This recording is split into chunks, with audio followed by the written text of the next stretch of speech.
Yeah, you can move now.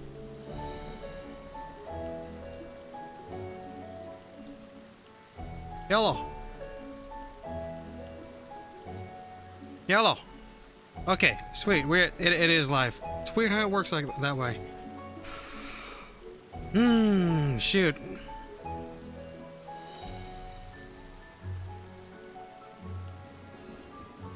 Yeah, I wish I had more increments to schedule this for instead of just 15. Alright, so we are now officially alive, and we're not going to dilly-dally too long on this opening screen. We're going to get going and get some progress, because we got some things we got to get doing. And we're going to have a bit of a break within 40 minutes, and we'll be resuming after a roughly 20 to 30 minute long break-ish when we hit there, and then we'll be going full blast for hours. Alrighty. So with that little disclaimer out of the way, we can probably start proceeding then. How y'all feeling? Good evening. Yeah, good evening. Hello, Akalim and Phoenix. Boxing Samurai. Boxing Samurai. Yeah. I cannot see, but we shall see soon, because I just ruined the shot. I realized if I dyed this like a yellow-orange, I could also make it look like Scorpion. And if it was blue, it could look like Sub-Zero. They really didn't have too many variety outside of color, did they? No. It was pretty much... I don't think Scorpion has breasts. You got a problem with that?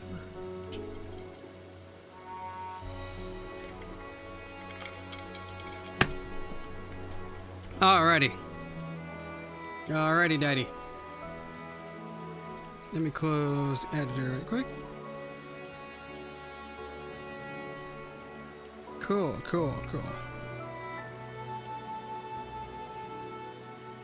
Alright, so let's get started. That's enough of a waiting time. Where y'all at? Oh my lord. Oh my lord. No. Why? Why? Are you serious right now? What? That was funny. I was organic RP. We were working out. Definitely organic, alright. You were indeed working out. Ay, ay, ay. Ay caramba. Ay caramba. Ay caramba cowabunga. Alrighty. Banzai! Where do you get that splash emote, by the way? Or is that Mog Station? Mog Station. I need to get backflip still. Oh, that one. You can do like a transformation macro. No, I really just want backflip. I don't want to pay $7 for it though. Yeah, understandable. Alrighty. Oh, Mr. Defroze. I think that's about all the commenters. Alright. Let's start making progress then. Take one more swig of water. Grahatia has something he wishes to give you. Alright, we're gonna start soon. Roughly in 3, 2, 1. Recording now. Clicking on Graha. Return to the Crystarium, and exactly what you said. It's an ironwood weapon. Okay. I'm gonna hit accept. Are y'all ready? Yes. Yeah. Alright, hit accept in 3, 2, 1. Take this, Lucia. My spirit vessel. Oh. Nani? Oh, we need to be able to use it in the tower. Okay. Empty now, of course, but it should allow you to operate the tower systems in the umbilicus. If even the smallest fragment of Elidibus' essence remains, it should be possible to locate it. As for access to the umbilicus, pray seek out Lena for assistance. Chances are she still stands watch at the center gate. Should she or anyone else ask after me, tell them I am living my life to the fullest. That I am happy, hardships and all. Well, we had best be on our respective ways. God's willing, we will see each other again ere long.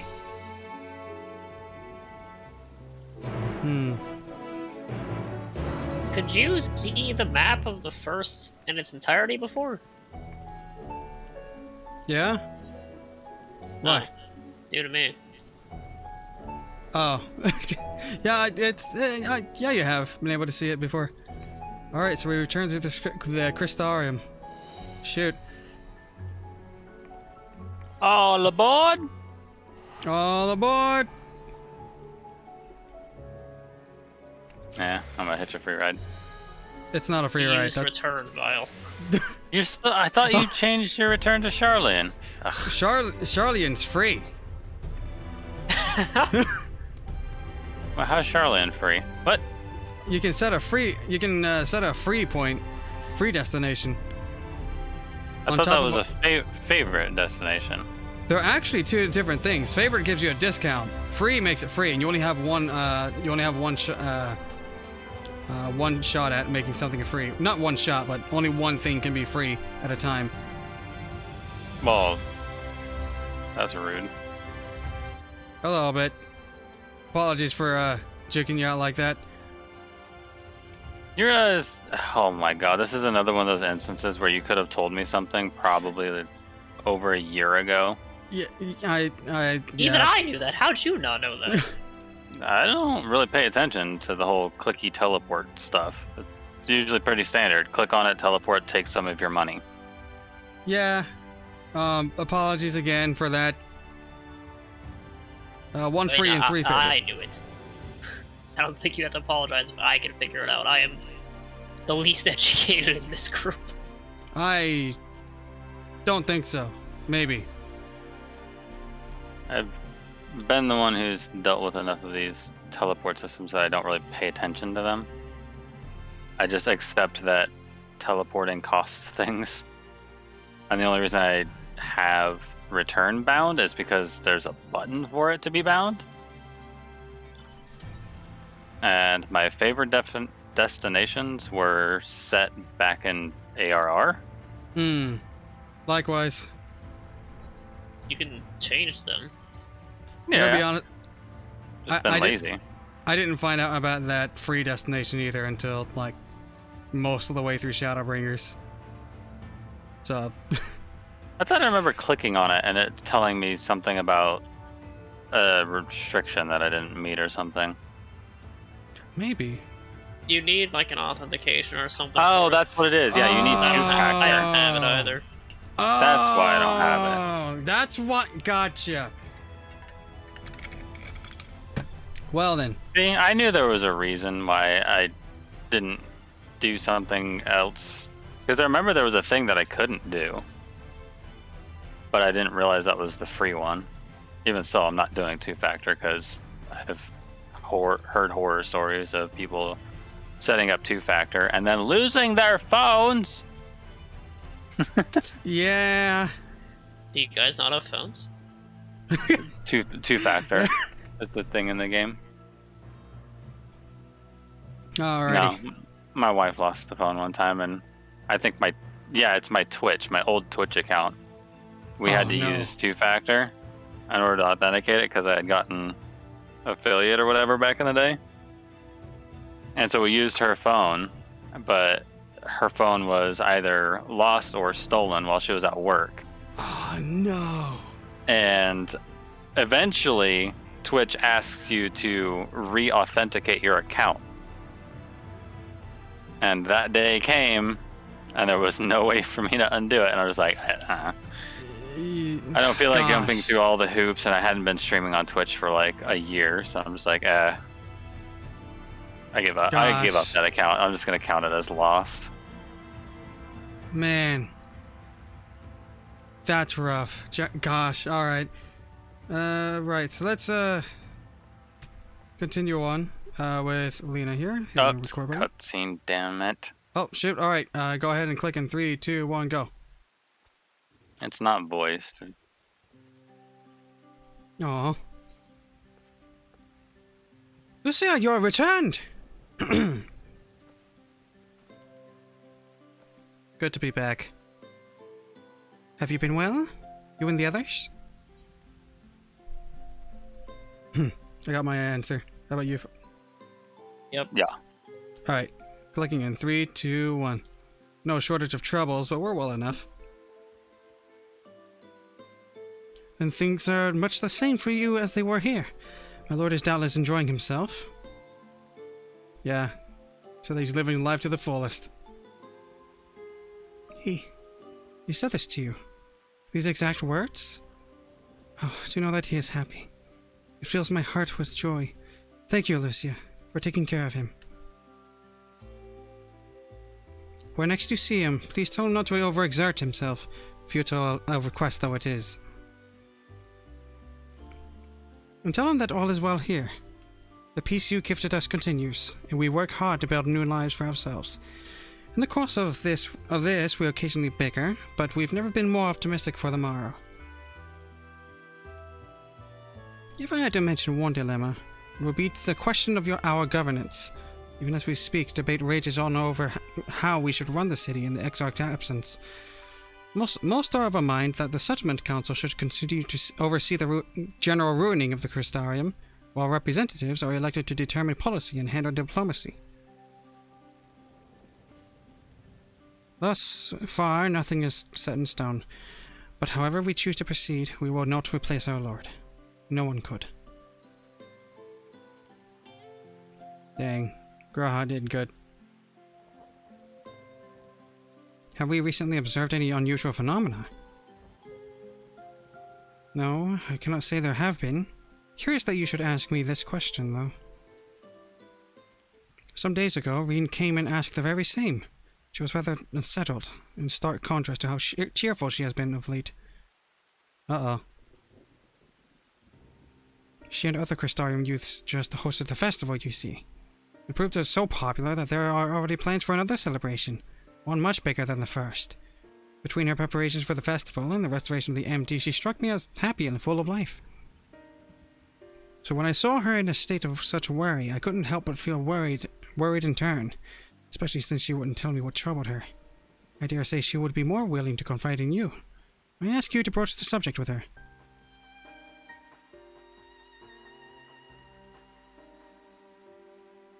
You wish to enter the umbilicus? Very well. I shall fetch the key at once, and take the opportunity to find Reen. Please wait for me in the city, in front of the Cabinet of Curiosity. Shall we say. I will be along as soon as I can. Ah, this is why Kit was there. Oh. I kind of suspected that we would be going back to the Crystarium. I kind of wasn't expecting us to come back here, personally. I wasn't expecting it, but it's a welcome surprise. I love being back here. Could Lean and the Exarch not just like write each other or take pictures or something and send them back and forth with us as the medium? Well, pictures, no. Letters, yeah. I mean, there's posters, right? So I assume there would also be... Well, painting. They paint the posters. If you remember the 15 crossover event, Lucian pulled out a camera and our character was like, "The hell is that? Noctis. What's a picture?" Oh, Noctis, yeah, whatever. Yeah. I didn't pay attention to his name. Understandable. Oh, it's Prompto's camera. I didn't play 15. I know. I played Tactics Advance. I know. I was just throwing that out there. All right, are y'all ready? Yeah. Mm-hmm. All right. Clicking in 3, 2, 1, now. The following event cannot be skipped. You may wish to cancel any pending duty finder registrations. Oh, we have time for this? We've got 20 minutes. Probably enough time. I All right, expect it. All right, let's just go ahead.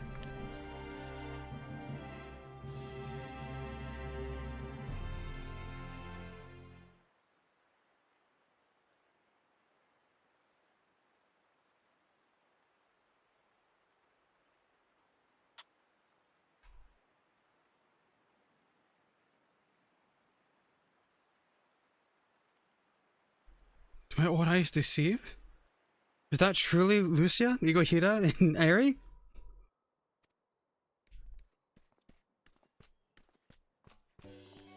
Oh. Big look. No. Big look. Big lug. It is. Full glad am I to see you hale and whole, my friend. What a wonderful surprise it is to have you back with us. And at this most opportune time. In case you haven't heard, we are planning to produce a tome chronicling events from the Flood to the Knight's Return. For this project, we intend to draw upon records kept by the world's peoples. Historical and contemporary first-hand accounts will be the centerpiece of the tome, but yours will be the one to crown them all. I've been asked to contribute a chapter on the soul, a subject that is key to understanding much of your endeavors. In the course of developing the spirit vessel, I gained valuable insights into travel beyond the rift, knowledge that will allow me to attest to your existence and deeds. Oh boy, looks like you're about to write history. There is no end to the questions I would ask you, but if you could indulge me just one for now. In your quest to restore the night, you faced many a formidable foe. Among them, who offered you the greatest struggle?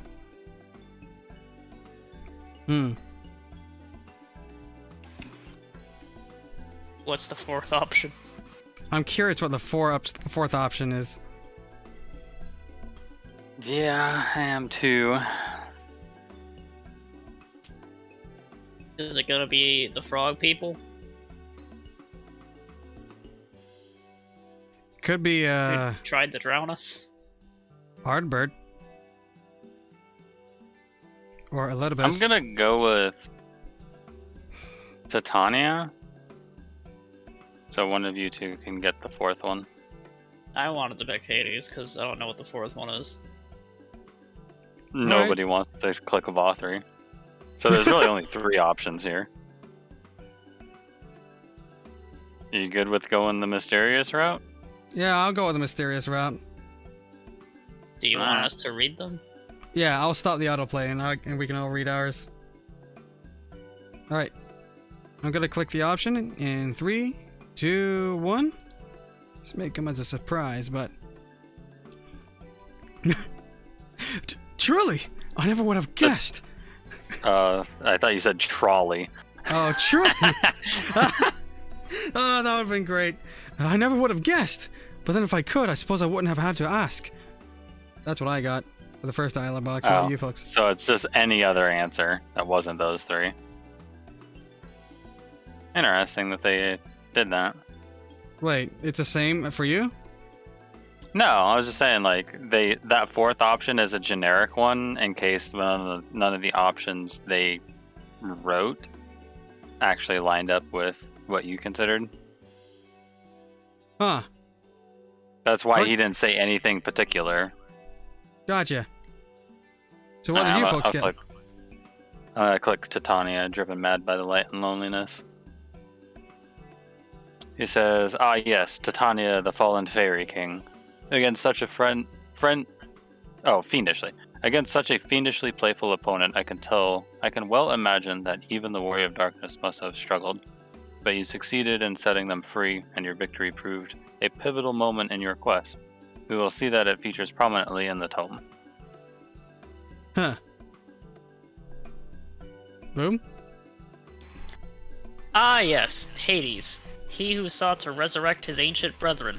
He was the final obstacle in your quest to restore the night. Your battle in the depths of the tempest, the stuff of epics. Yet compelling as it is, I worry that mere words wouldn't do justice to that fateful confrontation.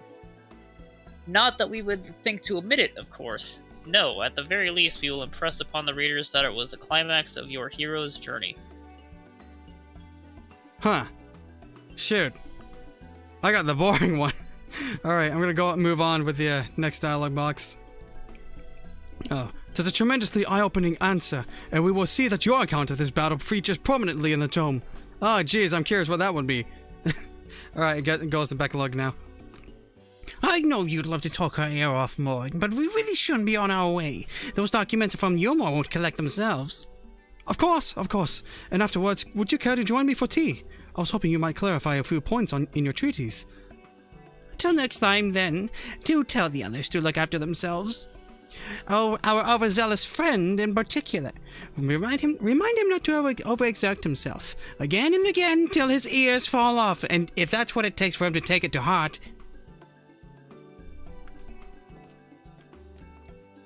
Okay, see ya. You have... Oh, no, I guess you do have ears. Backlug was speaking directly to you in that moment, Mr. Workaholic.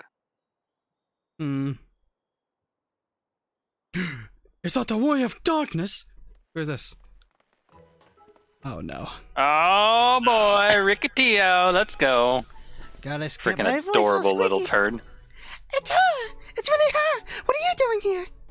If you're going to battle, I can give you some medicine. I made it myself. Best not, Riki. You don't want to give her a stomachache. We've come to see Morin to get his advice. One of the guard finally agreed to teach us how to fight, but first we need to choose a fighting style. While I know that I want to be a mage, Arkhill isn't sure. Magic isn't really my thing, so I was thinking of taking up the axe, or the sword, or maybe the bow. They all seem alright, but it's hard to decide, so I thought I'd ask Morin. He knows about lots of things. He isn't here. Aww. Oh! Why don't you have the Warrior of Darkness choose for you? What do you think suits Arkhill best? Axe, sword, or bow? Really, guys? We've got the healer, the mage. We obviously need a tank. Yeah. I feel like Lucron would pick the bow. He would, just because that kid's kind of a sissy and it suits him to sit in the back line. No, if I remember right in the quest, he was kind of like shy.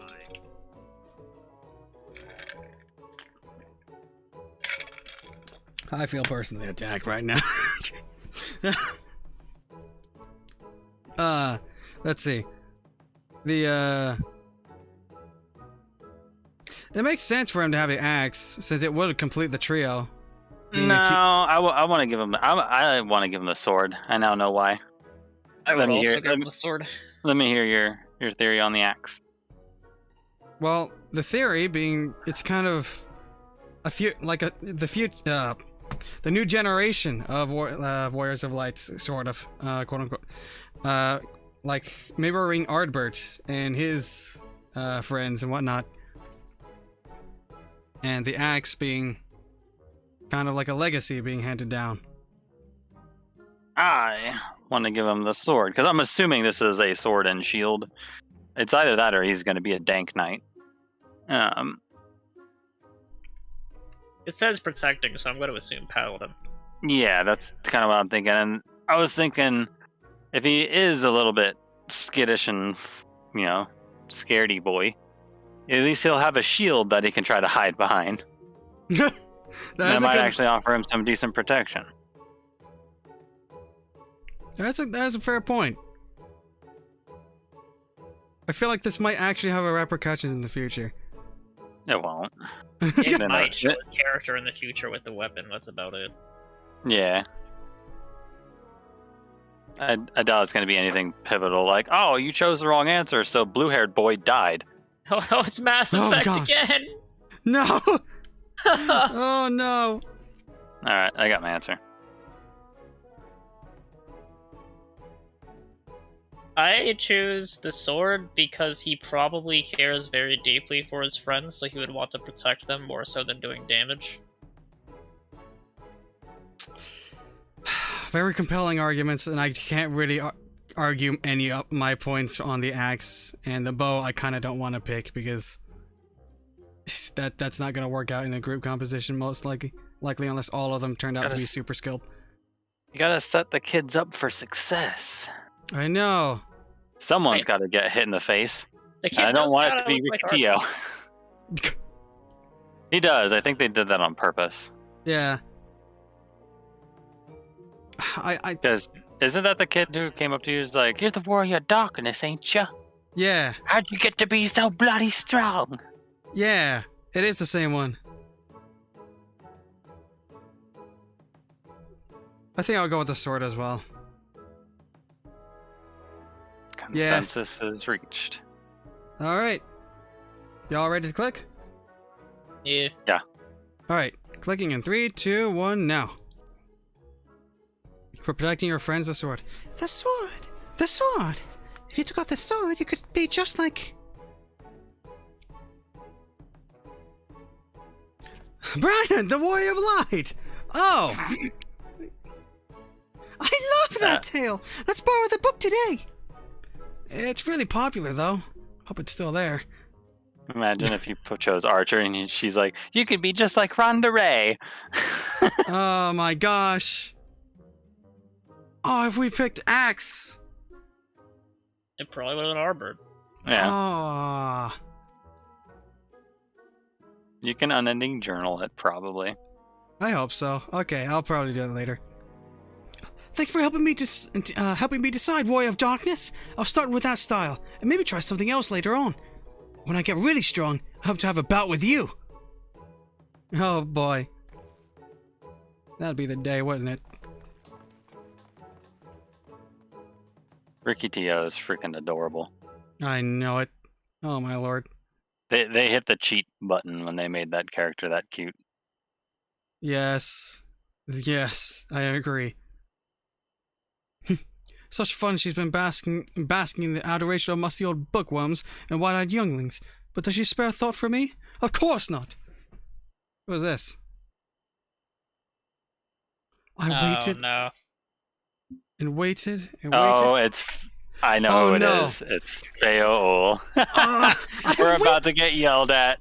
Oh no! I waited and waited, but she won't so much as acknowledge the presence of a beautiful branch, even though they're right here. Such a heartless thing our sapling is, cold and cruel and heartless.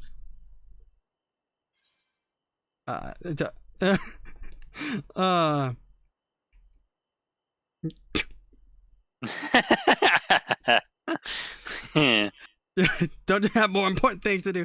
I was sitting here thinking one of us has to press that.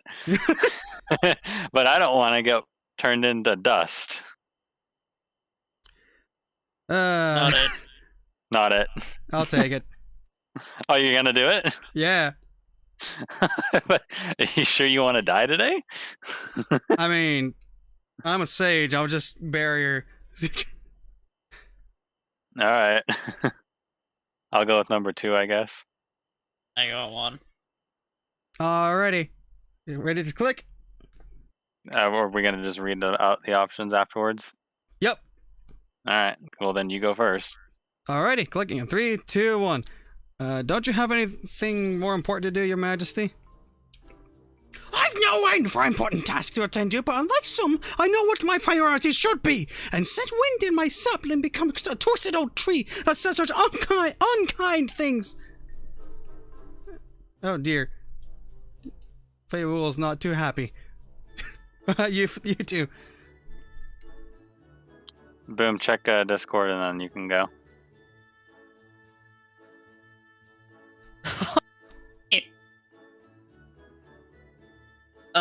Fine.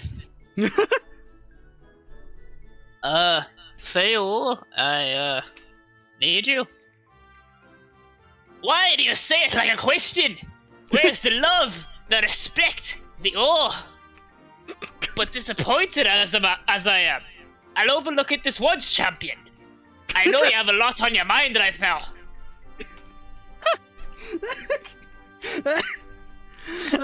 I appreciate you, sir. I almost brought a tear to my eye. Yes, I did set him up for that. I told him if you don't mag me, I will be sad. Your turn now. Alright, oh faithful Feoul, loveliest of branches, how I have missed you.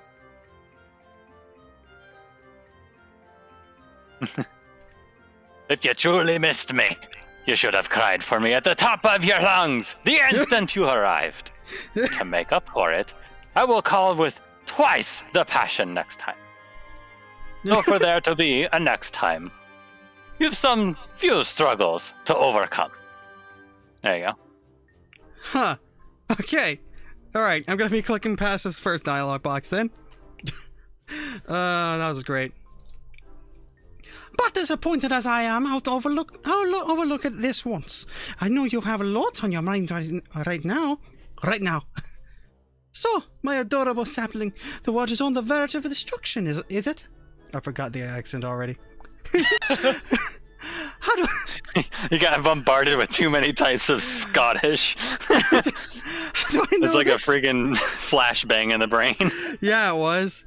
Joined as we are, spying on you is as simple as sliding down the back of a rainbow. That I could aid you in your quest, but the fate of we fair folk is bound to that of the star. Whether it goes, so too do we follow. Such is our way.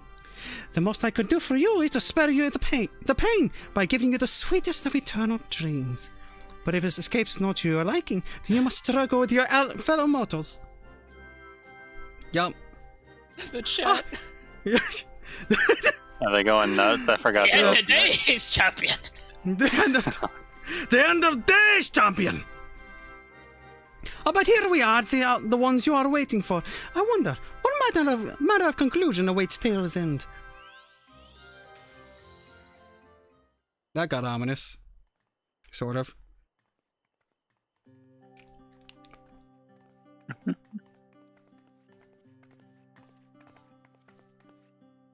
My apologies for the delay. Lucia, it's so wonderful to see you again. You doubtless have much catching up to do, so I shall leave you to it. I've taken the liberty of unlocking the umbilicus, and you may enter at your leisure.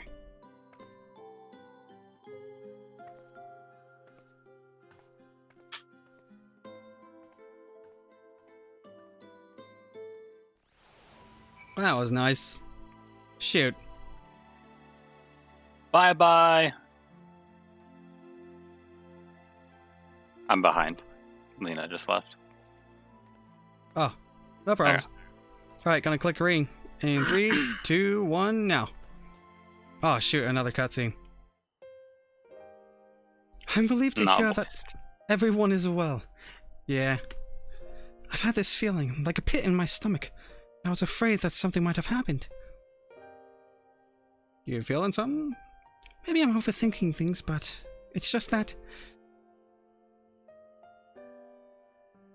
I'm the Oracle of Light, but I've never spoken with Heidelin. Never once heard her call. Even so, I've always had this feeling deep inside me. A connection to something immense. These past few days, though, that connection has wavered. As if that immense something was distant, then close, then distant again. And then the other night, I was jolted awake by the feeling it had been completely severed. Wanting some fresh air, I went to open the window. And to my horror, the sky was ablaze, like during the star shower. Uh-oh, so she's seeing it too. But then I blinked and everything was normal. Next day, no one said a thing. No one else had seen what I had seen. As far as I could tell, nothing was out of the ordinary. Now I began to wonder if it was a fragment of a half-remembered dream. Lucia, what are you not telling me? Everything. Everything. I have to know! Please! It doesn't matter how terrible it is. The apocalypse is going to happen again. Yep, and we tell her everything.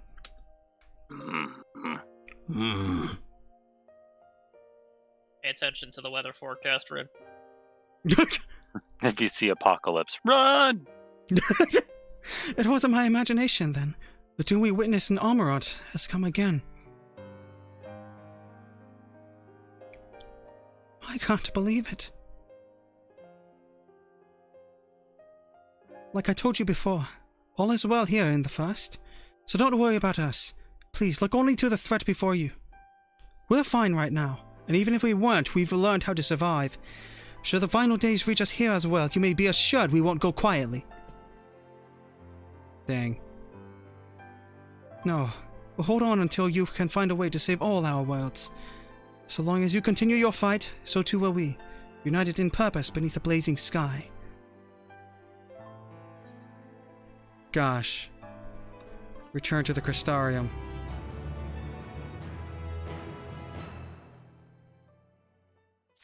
They are well equipped for it. Got time for another? Yeah, I've got like 5 minutes, then I need to stand up to get ready. Alrighty. Clicking on Reen in 3, 2, 1, go. Reen wears a look of steely resolve and hope upon a flower. Oh gosh. You're headed to the umbilicus to consult the Elizabeth, right? I'll do some consulting of my own to speak with Lena. And speak with Lena. Decide how we might best prepare for the final days. So it's farewell for now, but we'll see each other again, I'm certain of it. I lived through the flood and tyranny of the Light Wardens. We're survivors. Do what you need to do, and know that we will too. Man. This feels like it's gonna be a long cutscene. Yeah, probably. Just going by that icon. Shoot. I'm gonna take a leisurely stroll there. But also check the journal to see if you can choose Ardbird or whatever. Yeah, if you want to do that while I'm AFK. Okay.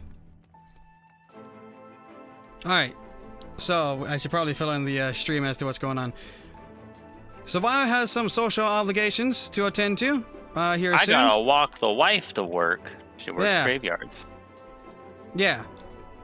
So, he's gonna be leaving quite soon. So, while we wait for him, we can be going through some past little options in the Unending Journal. Explore some of that. So, with that said, we're gonna have a bit of a break here. I know it's very, very early in the stream, but it is what it is. We want to get as much progress as we can for tonight. We will be continuing.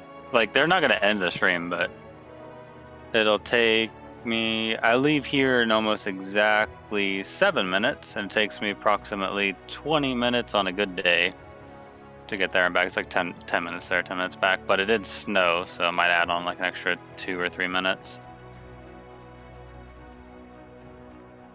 Yeah. So that's what's going on, and we'll probably go back to the Unending Journal and go to various multiple decision things to fill in the time until he gets back.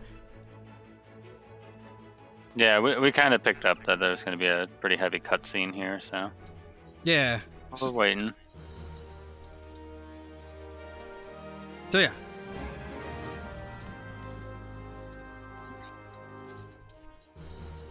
We could also just do the role quest while Vile's away, since he already did it. That's true.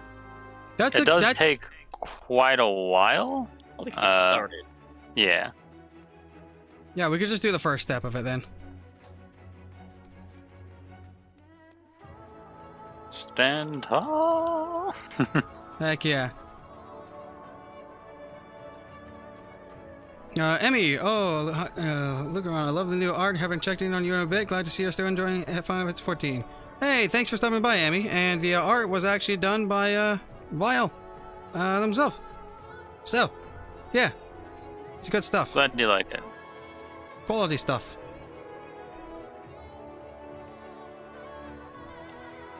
So yeah, we're gonna be going on and starting the other things. I think it was Rods at Hand. Rods at Hand, not Hand. So I'm gonna start the teleport. Boom, if you want to hit your ride, feel free. I love free rides. It's free rides escape. Mom always told me if you see a stranger offer you a free ride in a white van, you take it. Better than paying for gas.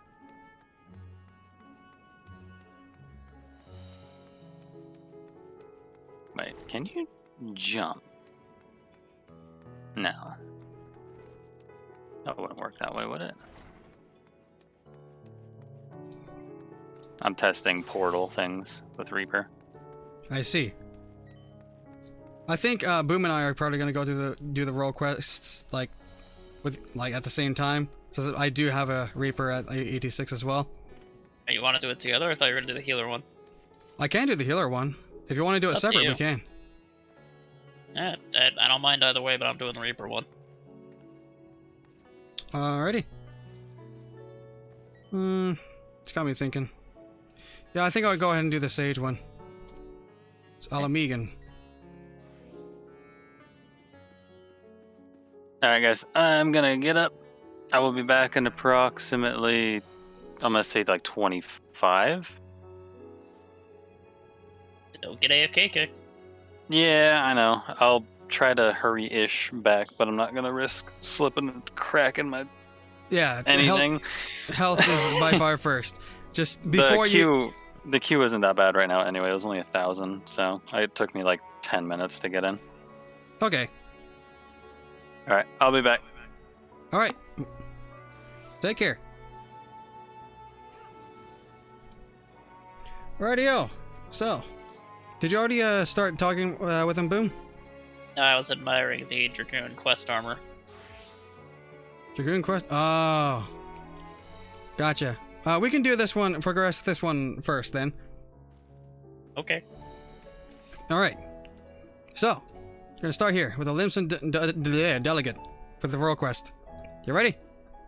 Hell yeah. Clicking him right now.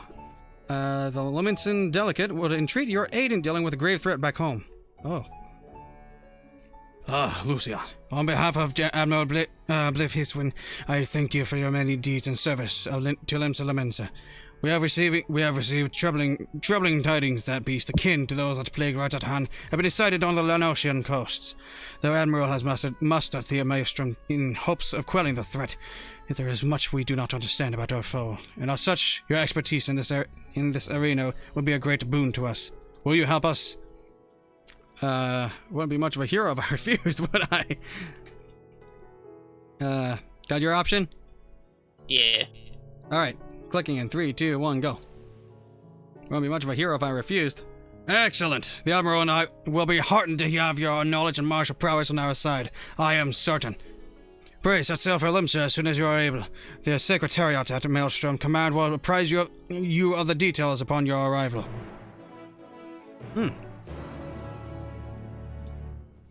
Alrighty. That's a return. I gotta go by foot. Here we go. Teleportation!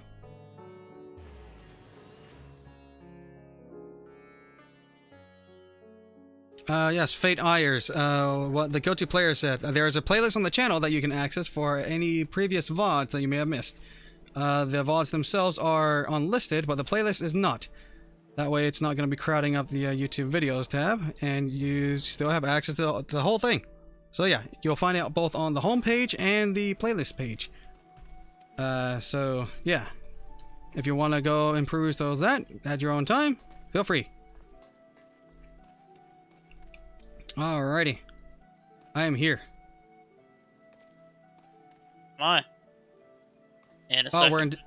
we're in. Oh shoot, we're in different instances. Oh no. No, we're not. Yeah. I just wasn't there yet. Gotcha. Because I assumed it was going to be at the standard headquarters where Big Pirate Mommy is, but it's not. I gotcha. It's where Gabu was. Yeah. Alright, gonna click on him in 3, 2, 1, go. Cutscene. Alright, take care, Niflarian. Our man in Rajathan told us to expect you. I informed the Admiral of your arrival.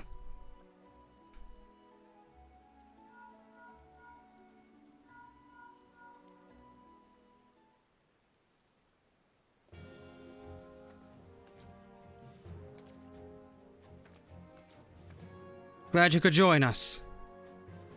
I only wish it were under better circumstances. The grave news from the bounty has not escaped our ears. I can scarce begin to imagine the horrors you have witnessed there. It pains me to say the selfsame hell has come to Vilbrand. Fell beasts born of deepest despair have been sighted all throughout our island. Tell her what we know. The first report came a few days ago from one of our men patrolling Scholar Valley. He spoke of a fearsome creature unlike any native to our shores.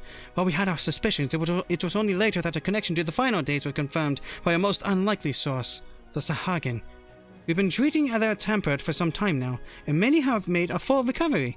Owing to this, some factions are eager to improve diplomatic relations with Limsa. It is one such faction that has provided the most comprehensive reports, in all their alarming detail. They speak of a most dreadful sight, the Spawn brothers transforming into horrific beasts before their very eyes. Indeed, it is far too similar to the incidents in Ratatan to be mere coincidence. If our assumptions are correct, the first and most formidable of the beasts, of blasphemy, as it was decided we would call them, prowls our waters as we speak. Fortunately, there have been no sightings of the blasphemy within the city. Nevertheless, if we are to spare our people the horror that befell Ratatan, the fiend must be dealt with, and quickly. Despite our investigative efforts, we remain very much in the dark as to the precise nature of the threat we face. Were we to recklessly dispatch large numbers of troops, we'd run the risk of having our own men corrupted. You can well imagine the carnage that would ensue. As such, Admiral Blefriswin has decided to keep those involved to a minimum, and lead the investigation herself. And I would have you at my side. What say you? I'm gonna be there with you. You have my thanks. We will depart at once to meet with our Sahagan allies and gather what knowledge we can, that we might devise a proper plan of attack. They are due to arrive at South Tide Gate soon. I'll go on ahead and wait you there.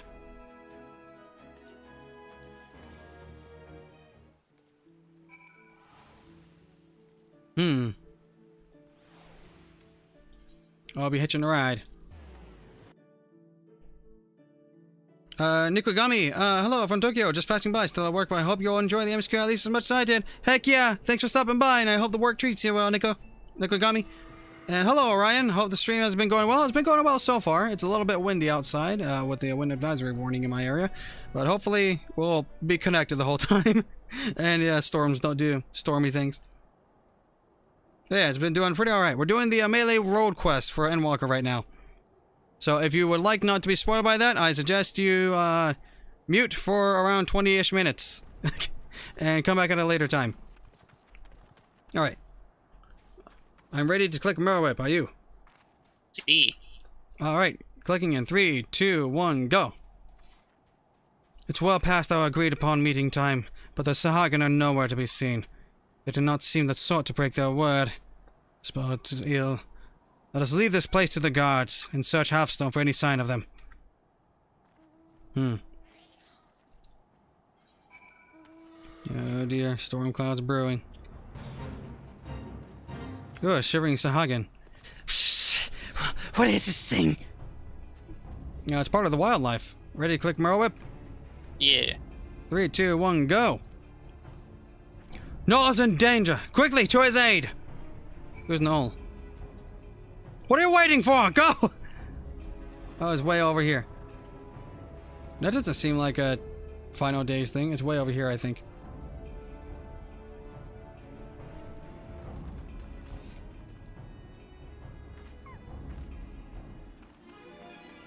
Fell beast! Slay it. Stabby stab.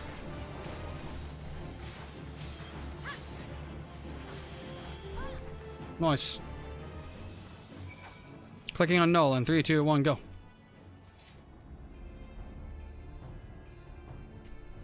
What's up? Psst. Many thanks, Shaw Walker. Praise hell, is my companion safe? Yeah, Mirweb's over there taking care of him. Psst. The Admiral herself comes to our aid. Glad tidings indeed. You too have my boundless gratitude for saving my life. Let us quit this place before those beasts return. Indeed.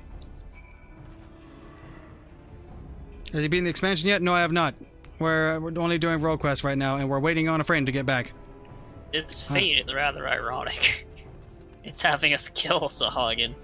It is! Ah, dear, that's a little bit of a synchronous break, ain't it?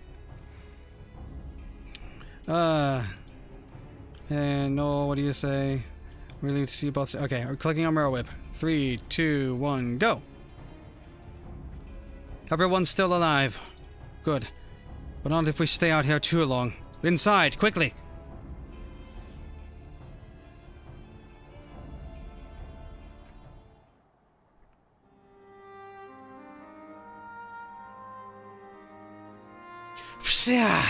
Thank you, my friends.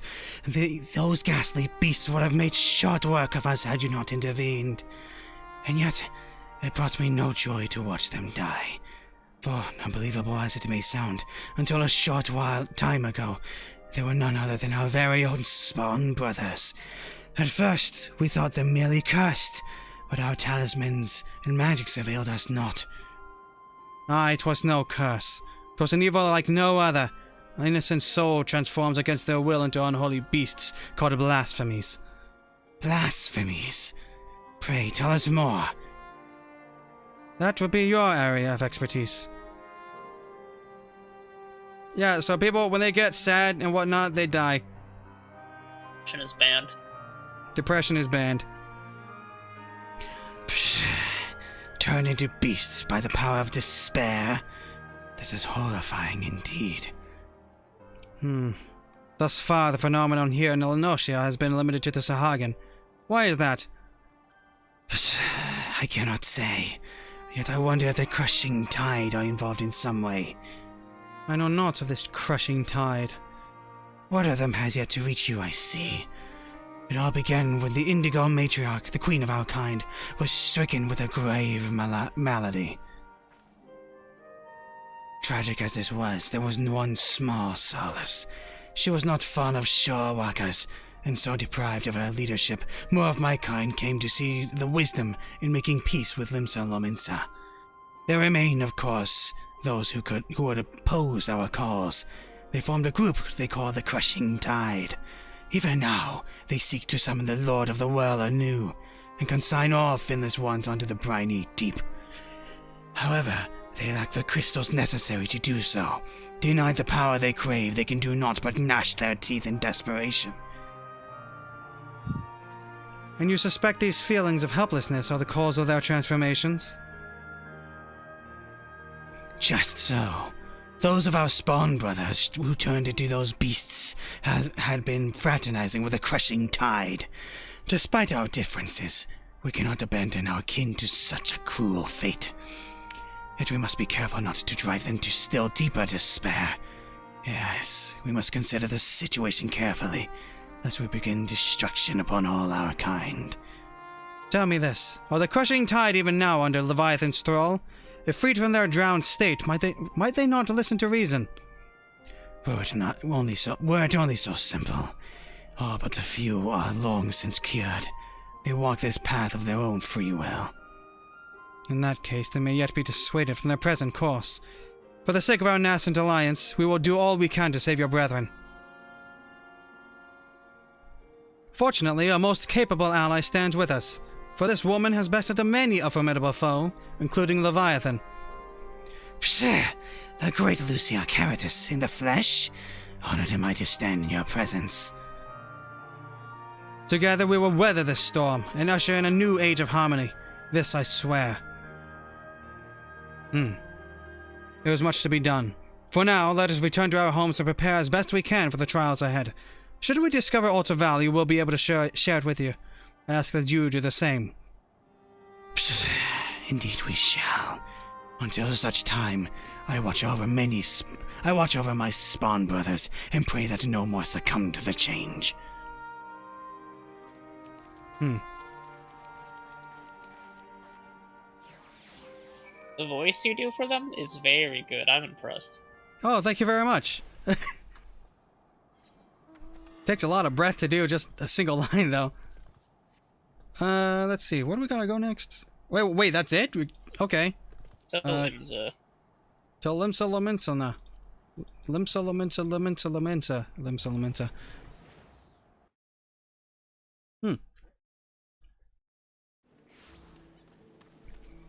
Alright, we're going to the aft castle.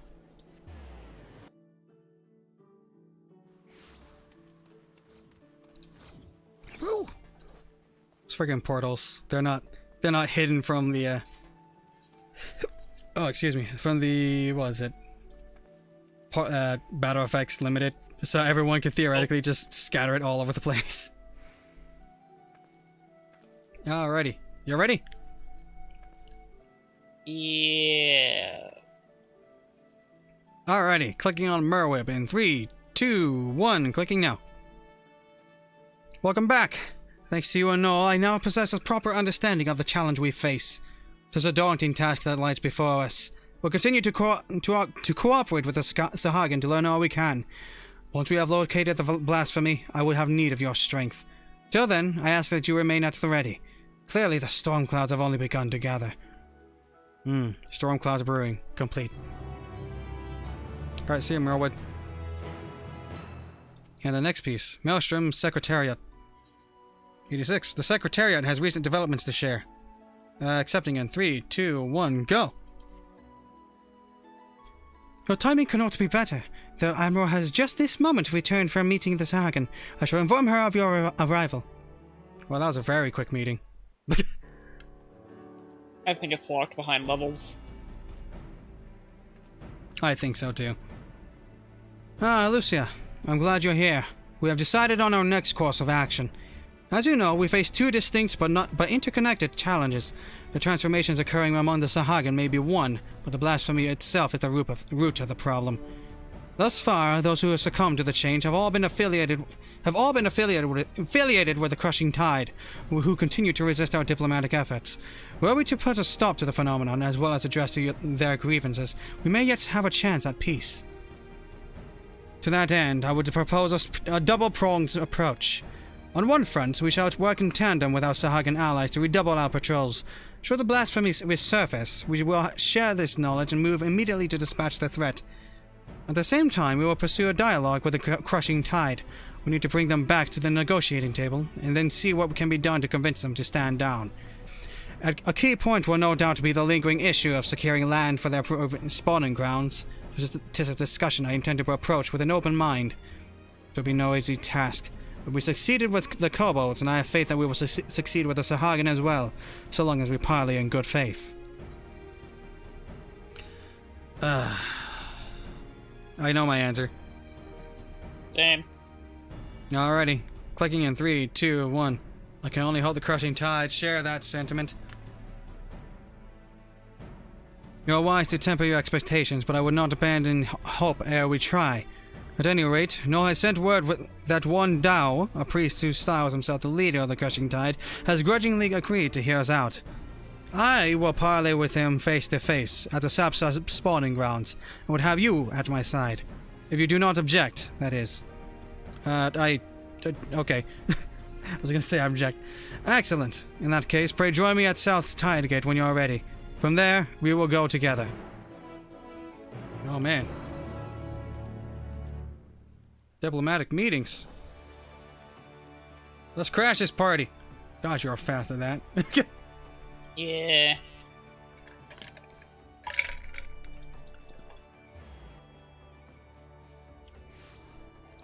MF yippee yay. Wow, Lucron's already this far into the MSQ. Yes, I've been booking it. Comparatively to the Shadowbringers MSQ, I've been hardcore booking it. I am on the level 86 section of MSQ. We all are, actually. Me, Boom, and Vile. Vile is currently AFK, and we're doing this as a side until he gets back. All right. What's up, Meryl Whip? Oh no! It's great clothing for a Sahagan meeting. I approve. All right, you ready? Yeah. Alrighty, clicking in 3, 2, 1. All prepared, are you? Dao is not known for his patience. We must take care not to incur his ire. I was told he would be at the spawning grounds upon our arrival, but it appears he has been delayed. Let us speak with the Sahagan here. Mayhap one of them will be able to shed light on what may be keeping him. One more thing. I come here as a representative of Limso Lamensa on a diplomatic mission. Should the talks deteriorate and things come to blows, I cannot be seen to bloody my hands. I trust that you understand. And with that, let us be off. Merweb is now in your party. What? Stay close to your party members in order to proceed with the quest objectives. You can leave Merweb behind by ditching her to the freaking ocean. If you wish to have Merweb accompany you again, return to speak with her at the original location. Cool. Alright, so that means no mounting because the AI doesn't know how to handle mounted follow targets.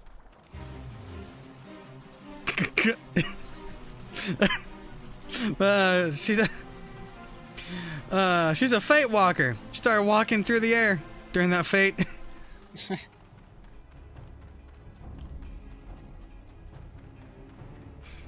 Alrighty. Stoic Sahagin. What's up? Clicking him in 3, 2, 1, go. Pshaw. Why do you trespass in our domain, you vile Shawwalkers? We mean you no harm. We come only for a peaceful parley with your leader, Master Dao. Where might we find him? Pshaw. We desire no parley with the Shawwalkers who would steal our home. Were it not for your insatiable selfishness, we Sahagin would grow and flourish. Your grievances are justified. That is why I would speak with Master Dao and work toward a peaceful solution. Pshaw. Empty words from the thieving Shawwalker. But so be it.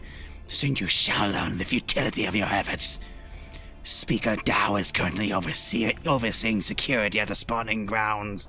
You will find him by the entrance. Don't mark my words. You will wish you hadn't. We shall see.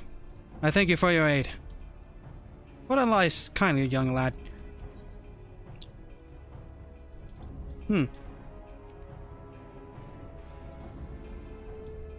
Yeah, basically repeating what he said last time. Well, shoot.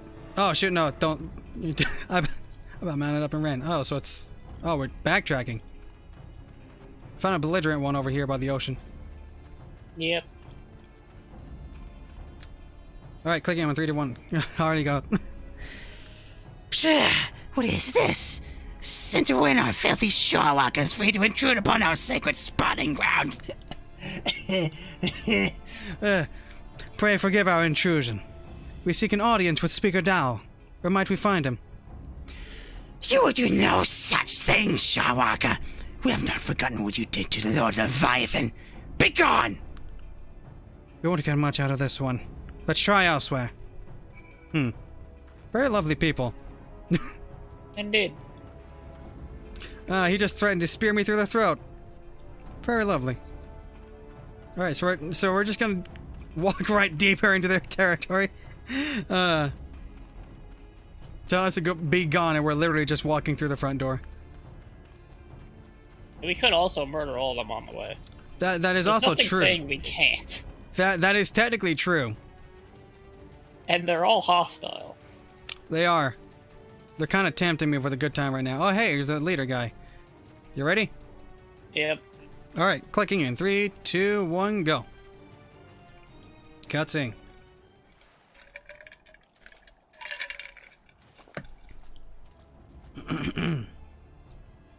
Pshaw! Shawwalkers in our spawning grounds? To what do I owe this displeasure? Speaker Dao, I presume. Our apologies for entering into your home unannounced. I am Mayor Whip Lefhiswin, Chief Admiral of Limsa Lomensa, and this is Lucia Caritas, and Eri Sadler. We come seeking a parley, that we might strive for peace between our peoples. Parley, you say? Prolonging this conflict any further will lead only to needless suffering. The menace both our peoples face is great indeed. If ever there was a time to set aside our differences and come together for the greater good, it is now. I invite you to join us at South Tidegate for formal negotiations. Shawwalkers and Sahagin coming together. What assurance do I have that you will not slit our gills the moment we set foot within your territory? I can offer naught but my word. We open our gates to you and invite you into our home as a show of respect. You got me stumped.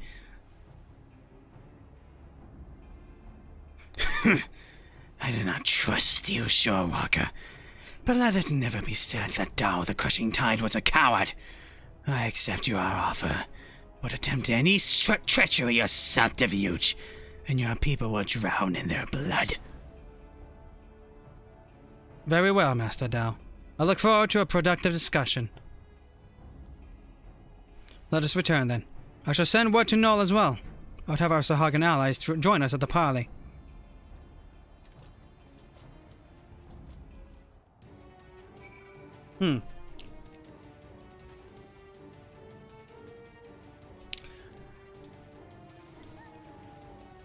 Alright. So he's literally just coming along just to not look like a coward. Big man. Alpha energy.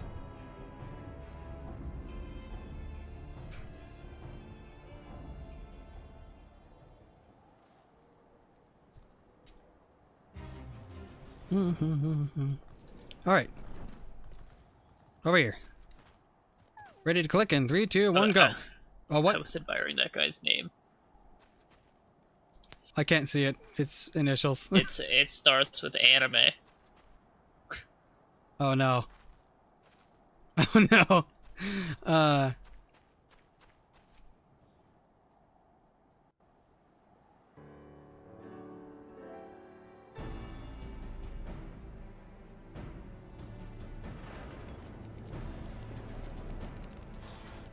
No, man.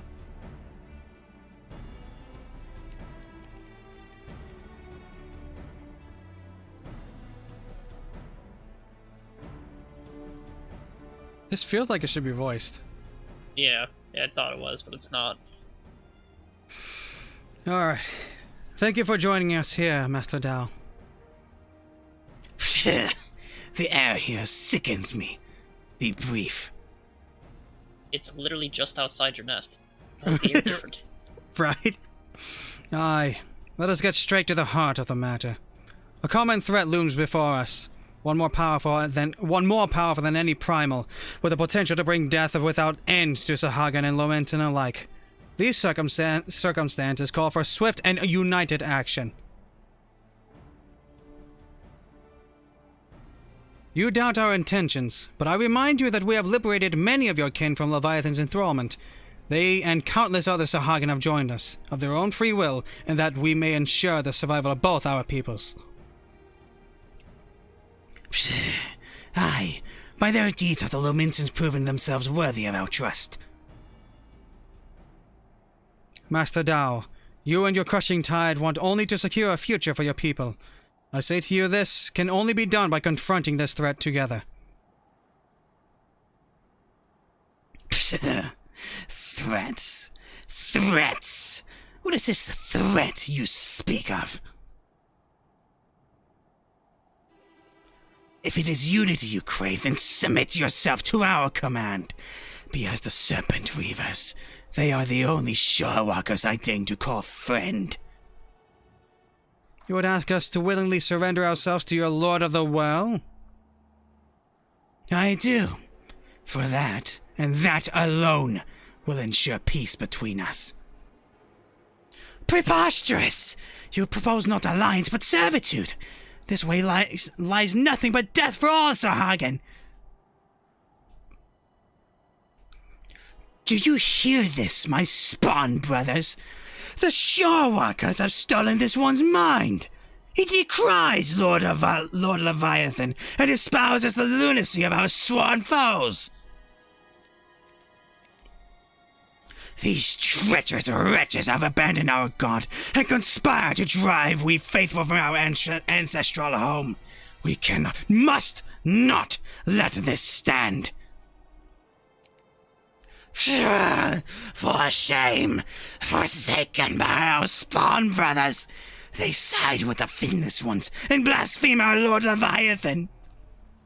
They who steal our spawning grounds and slaughter our children. Our future! Our future! Oh gosh. Oh dear. So that's where those were coming from. I mean, I guess it was obvious from earlier. Pshaw! Behold! Behold this blessing! Lord Leviathan grant us greater and greater strength! You would call this a blessing? Pshaw! Such horrors! Flee! Flee for your lives! I don't know. It's hard to do varying voices for this. The beast makes for airport. I leave this place to you.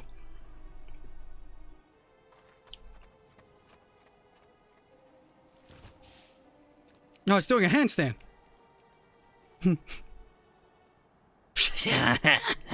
Splendid! Splendid! Let all our spawn brothers be blessed with such power. Oh dear. Well, let's get to reaping.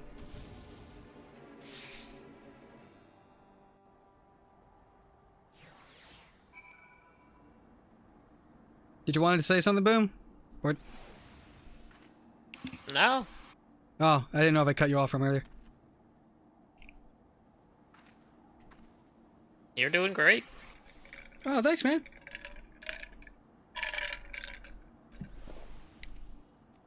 After all, a bull that cannot rut is fit for naught but slaughter. Hey, welcome back. Holy hell.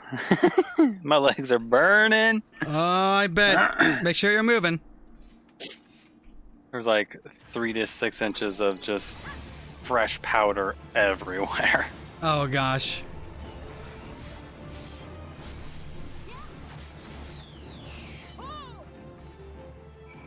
That was very difficult. Indeed. All right. Clicking in 3, 2, 1. Null. This is the second time you've saved my life, Shorewalker. My gratitude is as boundless as the sea. Order of the Admiral, we must go to her aid. We're just wrapping up the level 86 Reaper job, melee DPS job quest now, Vile. I can see. I've got stream up. All right, cool. We'll finish this up and we'll be back over there. All right, clicking on I'm more just weapons. pounding some eggnog. Nice. 3, 2, 1, go. I was too late. I'm sorry. There is no need for apologies. You are not responsible for my people's plight. What I cannot fathom is Dao's response. How pleased he was to see his brothers becoming slavering beasts. The fool believes it is a blessing from Leviathan himself. Any hope for a peaceable solution will be lost should Dao and his crushing tide manage to wield these transformations as a weapon against us. I shudder at the very thought. And yet the true threat, the blasphemy, is still out there, yes? Just so. The first ones to transform are those who have fallen into the deepest depths of despair. The more painful their anguish, the more fearsome and formidable they become in their bestial forms. And the greatest their influence over others. And the greater their influence over the others. I can scarcely hope to stand against a legion of such foes. Would that there was more of my people could do to help. I will have the Maelstrom patrol the seas for the blasphemy, that we might slay it with all due haste. But this may well amount to naught. If the blasphemy too was born from a Sahagin, it could be sheltering in the depths, beyond the reach of our ships. In that case, pray allow my spawn brothers and I to serve as your eyes beneath the sea. Thank you, Null. Through our efforts combined, we might yet weather this threat. As for your brothers who gave their life today for our cause, I shall see that they are returned home to be laid to rest as they deserve. You have my gratitude, Admiral. And with that, we should return as well. There is much work to be done, and would see it done quickly. Indeed.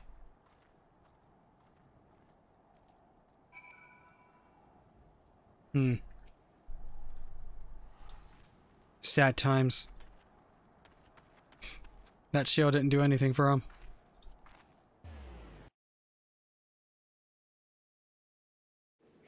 Cast rays. Oh yeah, I could have done that. Yeah, well. Just make him accept the respawn. Oh, wait.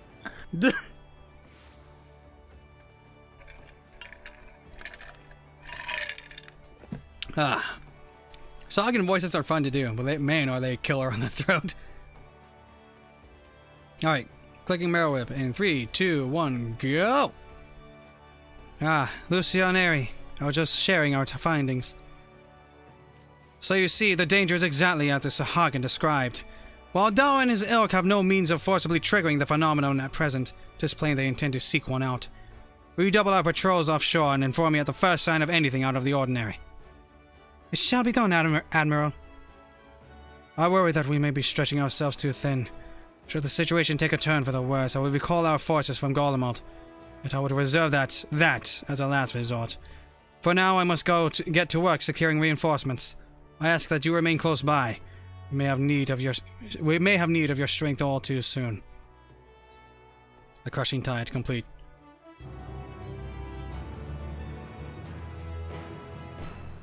Alright, let's head on back to the Crystarium. And I will do a proper teleport so you can hitch a ride along. Yes. Free ride. Heck yeah.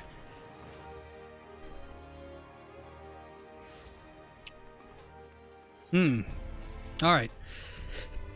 Dress code. What about dress code? Group chat.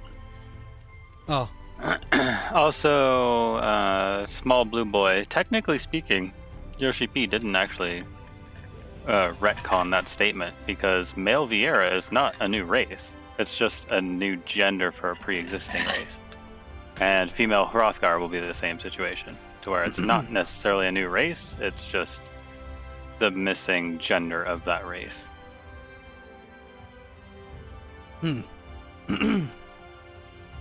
I No, you guys are here. accidentally kind of clicked already, so Hold I'm just on. stuck at the dialogue Let box. me get in my formal attire, according to Bren. What? He said we'll know when it happens. Oh, did he? For now, it's whatever. Okay. Okay, well then I'm going back to my Mortal Kombat theme. Okay. Alrighty. Y'all ready? Yeah. Yeah. Alright, I've already clicked them, so I'm on the first dialogue box. Alright. Recording now. And going. Yep. Ah, Mrs. Lucia. Welcome back. The captain has told me all. Give the word and I will tell you, and I will show you to the ocular. Proceed to the ocular. Hitting Nah. yes in 3, 2, 1, go. It is probably voiced. Alright. Hitting auto advance. Now.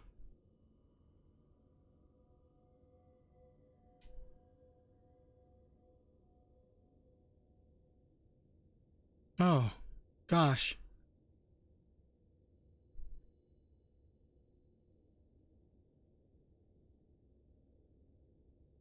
Oh. Oh, the memories.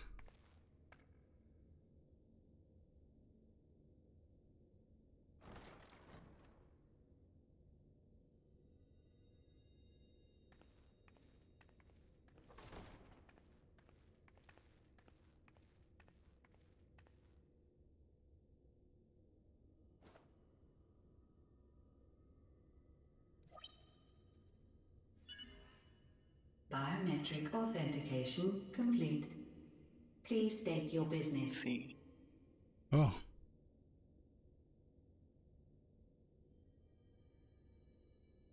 Acknowledged. Reinitializing Circus Tower systems. Searching for Elidibus entity. Did I just say sickest? Sickest?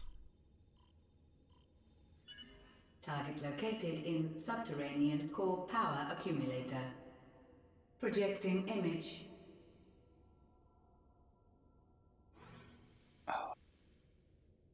My home. My friends. No more than a dream.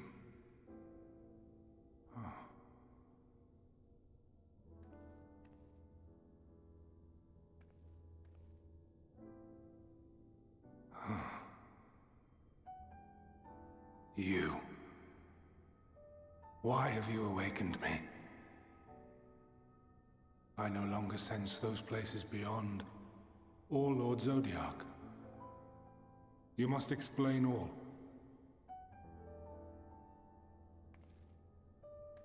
Killed your god. Sorry. Yeah. You hear them no more because they are indeed dead.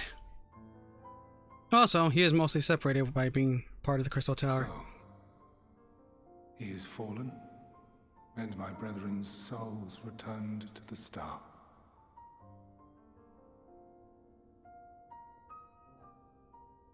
The doom we sacrificed so much to prevent is come again. Old burdens now yours to bear. But if this is Fandaniel's design, then I, as Elidibus, have a duty to fulfill. Your unsolicited act has restored to me some few memories of the convocation. Such knowledge as I have, I will share.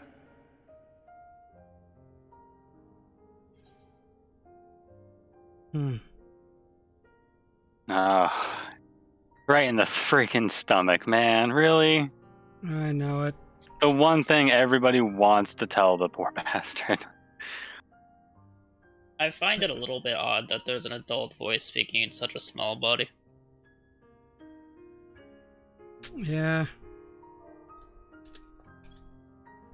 For all we know, a child Amaratine could be 200 years old. Yeah. I mean, they were immortal, so. I know what I want to say. Yeah, I've got mine. Yep. All right. Clicking in 3, 2, 1.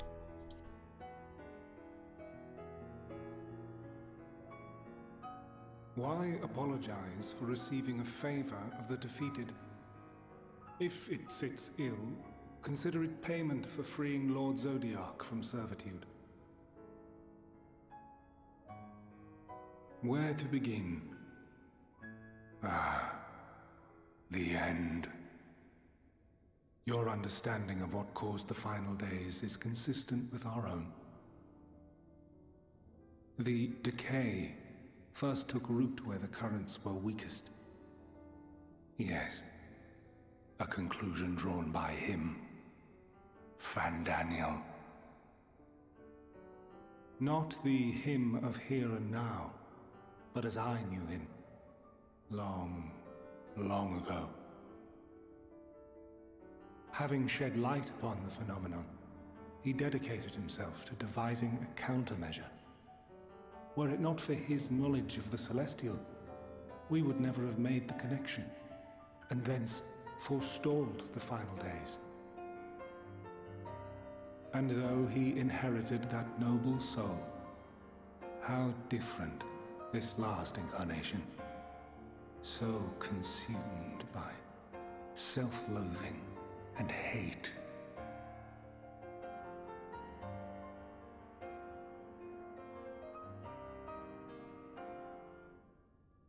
Elpis. Yes, the name is familiar to me. Yet I know it not as a flower, but a place.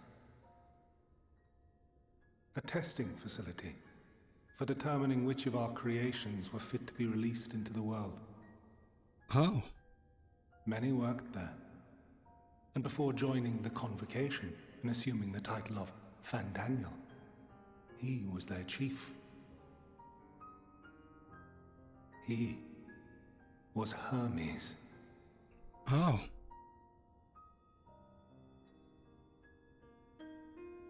That is all I know. The crystals tell little of the lives the 14 led prior to their induction. Elpis itself would tell even less. Nary a ruin has survived.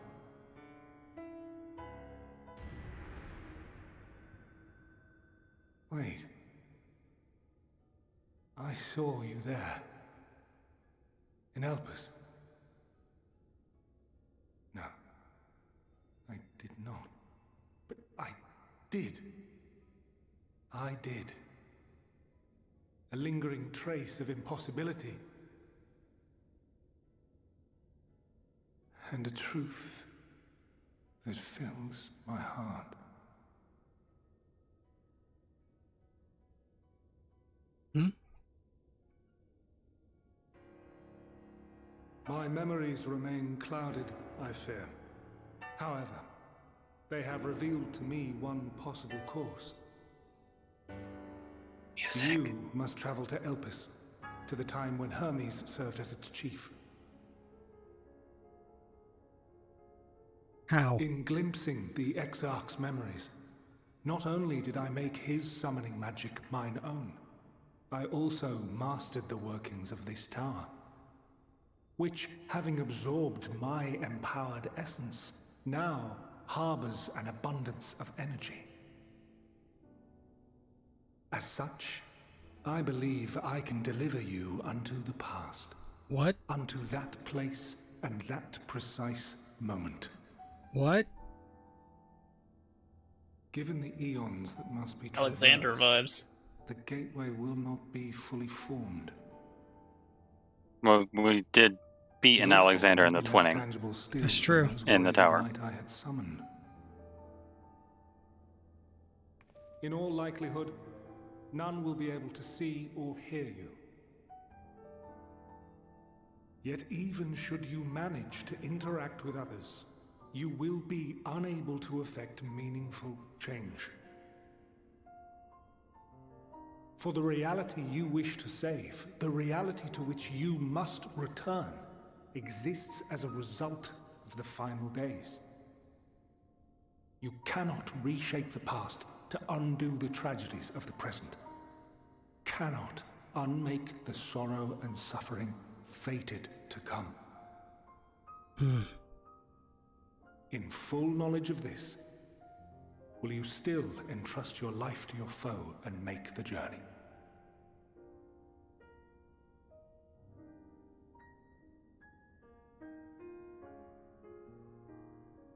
Very well. I shall cast you unto the river of time. Let this be my final act. You must input the commands. I no longer have the authority. First, you must reconfigure the systems, that the tower's ether may be channeled for the magic.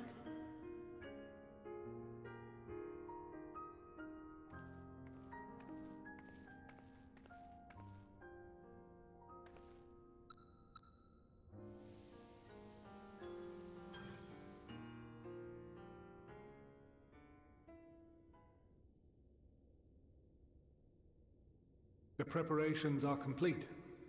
The gateway will soon open. Return at once to the ocular.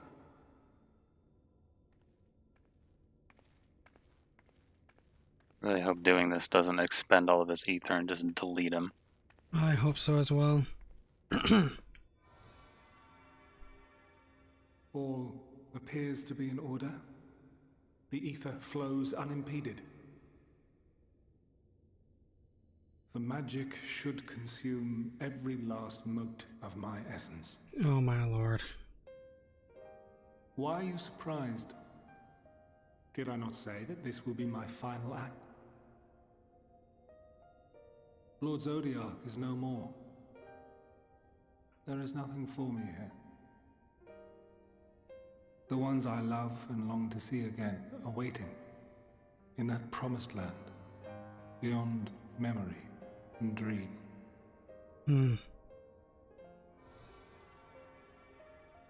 Now go, warrior of light. Go, and do not look back.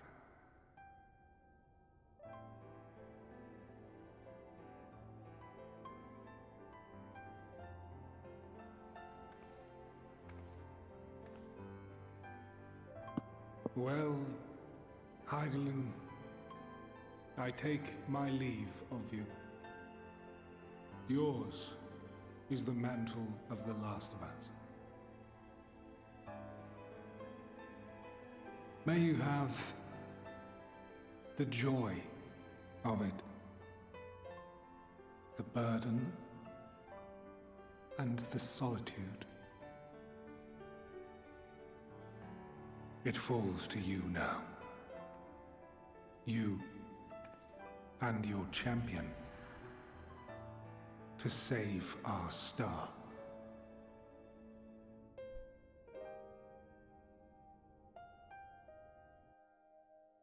Gosh.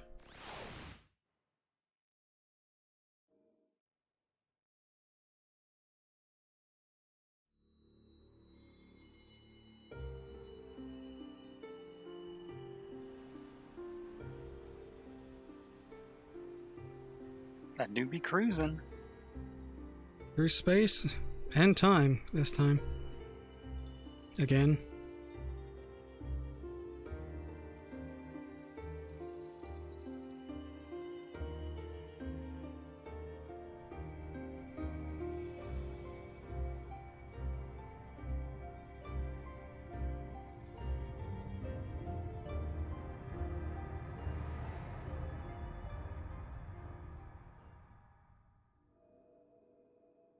Whoa.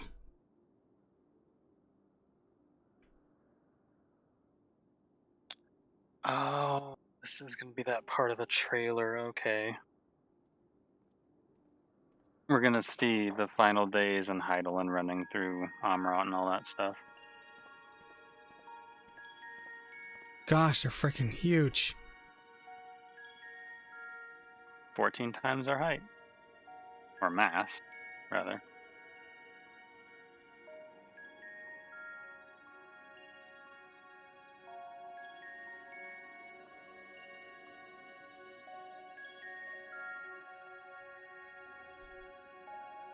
Whoa.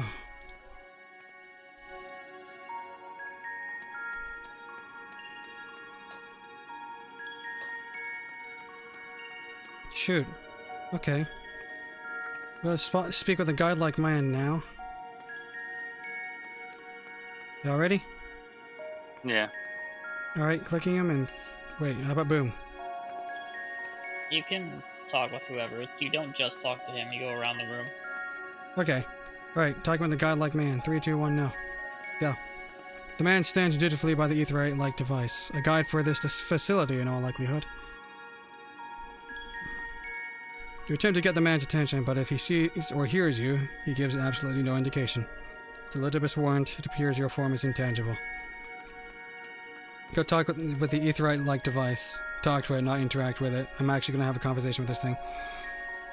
Clicking now. The device is reminiscent of an aetherite. Perhaps it is possible to attune with it. Oh. Despite attempting to channel and focus your energies, you fail to attune with the device. You can only assume it operates differently. I'm gonna keep on going that direction to black-robed man over here. Just speak with him. Clicking him, 3, 2, 1, go. The remarkably large man wears a black robe and a half mask, much like the phantoms you encountered in Mar Lamentorum and the recreated Amarat. It would seem you have made it to your destination.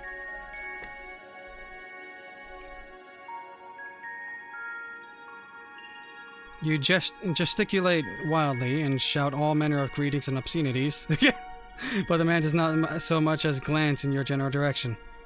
Now, see, that sounds more in character for me, not you. Hey, listen here, you piece of shit. The conversing woman isn't wearing the mask, and she looks a little bit like Gaia to me. I was going to say the same thing, but it's slightly different. She doesn't have the big red lipstick lips. Alright, I'm gonna click on her. Not be wearing makeup. Clicking on her, 3, That's 2, not 1. a thing. That's not a thing. When I clicked on her. This is the right place, yes? Propylium? Judging by the woman's words, this facility is called Propylium. Propylion. You attempt to gently prod the woman to attract her attention, but feel nothing. And it seems neither does she. Huh. We're living like Ardbird right now. I'm at a door. Alright, I'm on my way towards that door. There's another guy without a mask, but I don't know what he looks like.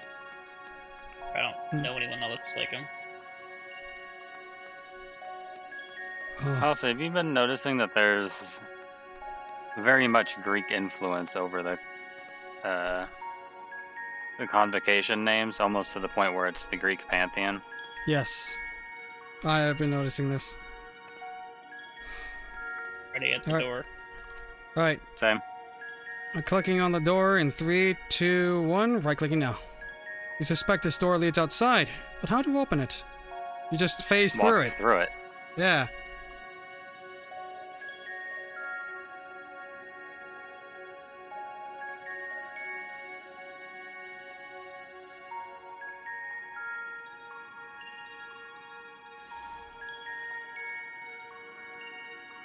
And here we are, Elpis. That's Emmett Selk. A lot of play has been on. How rare to receive you in person. To what do we owe the honor? Oh, just a few odd tasks. We'll be here a while. Daniel? That's not Emmett Selk. That's the, You're welcome to stay as long as you see fit, of course. Hythlodius. As a matter of procedure, however, I must Oh, yeah, ask that's right, that that's you right. kindly remove your masks.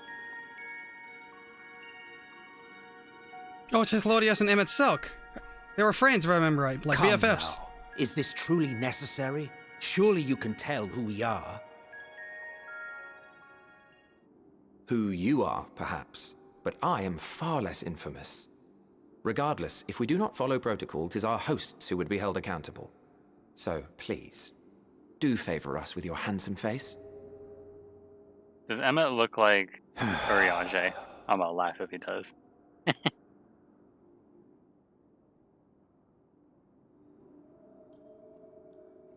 The Hades mask. No, he's got his own face, just different hair.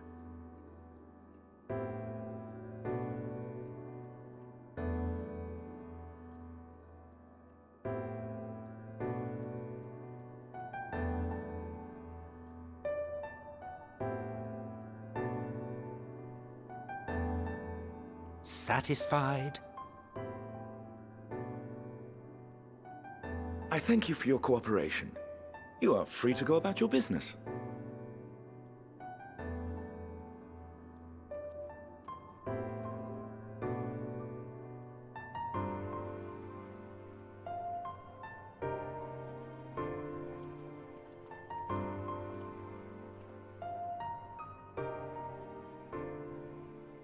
By the by, you see it too, yes?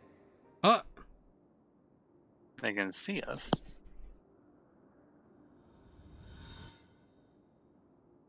I haven't the foggiest what you're talking about.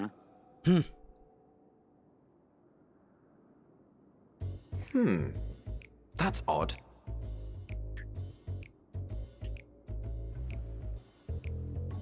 It's right here. A bit thin in the ether, but there's no mistaking it. The color of its soul is almost identical to Azem's. Can you not call me it? Do you suppose she created it? Rather unusual for a familiar to have a soul, though.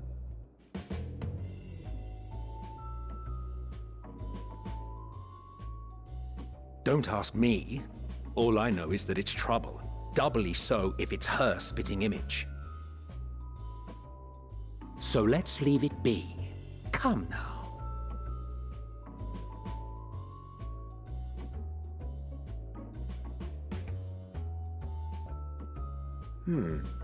It's trying to say something, but it's literally too intangible to form words.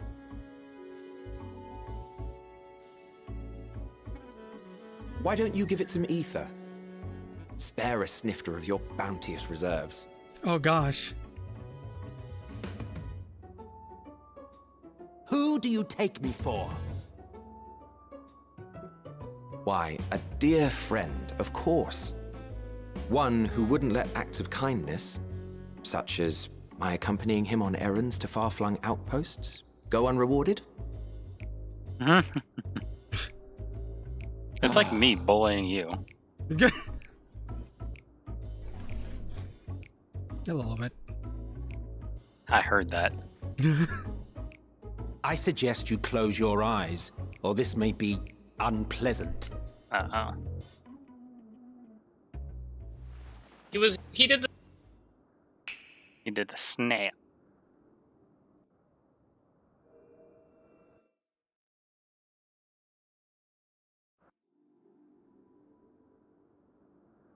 You may open your eyes. Did they put me on a table? Or nope, I am big now. Oh.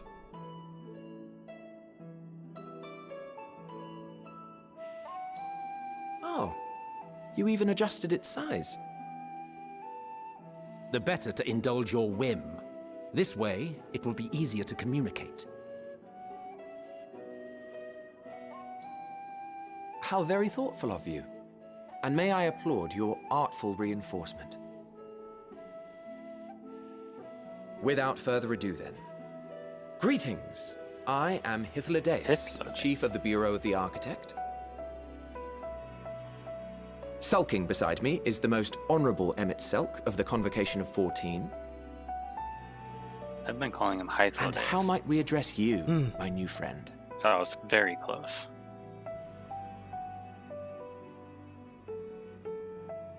A fine name.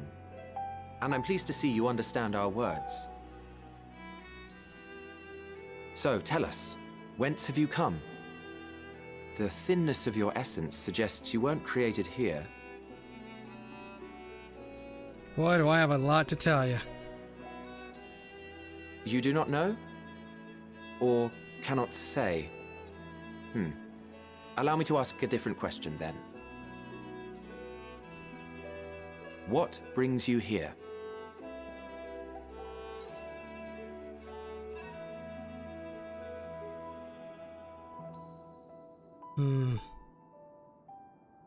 Does this imply that Emmett Selk knew of us before he met us?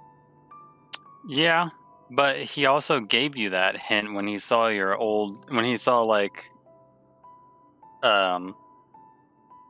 your shade or whatever. I thought he was referring to as them, not us. Yeah, but I think there's got to be something more to it, especially given now that he gave us Aether. So This whole thing is confusing me because Elizabeth said we can't interact with the past, and now we're literally interacting with the past. Multiverse theory. I think he meant that we can't affect a meaningful change. I.e., like, even if we do interact, nothing we are going to be able to do is going to be able to change anything. But that also completely goes against everything that Graha did. So, because Graha, he didn't change his future, he just created a new branch of time.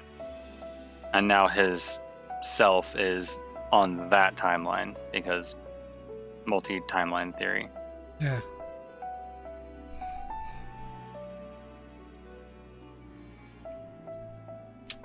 Alright, I have my answer. Both of these kind of seem like they would sound like sketchy answers. I know that. Isn't Hermes Hypnodeus? Oh, it's Fandaniel. Hermes is Fandaniel. That's Fandaniel before he became Fandaniel. So, Hades is Emmett. Hermes is Fandaniel. We got the name of... It was Artemis. Artemis was Gaia. Gaia is Gaia. We are missing some of the other Convocation's original names, aren't we? Because I want to find out who's Zeus and who's Hera. I wouldn't be surprised if Azem is Hera. Maybe. We'll see. I don't really know what to pick here. I think I'll go with the less specifically targeted answer. I want the answer that says let me beat up Hades again. Alright. Alright, I've got mine. Alright, y'all ready? Yep. Radio. 3, 2, 1, go. Want to learn more about Elpis. Well now, the same as us. Perhaps Azim wished to come too, but had to settle for a familiar. If she truly wished to be here, then she would be. Right you are. My apologies if we've given offense. The two of us can discern the color of souls, you see, and yours happens to resemble that of a friend. And with your purpose matching our own besides, we jumped to a hasty conclusion. We are here to speak with Hermes, the chief overseer of this facility, which we also intend to tour in order to gain greater insight into the man's work. We, I say, though this is Emmett Selk's charge. I am here only to serve as his guide. And I should be happy to serve as yours as well, by way of an apology for the misunderstanding. Wait. Are you suggesting that we bring it along on official business? This thing we know next to nothing about? Jeez. Okay. If you harbor suspicions, better to keep it close than leave it to its own devices. Wouldn't you agree?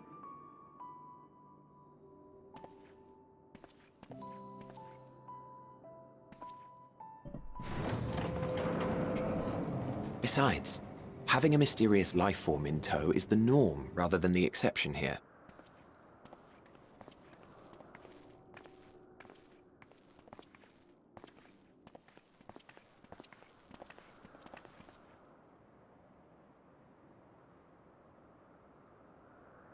Welcome, my friends, to the testing ground of creation at Heaven's Edge. Elpis. Wow. So this is the cloud thingies. The world unsundered. Elpis. The Grand.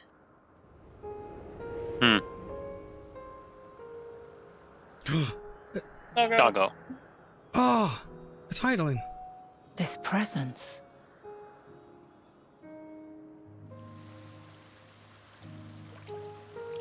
A bunch of booms. Elidibus. Visitors! We have visitors! Maybe.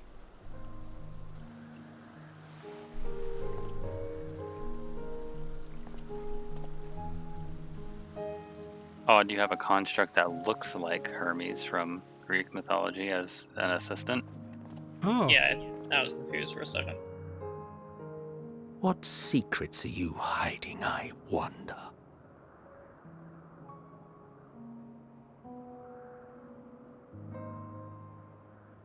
This is really interesting to me. This whole premise now. We just got isekai'd. We are sus. Wow. I'm gonna trigger everybody. Emmett Selch is sus. What's he say? In case you didn't know, it's rude to stare. Stop. I'm ready to click on Hythlodaeus. Ditto. Alright. Y'all ready? I already clicked him.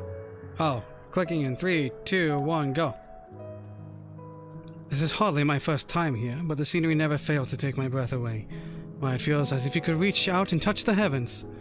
Now then, to begin our guided tour, perhaps you already know these things, but for the sake of thoroughness, I shall start with the basics. Using concepts to give shape to ether, creation magics allow us to bring forth anything we desire, be it inanimate objects or living beings. Anyone may conceive of concepts, but they must all undergo evaluation at the Bureau of the Architect. As part of that process, living beings and certain arcane entities may be sent here to Elpis for in-depth observation and study. A fascinating facility, isn't it? I dare say you will enjoy touring it with us. Hope upon a flower. Huh. Complete. I wonder if you did the snap emote at Emmett, if he would do something. Wait, why am I being banned? Because you said Selch. Oh.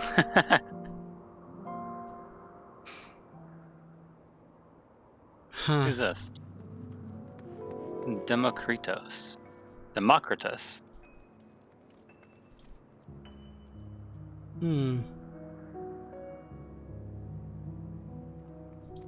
I see.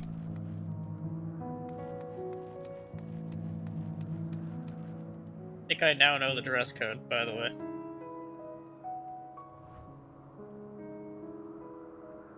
Yeah, well, even the Shades of Amarot said that they all wore robes because conformity was like tantamount to perfection. It like prevented people from being obsessive over appearances and stuff. Yeah. Wow. This is like a Garden of Eden. I was gonna say I know chat hates comparisons to WoW, but this is like a better version of the Fae map, in my opinion. The butterflies from the Stormblood trial? The Ghana? Yeah. Yeah. Huh. Man. Oh, wait, that's Heaven's Word Trial, actually. Fucking pedalauda. Can you fall off? No. Sad. They're never going to let you jump off to your death. Alright, Wait, this one's... Oh, never mind. Shall we talk with our boy Hythlodaeus, master of music? Yes. Clicking him in 3, 2, Instead of Rock Me Amadeus, it's Jazz Me Hythlodaeus. Okay. Play me some smooth jazz. Clicking in the Hythlodaeus now. Oh, we got a question mark. It's probably the robes. Hythlodaeus is looking you up and down. Now then, old friend Hermes. Aside from overseeing the facility, he also conducts his own research. Chances are he will be at the main observation hub, so let us seek him out there first. Attired as you are, however, you stand out a little too much. Our dear Emmett Selk wishes to keep a low profile for this errand, so... Do you know how to make a robe? The basic concept will do. Yeah, I don't have any creation magics. No? In that case, Emmett Selk? No! Your whim, your responsibility. You're getting not another thimble of ether out of me. The way he scumps sometimes, you'd think he wasn't a night bottomless font of magic. Very well, I shall make the robe, but perhaps you can assist. Come, let us search for the requisite material. What's a fitting mount? Why is Emmett's mask different than everyone else's? Is it because he's on vacation? Yeah. Probably. Yeah, bring Midgard over here. Jeez. Wake up, sleepy boy. Extra thick. Extra thick! Oh, we have the snake people from the desert in BFA. Ha ha ha, Bren. Dwabbit. I see y'all up there.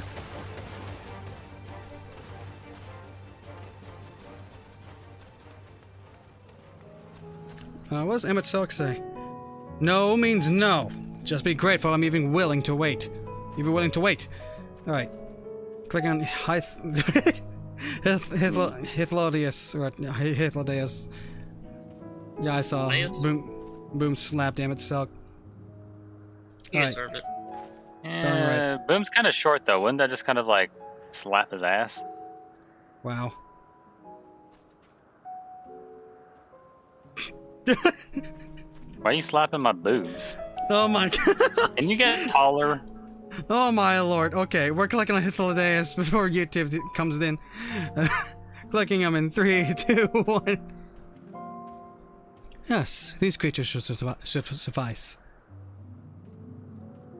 What? An etheric rope. I want you to use it to capture, shall we say, 2 Patalodae. There are 3 species here, I believe. Any 2 different kinds should serve. Now I should mention that the strength of the rope is tied, no pun intended, to the strength of its user. As your ether is still thin compared to ours, you will need to weaken the Patalodae first. Good luck. 2 different kinds. You see. Remember, don't kill it. We'll kill this thing. Got it. Nice.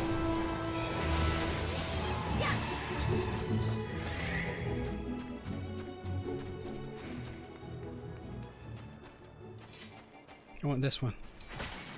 No, there's a red one over here.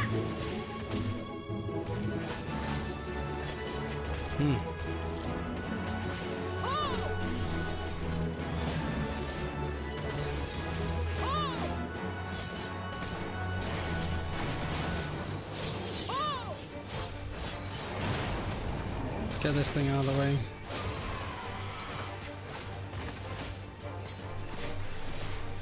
Working it a bit. A little bit more. Oh, right. The debuff.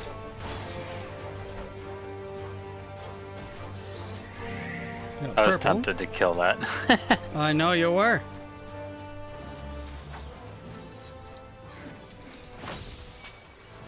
We may have another friend here.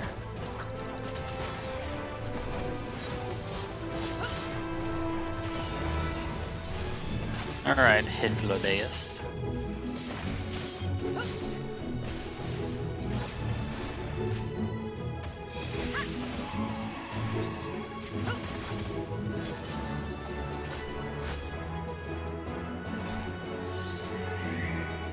There we go. Purple and red.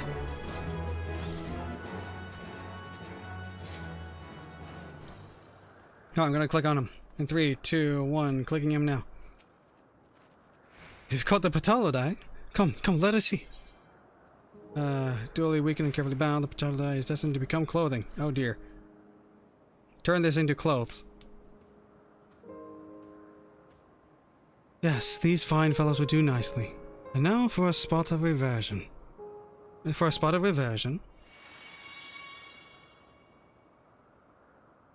There!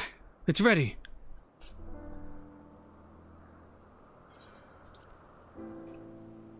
It's nothing fancy, but we're trying not to stand out. Try it on for size.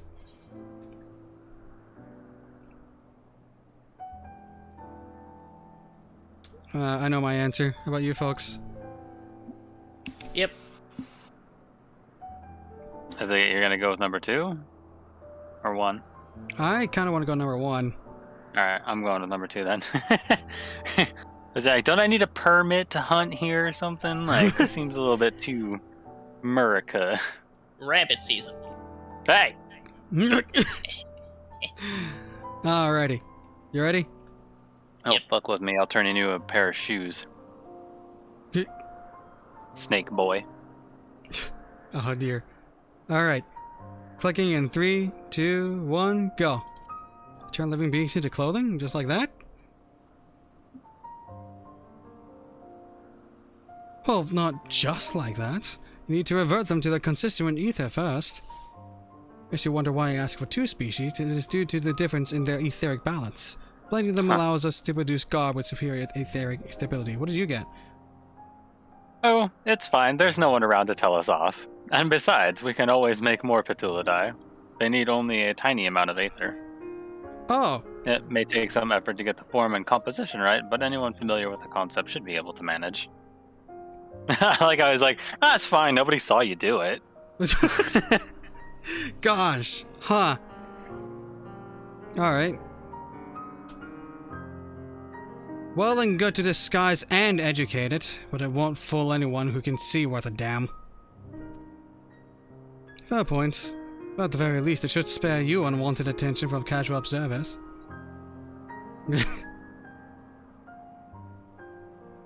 And with Selk speaks true. Even dressed like us, your unusual nature will be plain to those who think to look. Should someone question your presence, don't make up excuses, much less try to explain what you actually are. No, best to simply say that you are a familiar. The question is whose? Of course, Azem's. If you say you belong to her, people will give you the benefit of the doubt for any and all outlandish behavior. Exploiting our associate's absence?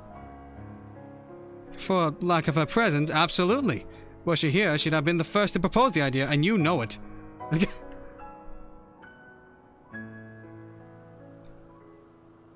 With that, seems as if Azem was quite the little pot stirrer. Does sound like it. With that, your story is settled. Let us continue with our errand. Huh. Eh? Oh, the robes. Shoot.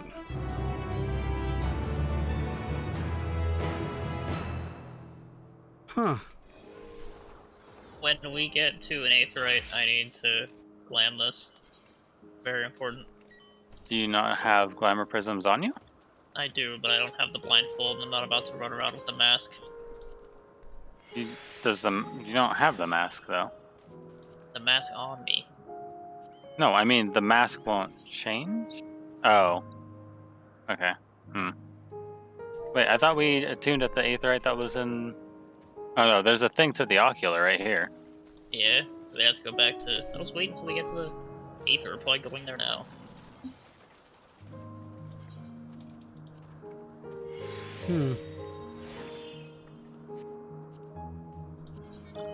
Don't mind me, I'm just doing a thing. Alright. Ready to click? Continue? Continue? I think this is the part where they wanted us to be in dress code, I suppose. Wait, Emmett Sock says something. As dubious as it is, passing you off as Ezem's familiar is probably the best approach. Should she take offense that others so readily believe her recklessness is to blame, she is welcome to mend her ways. Perhaps as a child in your original size? I think not. Augmented or no, your ether is still far too thin to be considered normal. Well, shoot. You're all ready to continue? Yeah. Yeah, I suppose. Alrighty. The Clicking mask on will have to stay. Alright. Clicking on Hythlodius now.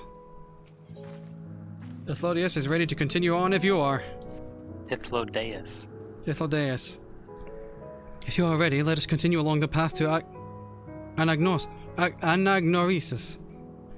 The place serves as an observation hub and residents both. Someone there should be able to point us in the direction of Hermes. Huh. Is it Diable? It is Diable. Worry about it when we get to the Aether, right?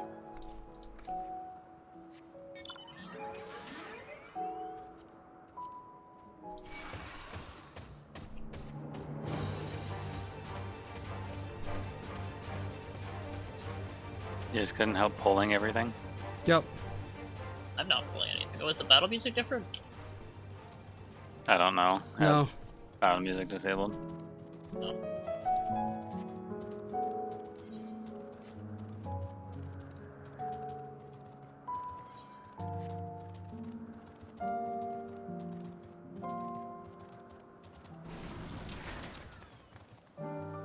Emmett Suck. Why are you putting your boogies on everything? Oh, jeez, man, you see this garden we're in? I was wondering what she was examining, but it seems to be the bush itself. Hythlodeus. Let's see if this observer knows what Hermes' whereabouts. Okay, clicking on the observer in 3, 2, 1, go.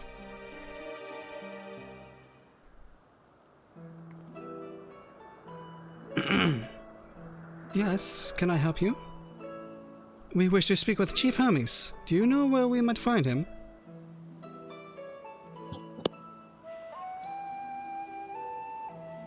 Well now, by your mask I assume you're one of the 14. Wasn't aware there was to be a visitation. Between you and us, it's something of a surprise. Your discretion in the matter would be appreciated. Oh, I see. My lips are sealed. The Chief should be conducting observations as usual. His focus of late has been aquatic creatures, so I expect you will find him at one of the pools here. The pools, you say?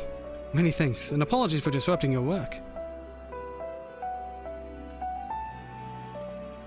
I say, Hythlodeus. Well, I've never met Hermes. You know him well, do you not? That being the case, could you simply find him by his ether? Aye, that I could.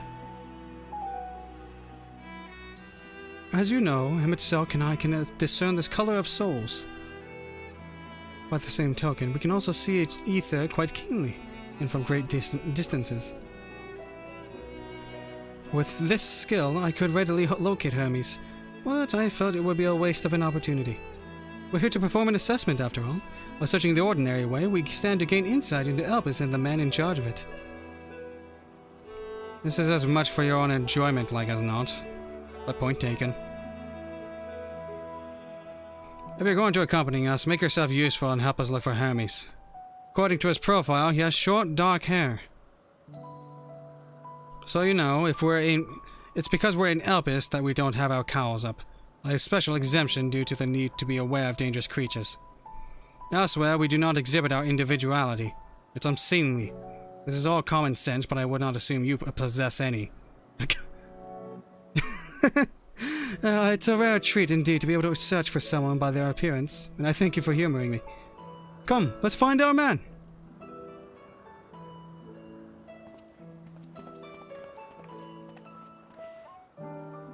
Huh.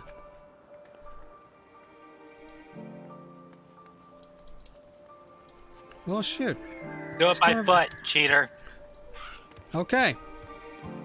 Realized, is every ancient one, like, of pure descent, sort of? There's no, like, other than humanoid ones? That's a horse model from the map. There might be a combination of Ellison in here, because they have the Ellison rig, animation rig.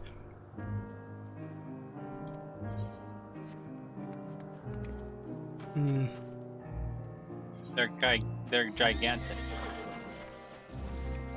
Gee, I wonder if Hermes is the one with the name of Hermes over his head.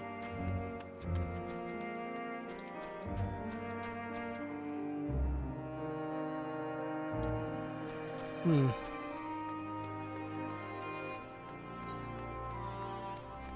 Where you all at? Nowhere.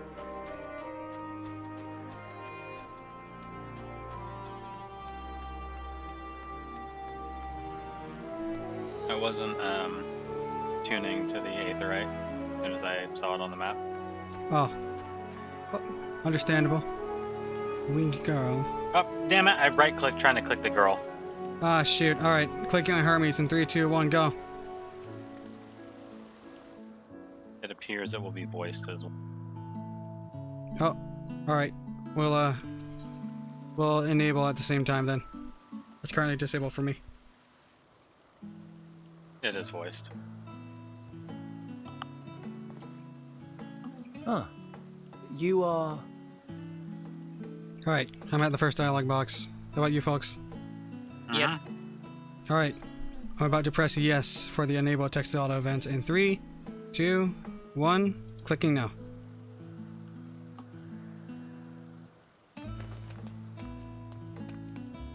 Oh. Different. You're different too. You and me.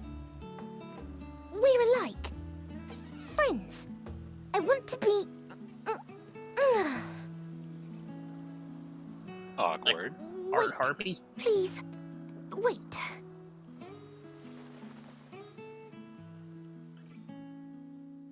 Greetings and salutations. Can you hear me? Do not be alarmed. I mean you no harm. I wish only to hear your words, share your feelings, and know your thoughts. May we please be friends? Absolutely not. May we please be friends?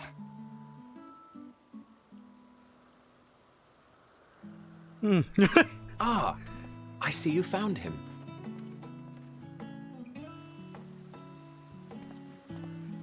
Hythlodaeus. It's been a while. Too long, I think. Too long indeed for close collaborators. On this blessed occasion, I bring not only myself, but others who long to speak with you.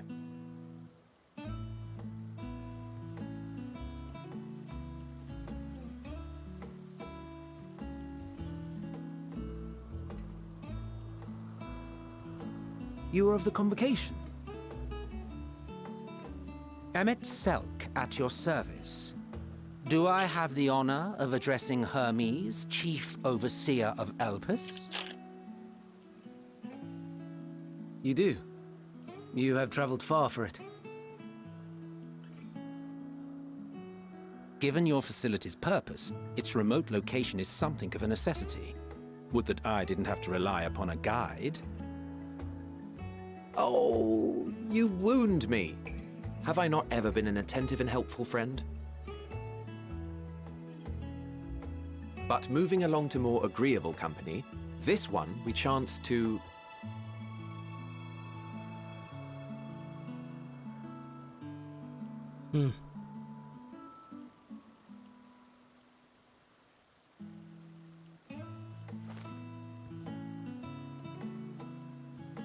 Well, you certainly have her attention. Is she one of yours, Hermes?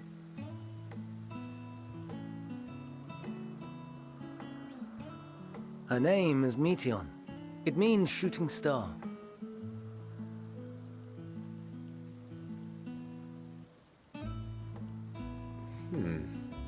If I may make an observation, her ether is terribly thin. I fear she might dissipate at any moment. Nor do I believe you've made a submission to the Bureau. I would remember such a concept if you had. I haven't, as you say. I judged it too early. She's a pet project of mine, still undergoing preliminary testing. But rest assured that I will attend in person ere long. Shooting star. Midgard's Very armor? well. Being an authority on flying life forms, I appreciate that you are exacting in your work. I shall look forward to your submission. If we have finished with the perfunctory chit-chat, I would discuss official matters. By my coming, I trust you already anticipate the subject. You said the word. I Oh, have an shush. inkling, yes. Please wait to the main building yonder. I shall join you as soon as I've returned these creatures to their homes. What's wrong, Hermes? An amystoma is missing. Did the bird eat it?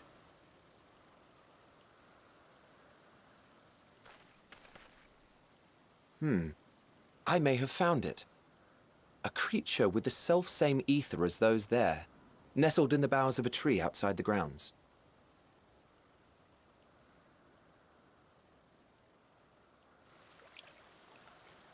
You're saying they can climb with their sorry excuses for limbs?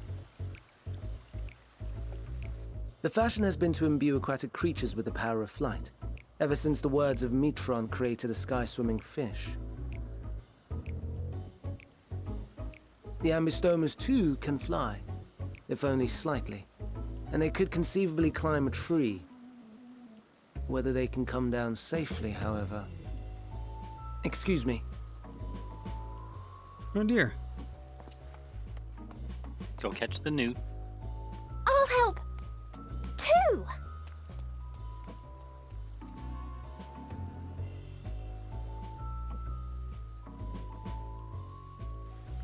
And what Or rather- are we supposed to do with this lot? Oxalotl. That's the word I'm looking for.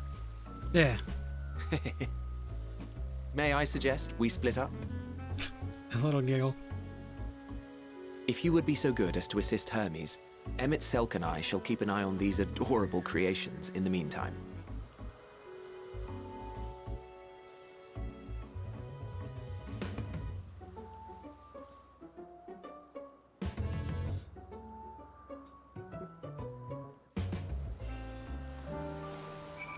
Huh. Do Umbral I Wind. outfit change now? You can.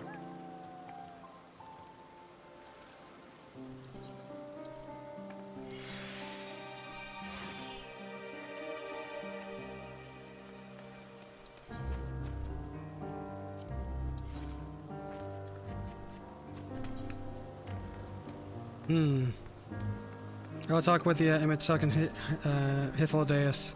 Emmett Selk? The tenets of the words of Mitron is to create aquatic life, both unique and beneficial. Aquatic.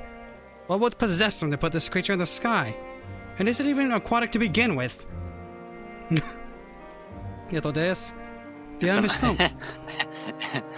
It's an all-terrain newt. Yep. Yeah, that is essentially what... Well, maybe he's not specifically talking about these things. The Ambistoma was submitted to the Bureau not long ago, and I'm pleased to see it has found its way here. We'll make sure these little ones don't wander off with like their adventurous fellow. Go on and lend Hermes a hand. Will do. We're just waiting on folks to come back from their glamour adventures. And while they do that, I'm going to attune to the Aetheryte. It's the end game, okay? I know. Keep your glamour game strong. Question: is the pterodactyl mount extremely hard to get? Very. Is there someone here with it? I saw them. Well done. Well done, you. It's not exactly hard, per se. It's just absolutely soul-crushing to do the grind. Was it something relating to hunts? No, it's related to score in Ishgard Restoration. You need something like a total of like over 5 million score accumulated with like a ridiculous amount in each job type. Huh.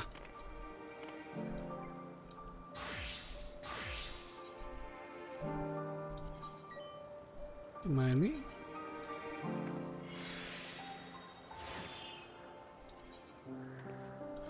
Sophists.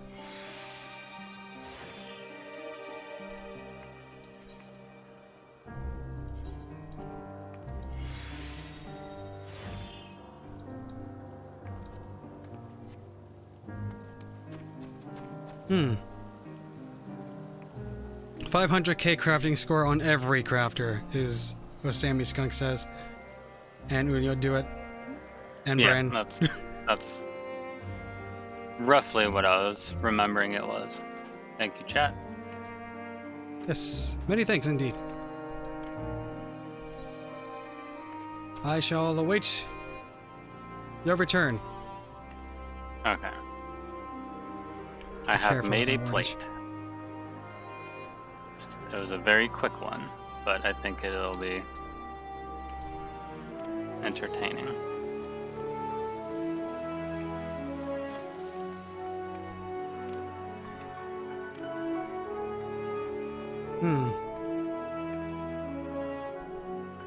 So this is essentially the Garden of Eden, huh?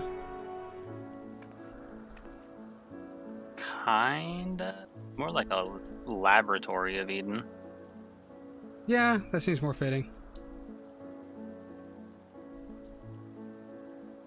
It's weird, we can just return here, and this is the furthest back in the past that, like, in the entire story of this game. Nothing else we have seen has gone this far back in the past, or even mentioned it. This is essentially before creation of our everything, or at least it feels like it.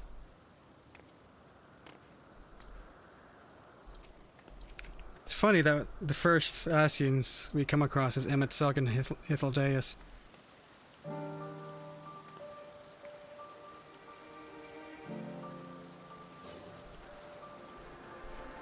Hello. So. Oh, you got the glances. Nice. Mm-hmm. Gonna need him to spot tree newts. Darn right.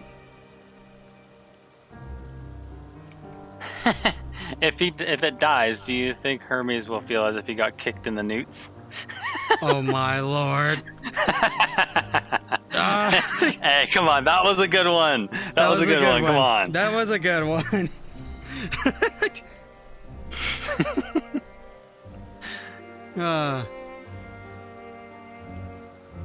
Faye Darkwood. So, Lucron, how do you like Sage and Reaper? Sage, I freaking love the pacing of it.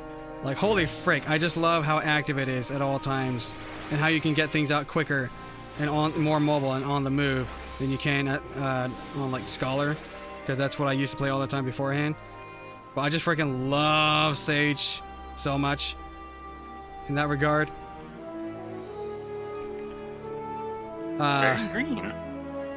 Indeed, very green. Emmet Selk. We're supposed to be wearing these so we don't stand out. Ari, hold on. I have some dye that I need to apply to this. No, he needs it to camo to hunt for these newts. It's good camo. He's trying to blend in with the grass. Yeah. Give me one more minute. I need to grab something to drink that's not eggnog, because I'm starting to get eggnog woozy. Alrighty. Sage needs an OGCD damage. Yeah, that would help things quite a bit. Well, it would add a little bit more to its already hectic kit. I personally would be fine with it, but I can see why they wouldn't do that.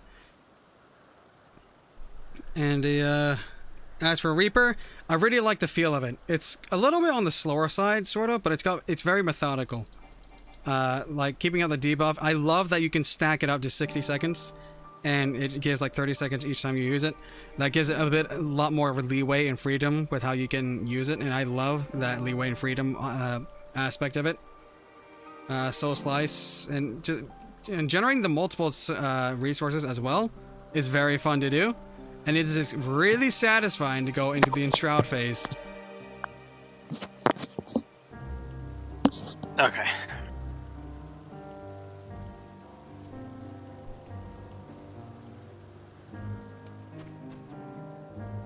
All right, y'all ready to proceed? Yeah. Ooh, that would actually be a really cool feature if they would have implemented it. What? If, as a sage, if you had like an S pose or something, to where it would change the formation based, like it would be like your sheath pose, right? Oh, I would love that so much. Holy heck, I would love that. Yes, that would be freaking awesome to have. I love it a lot. I kind of want it.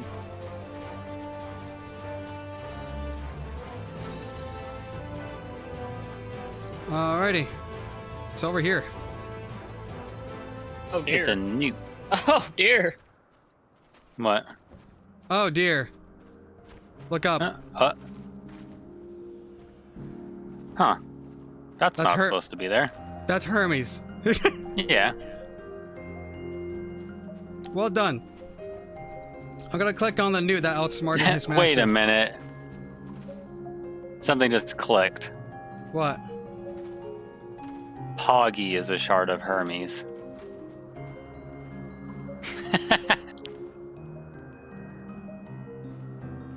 Huh.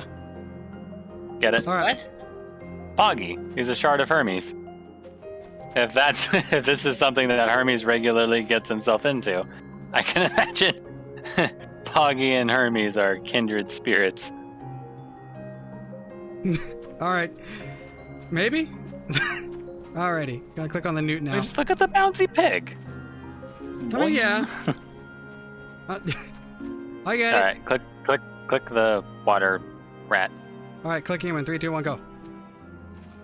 It seems Hermes and Meteion have found the quarry, a creature known in this age as an ambystoma. Yet, though it has been safely extricated from the tree, Hermes appears to have found himself in quite the predicament. The ambystoma. Hermes saw it high up the tree. He climbed up to get it, but it jumped on him, and he slipped. Everything is under control, I trust. I got my decision.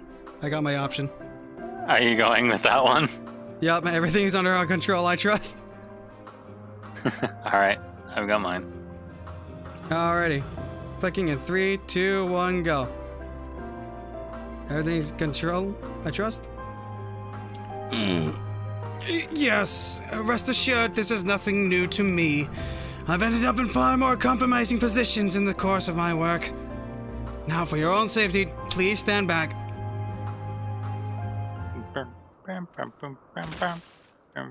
He freaking died.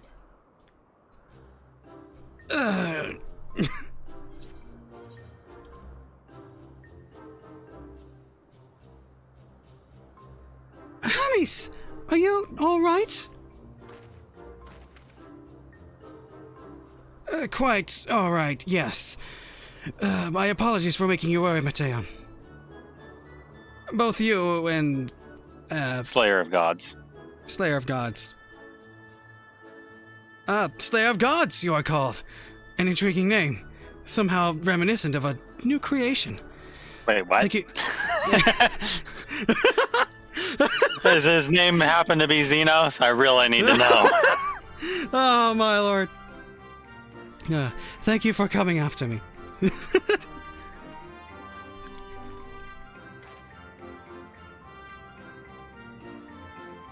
As for you, little one, you must be more careful.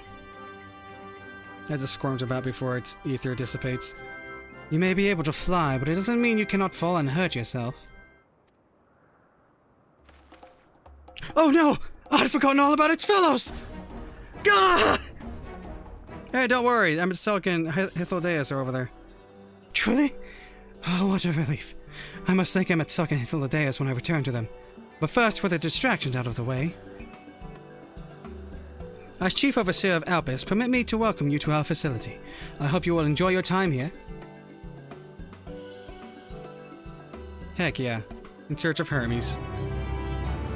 I feel like that model that they're using is like an alternate rig, not even a rig. It's just an alternate layout option for Ara. And you know people are going to be requesting to be able to play as this race now, like 100%. Because it uses the same ear attachments for the wings, and it uses the same tail attachment for the tail. Oh yeah. Like the hook points for the skeleton are in the same spots. I don't think those are shoes. I think those are its literal legs. Yeah. They've had worse restrictions before. You're talking to somebody who has to sit in the rain without a hat. It's got a Your point. ears can be a hat. Keep poking fun of me, I'm gonna turn your ass into a hat. And I'll make you into a scarf. Dang. What? Bunny fur. That's not how that works. I don't have fur. This is getting heated. Do you see dear. fur? Oh Okay. dear. Yeah. Huh? Huh? You see any fur? How about now? You see any fur? YouTube. Everything's Didn't think just so. fine, YouTube.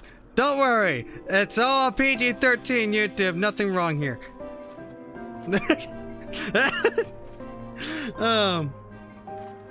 All right. I'm ready to click on Hermes. How about y'all? All right. Ready. Clicking on Hermes in 3, 2, 1, go. Having found the wayward Ambystoma, Hermes is the picture of relief. Ponder, warned, cherish, welcome. Well, we mustn't keep the others waiting. Let us return to Anagnosis. Noesis.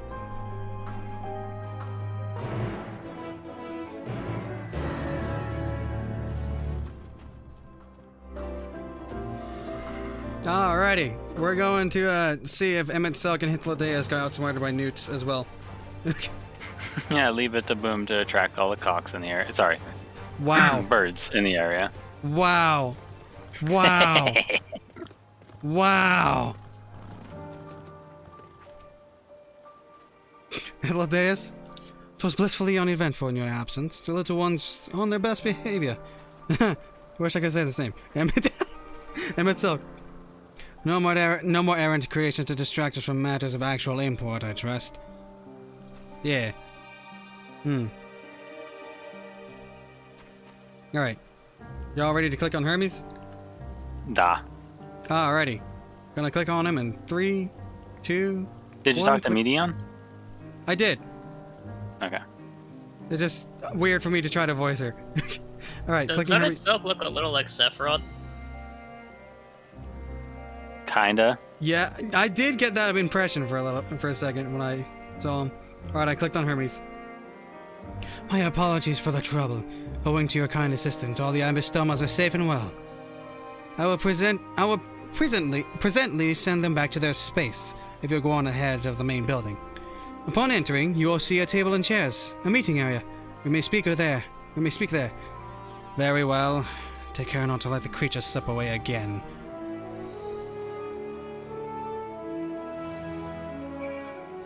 Will you be attending as well? If so, you should join the others at the building. Do you think the Trust will have the option to have Emet-Selch and Hythlodaeus? Dude, that would be awesome! Wait, what? Say that again? The Trust for the dungeon?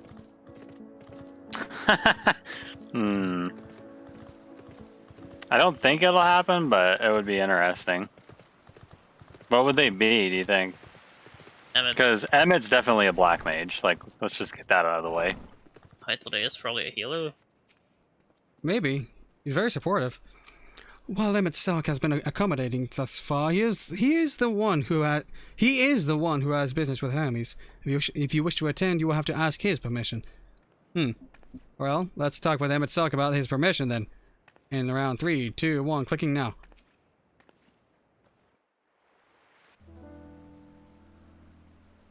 Turning it autoplay on. Pretty sure this is a voice. This appears to be the place. And here is where we part ways. We will be discussing highly sensitive affairs. Only a select few may be privy to such knowledge, and that does not include someone who cannot or will not divulge their origins. I mean, that's fair enough.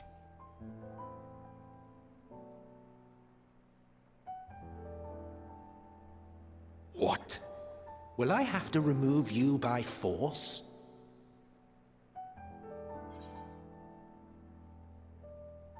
I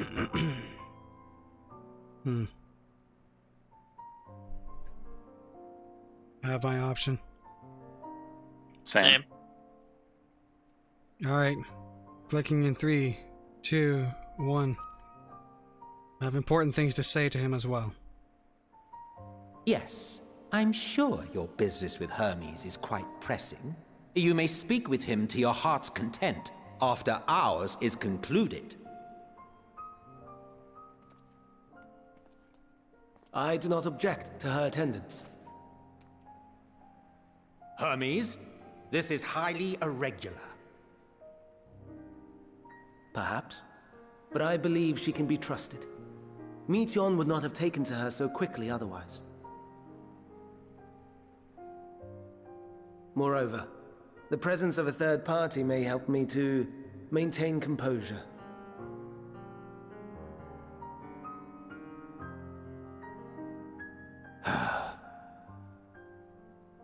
As you wish, then.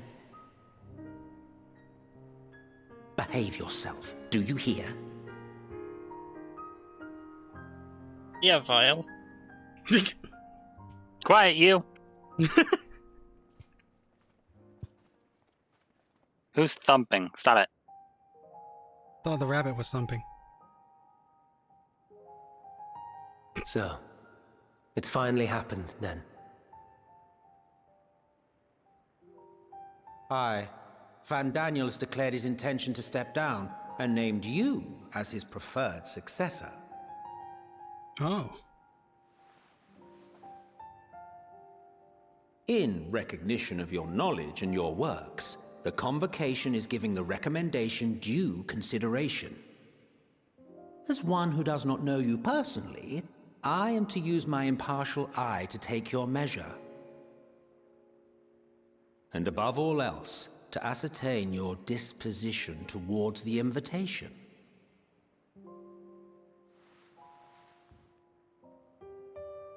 I understand that you and Fandaniel are close. He himself was once chief overseer of Elpis after all. I should not be surprised if you knew before anyone else that he wished to relinquish his office. I did. He told me that when he fulfilled his purpose, he wished to pass the torch to me. A torch you seem none too pleased to accept. Are you so averse to serving on the Convocation? No, it's not that. For a humble researcher like myself to even be considered is an honor beyond words. No. What troubles me, what I struggle to come to terms with, is the very fact that Fandaniel is stepping down. Does this not mean that he will return to the Star?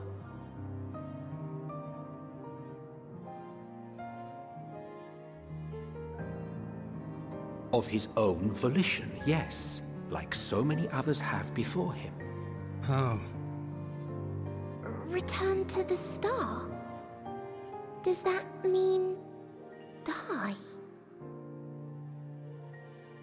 Well now, that's not a word I hear often. Is that what you say here in Elpis?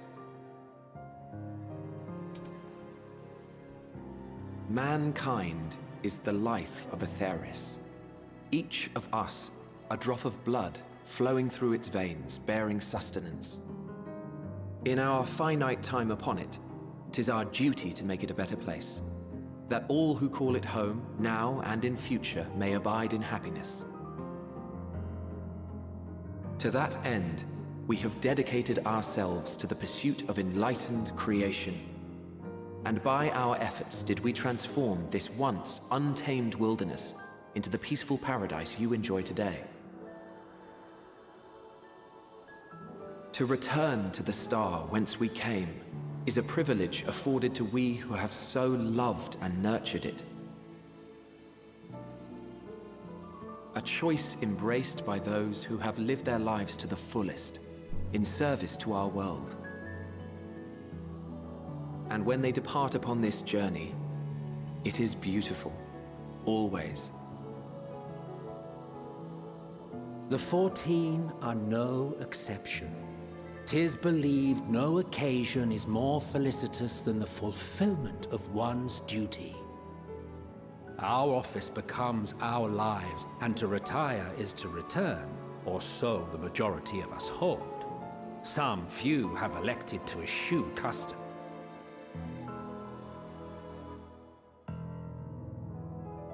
Mayhap you feel Fandaniel's deeds do not warrant his return. Yet you should know his accomplishments as well as any. During his time, he conceived of countless outstanding concepts. And channeling the wealth of experience he attained here in Elpis, he brought forth many new specimens. I know of all this. I do. It's just, I cannot fathom why someone so great and wise, who could still do so much good, would want to end it all.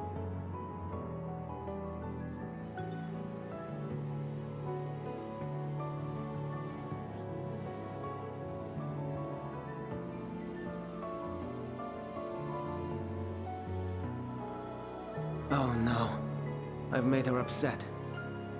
Forgive me. I know I requested your presence. Might I trouble you to take Meteon outside? A change of scenery would do her good.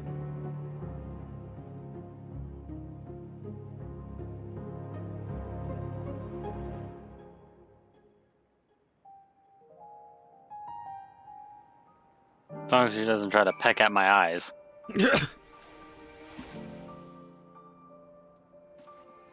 Kind of want to talk with everyone here. Oh, he just says forgive me. Which soak. Go away. Okay. Yep. Alright, I'm ready to click on Meteon. Yep, Median. already forgot. Median. Alright, I'm gonna click on her in 3, 2, 1, clicking now. I'm sorry, Lucia. I didn't mean... a walk? Perhaps we can go for a walk? I might learn something. What's up? Click here on her 3, 2, 1, go. Hermes gets sad when he thinks about death. When others are sad, I'm sad too. That's how I am. How he made me. Don't Like worry. the butt flower. I'm fine now. So, why did you come here? I came here to save the world. You want to learn more about Elpis and Hermes? Oh, teach you. I can teach you. We could take turns. I tell you something, then you tell me something.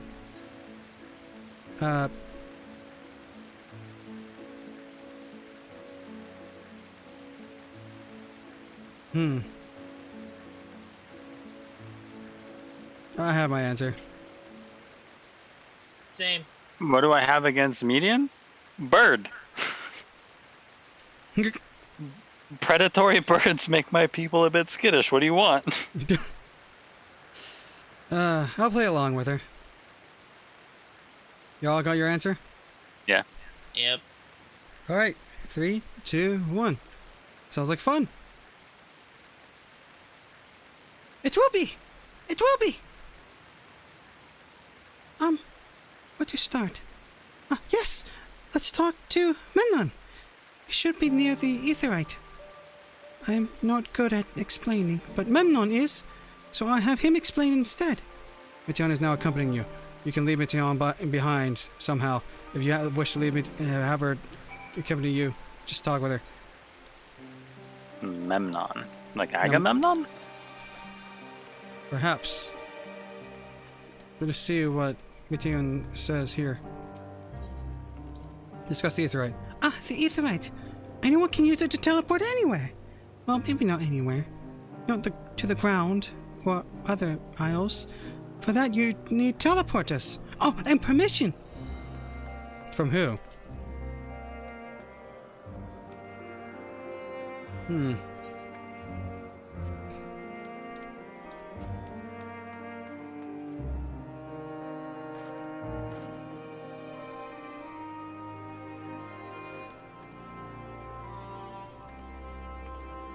Alright. Ready to just talk with Memnon. In 3, 2, 1, go. And what have we here? Well, you look like a person. Your ether is quite thin. I assume you are familiar like Mityon. There's something you need. Or you continue, the dialogue is different based on your race. They What? compiled on different dialogue as well. I did. I was confused. I thought you had, like, cruised over something. Yeah, I have different dialogue entirely. Oh, shoot. What did he say? Mine says, though you look like a person, you have the ears of a beast. I assume you are a familiar of Medion. Huh. I assume you are a familiar like Medion. Is there something you need? What about you, Boom? Though you look like a person, you have the horns and scales of a beast, and the rest is the same. Huh. I wonder what Hrothgar get. Hey, kitty! Look like a beast! Just straight up, you look beast. Alright. This is Lucia. Could you teach her about Elpis? Touch her. Oh no, stop. A newly arrived familiar, is she? Very well. I should be glad to introduce our fair facility to her. As you know, it is mankind's duty to make the star a better place. As part of this duty, we employ creation magics to bring forth new life. However, we cannot simply release our works into the world, for it would lead to chaos. No, any and all life forms must undergo extensive testing to determine their fitness to exist. Testing which is conducted here in Elpis. Every candidate is subjected to rigorous study, in which we identify their properties, surmise what habitats might be suitable, and speculate as to the effects they may have on the environment and other species. Should it be judged a beneficial addition to the star, it will be allowed to take its place into the world. The two of you, too, were created with the hope of making the star a better place. So heed your masters well and be good, do you hear? We will, Memnon. We will. Thanks for the lesson. Hmm? You had a turn, now I get a turn. Where did you come from? From the star, I guess? No.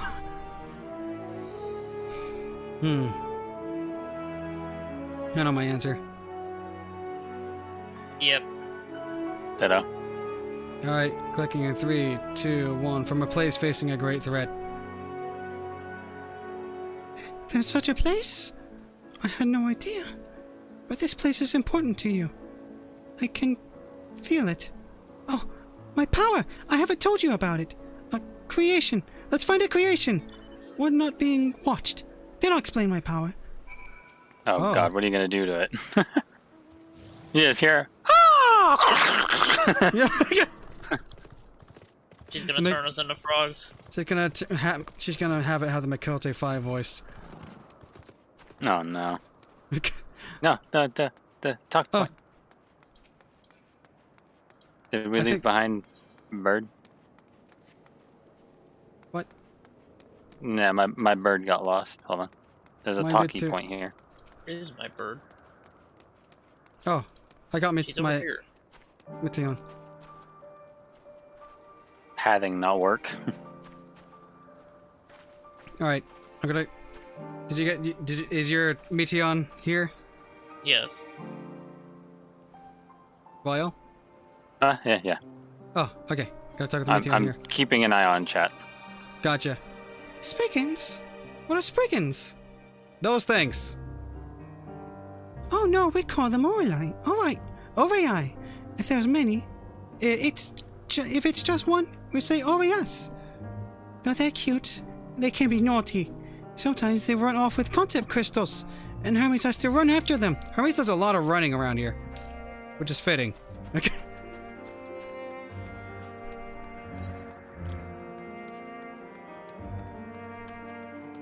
Oh. I don't see any other combo points. Yeah. Right. Let's talk with emotionless. Oh no. The theory continues. It does. Clicking on the bird. 3, 2, 1, go. Cutscene. Oh dear.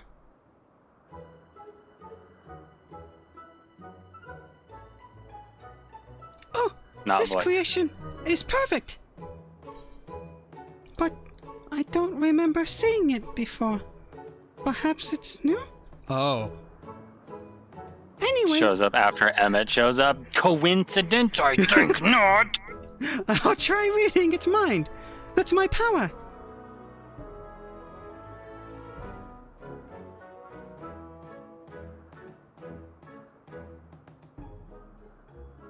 I can smell you. Watch is just sitting there. Lettuce. Bacon. BLT. Beatus. I can't read it. Or maybe there's nothing to read? I should have called Emmett stupid. Sorry. Wow. Wait, please wait. I'll try again. With you this time. Sure.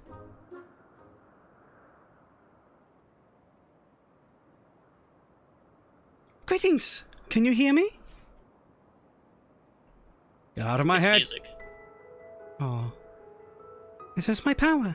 I can read the emotions of those around me and project my emotions to others in return.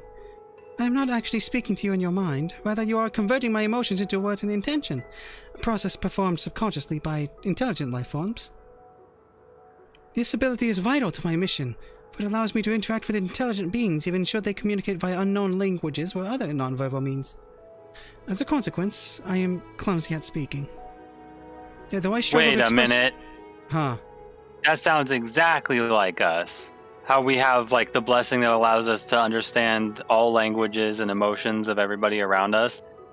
Cryo's specific version of the Echo is to understand emotions, like just raw emotions. Oh my gosh. And we suffer from speaking as the main character throughout the entire story. Like we're shit at it. Huh. Shoot. Yet, though I struggle to express myself in this fashion, Hermes wants me to speak as much as possible, for everyone has thoughts and feelings that they may wish to hide. I harbor an affection for you, one that is difficult to define. Aside from the fact that you share common traits with us, your thoughts are complex, prismatic. They draw me in and leaving me wanting to know more. Out of respect for your privacy, I will refrain from using my power when speaking with you. Nevertheless, I want you to know that I wish to be your friend. Did you hear me? Loud and clear. Good. Now it's my turn again. So, what are you good at? Slaughter. Gee, I wonder which one Lucron's going to pick. Gathering. Not I necessarily. like trees. I like bushes. I like plants. Oh my lord. I kind of want to say it's a secret, but... You can make her all excited and say playing. I'm not really good at playing.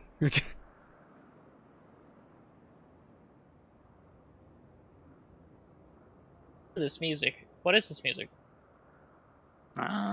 Mine stopped at the option. I know it did, but what was it before? I don't know the name of it, but I want it. Same. What are you folks gonna say? You know Apparently my the theme is called Flow. And now I'm having Y'shtola flashbacks. So, Boom, you're gonna say fighting? Correct. How about you, Vile? Macon. Alright. So, I guess I can say playing. You're not gonna go with Gathering? I'll go with Gathering. I was gonna say, come on, man. Alright. I'm ready. Mm-hmm. Are we gonna read them? Mm-hmm. Yeah. Alright, gonna click in 3, 2, 1. I'm pretty good at gathering. Oh, gathering? I like gathering too. How about you two? You first, Boom. Oh, fighting. That must mean you're strong. Heck Hermes yeah. is strong too, but he doesn't like to fight, even when creations fight him. Crafting. Oh, not creating, but crafting? Putting things together with your hands. That sounds like fun. I can't use creation magics, but maybe I can learn to craft. Huh. Shit. Well, you're gonna have to go all the way back to ARR to start that, so. What do you gather? Where do you go? How do you get there? Do you fly too? Yes! Stare. Stare. I think we might be bothering it. Stare. Stare. I think we might be bothering it. Yep. Stare. Stare. Let's keep going. We'll go and see one thing next. She's usually in a small building. One in the west row. Bye-bye. Bye-bye. Stare.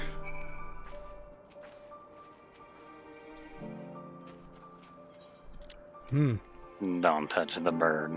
Let's go and see one thing. She's usually in the small building. One on the west row. Okay.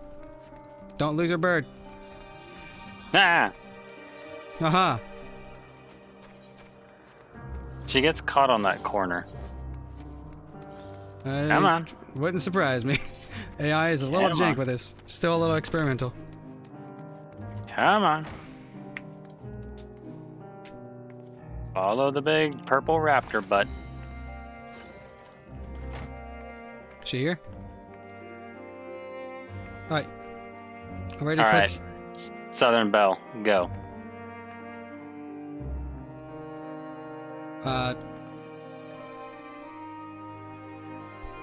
Southern Belle. What? And whale. Yeah, give her the old Daisy Duke treatment. Okay. Well, if it isn't Mateo, I see you brought a friend today. Greetings, Euanth. An apple. Could you make me an apple? The kind Hermes likes, covered in syrup. I want to share it with Lucia. Oh, candied apple? Hermes is certainly partial to them, but you know you can't eat Mateo. You want me to do so. But I like it too. It may seem that way, but it's due to your ability to share. But it's due to your ability to share those feelings. You've taken Hermes' likes for your own. In any case, I can't prepare an apple right now, but I'll bring one for Hermes soon. I promise. I'm sorry, Lucia. I wanted to show you my favorite thing, and I could ask about yours, but I failed. God damn it, I clicked it. Alright. I'm gonna tell her what I like. 3, 2, 1, go. I like these things. Oh, that's what you like. Yes, I can feel it. Your joy and happiness. And it makes me happy too. Thanks for sharing it with me. Lucia? Well, we've walked and talked a lot. Maybe Hermes has finished talking too? Shall we go and see? Sure. Between you and me, Hermes' eating habits are atrocious. We may not be reliant upon food to the extent that our smaller creations are, but our diets eventually catch up with us. If we don't consume the requisite balance of nutrients, we grow weak and lethargic. And Hermes consumes candied apples as if they were a staple. Come on, small bird. Hope Hermes isn't sad anymore.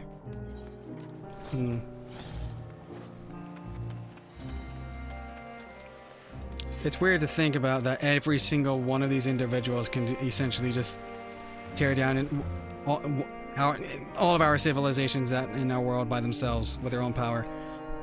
Every individual one of these people. Emmett Selk? What, back already? Pity. No way.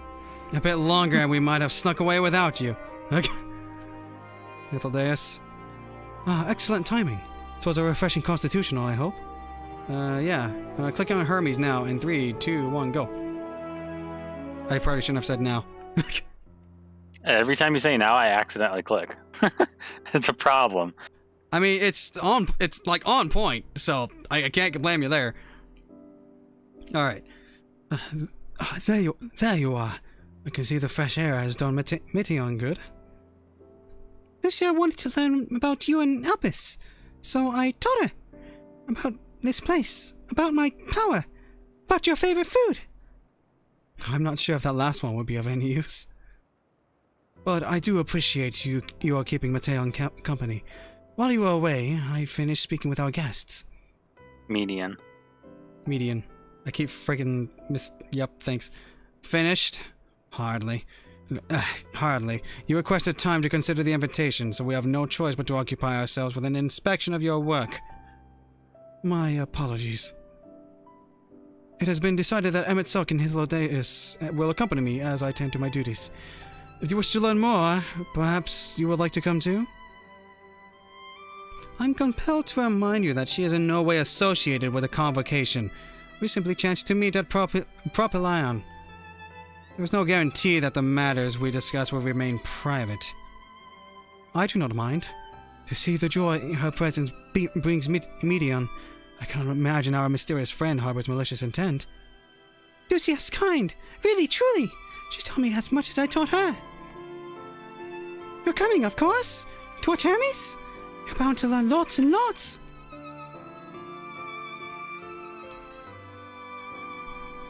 Ponder what? Complete. Heck yeah.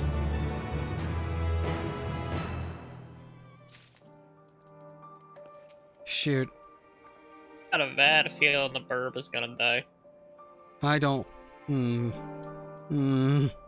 They mentioned that it had no ether and it could go away. They did and mention they're doing that. a lot of character building with it. They are. Ah, frick. Well, let's just remember for a moment. Every one of these people dies. Oh, that's true. You're not wrong. It is held that all civil organizations conduct their affairs with total transparency, and the convocation is no exception. I'm talking with Emmett Selk. Well, that doesn't mean we are obligated to show our work to unknown entities such as you. Consider yourself privileged, and behave accordingly. Hythlodeus? Though I see new creations on a daily basis, here they look at them with a different eye. It will be interesting to observe Hermes at work. Indeed. Medion? This time we all get to go for a walk. Isn't it exciting? Yeah, Hermes, I'm going to click on him now. Lives apart. Composure regained. Hermes is ready to return to his duties. Hitting accept after I reset my recording. Here we go. If everyone is ready, there are a few creations I need to check on. First, we shall return to that spot where we found our wayward ambystoma. Have care when you step outside a hub, for there may be more unruly creatures about.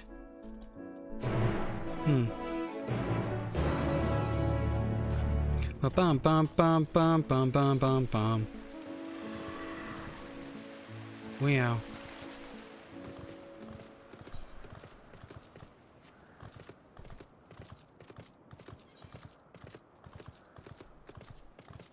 Lives apart.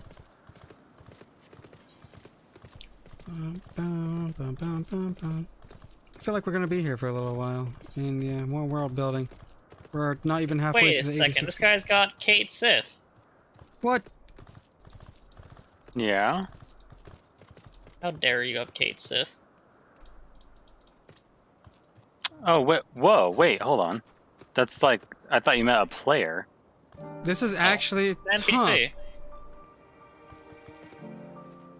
Maybe this is like a common familiar? I've never seen that familiar anywhere else. Has a crown and everything. Weird. Good catch, Boom. That is a good catch, Boom. Thank you. Shoot. Ithlodeus? What's up? Ah, yes. The Eon-themed Petaluda. One of the newest species of the ever-popular butterfly. Still bothered about your robe? Don't be. The few specimens we repurpose won't be missed. Oh, that's more... Okay. Emmett Silk? Oh, Vim and Vigor now. We were discussing his nomination. He was melancholy incarnate. I bet. Medion? So beautiful, Petaluda. I hope they make it into the world. Let's start with Hermes. I'm gonna click on him in 3, 2, 1, go. This here is a new species of Petaluda we recently set loose. It has been doing very well, managing to maintain a stable existence thus far. If it can see its observation period to the end without issue, we shall release it onto the world. Tell me, do you know the difference between living beings and arcane entities? It is the presence of a soul. I was gonna guess that, yet the soul isn't something you can choose to have at will. No, it manifests only in those beings whose forms adhere to the laws of creation, that can endure on their own. Beings that do not fulfill this requirement, such as those spontaneously born of magic or natural phenomena, do not have souls. No matter how much it might resemble flora or fauna, if it lacks a soul, then it is considered an arcane entity. So you see, it is not for mankind to decide what is living. That domain lies beyond our manipulation, and it is hubris to assume otherwise. But come, let us head to the nearby beacon. I received a report that arcane entities have gathered there. Could be. Lucron. You said butt gum. Would you freaking...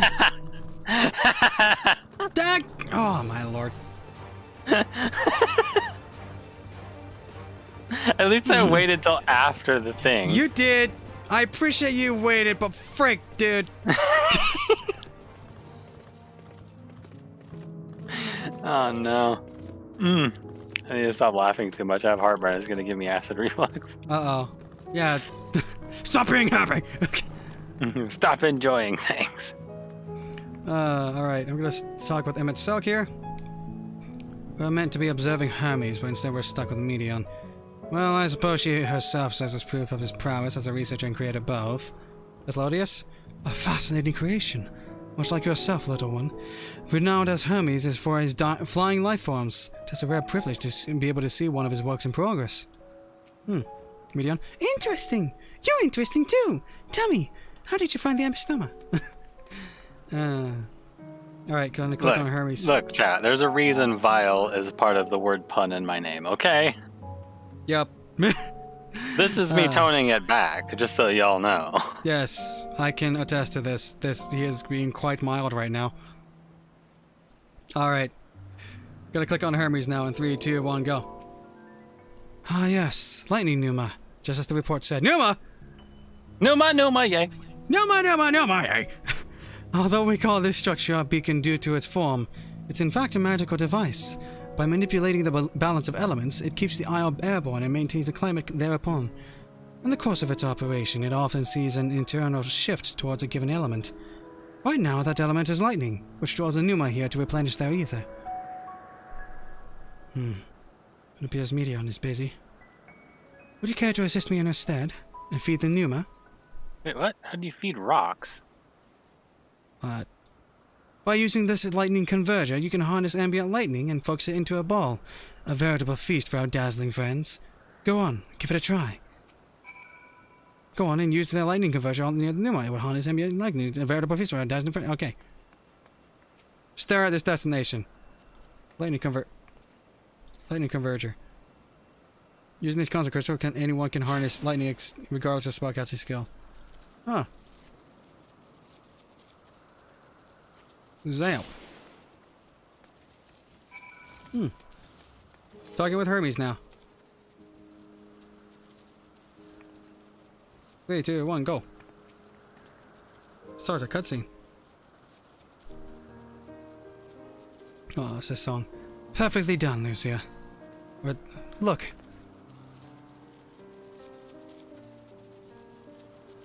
See how they gather to feed? How they express themselves through their actions despite their lack of words. Speech is not the sole defining characteristic of a thinking, feeling creature, nor is silence an indication that they do not possess these qualities.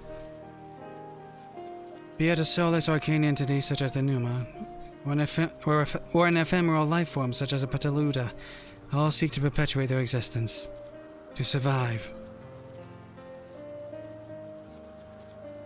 You know my answer to this? Yep.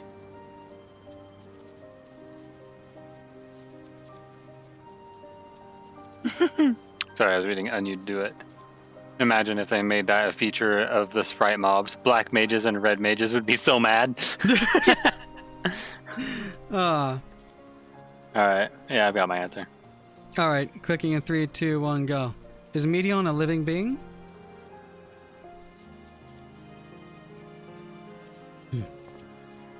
A good question. I can answer it from a theoretical standpoint, but it ultimately falls to the Bureau of the Architect to pass judgment. Those with exceptional vision such as Hythlodaeus, may be able to ascertain her true nature. But to me it doesn't matter.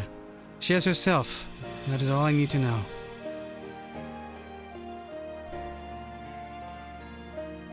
Oh, you've finished already? I'm sorry, I was in the way. Not to worry, my dear. They miss nothing of notes, and we would still have plenty of work for them to observe. Next, we will be heading east to the Morning Dew. I need to speak with some observers there.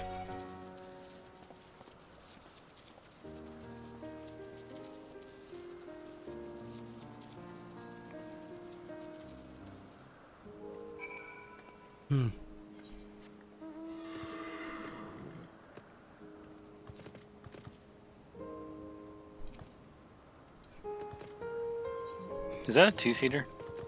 No, it is not. Aww. Would you like me to get on a two-seater? No, I just wanted to ride side saddle behind you. It would look funny. Oh. Yeet! Also, this horse has the slowest walk animation in the game. Like, there is nothing slower than this horse's walk. Wow. What's up, Medion? It's adorable, but beware it sneezes. Hermes went flying once. Yeah, boom. Hythlodaeus. Where are you? Oh, you're there. He was. You always riding around on your booger goo-boo. God, this fella has been the talk of the Bureau. The combination of a carefree aspect and endless rows of fangs is strangely charming. Okay. Was there a guiding theme or any method to the madness that is this random assortment of features? That is this random assortment of features? So Hermes made these things. Huh. Shoot. Alright. Well, I'm ready to click on Hermes. Soon. And where are you going? One of these things is not like the other. This one! No, I'm kidding. Ah, no! Alright, gonna click on Hermes in 3. It's not that one. Da, da, da, da, da, da, da. That was a good pun. Well done. Yep, clicking now.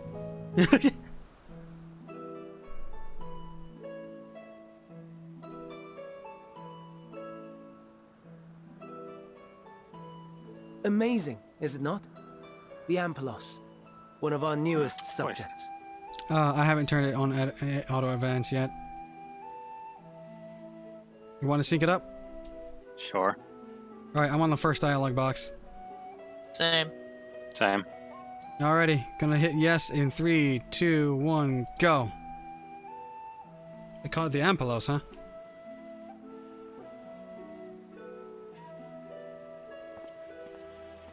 My neck of the woods, we call it a go-boo. So, Hey ho. how are we coming along?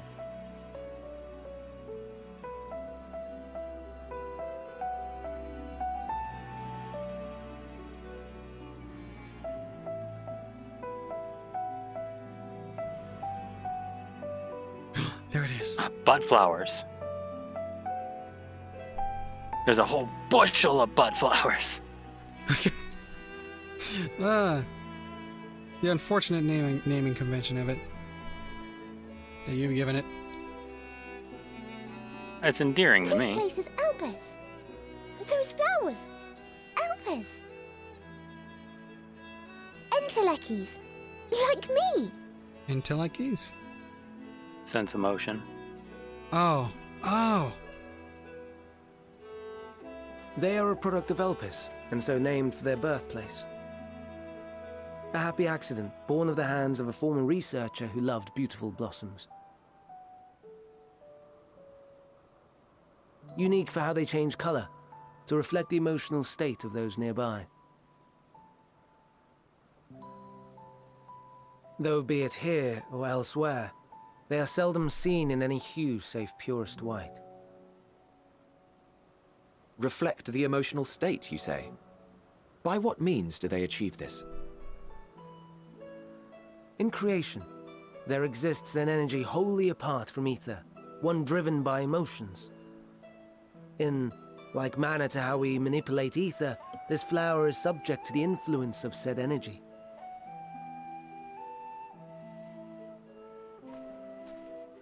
While it has no will of its own, it is sensitive to the prevailing emotion in the vicinity, and reacts by altering its color and vibrancy.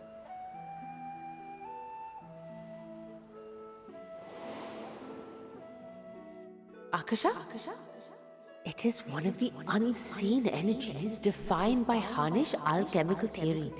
Though a gross oversimplification, some describe it as an essence influenced by feeling.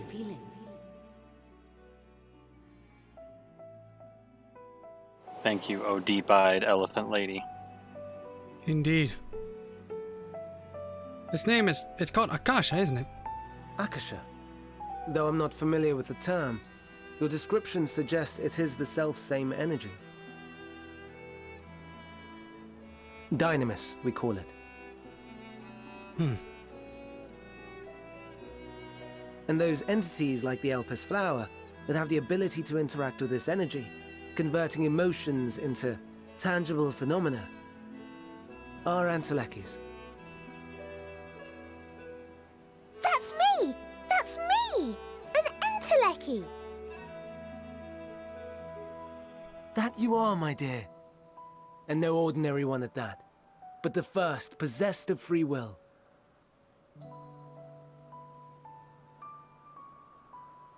Wait. She's... A form of energy other than ether? Is she a flower? Dynamis? No, I've she's never the heard of opposite such a form of thing. these blasphemies. Hardly surprising. Dynamis cannot be seen, much less felt. And though its existence has long been theorized, we had no proof until the flower's serendipitous creation. What's more, Dynamis is far weaker than ether. Under normal circumstances, its effects are drowned out by the latter. On account of which, beings comprised of and reliant upon the ether, like you and I, are unable to make practical use of Dynamis. 'Tis a truly esoteric thing, known to but a select few scholars. Intriguing. Then, given the limitations you described, why create Meteon?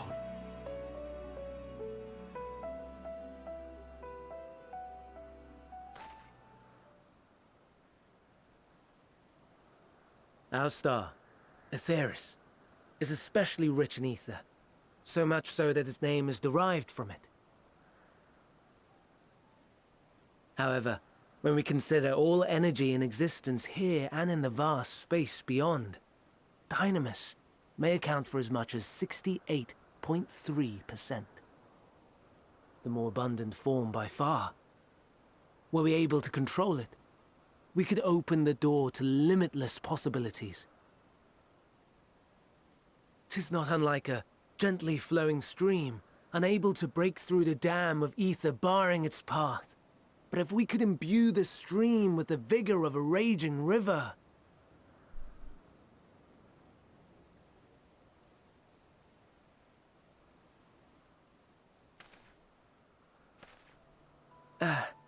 Not that I have such grand ambitions.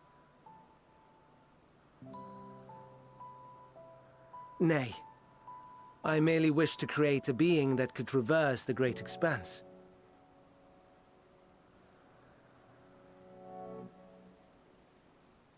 The relative scarcity of ether beyond the bounds of this star was a concern. And so, I looked to another source of energy by necessity.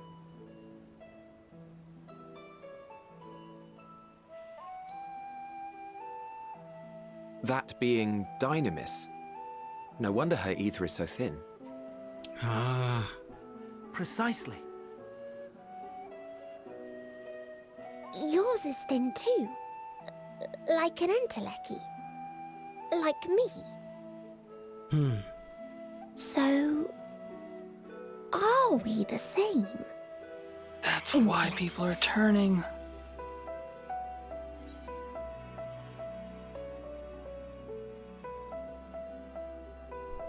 Yeah, I get it. I get like the whole thing now. The whole thing? The whole thing. I think I completely understand where they're going with this now. I'm curious to hear your I can't actually say like what the future specifically is going to happen, but from what I'm understanding right now, we've been sundered. Yes. And specifically our character is like 7 times or 8 times rejoined or whatever, right? But yes. The people on the source, their ether is thin because of the ethereal stagnation that's going on.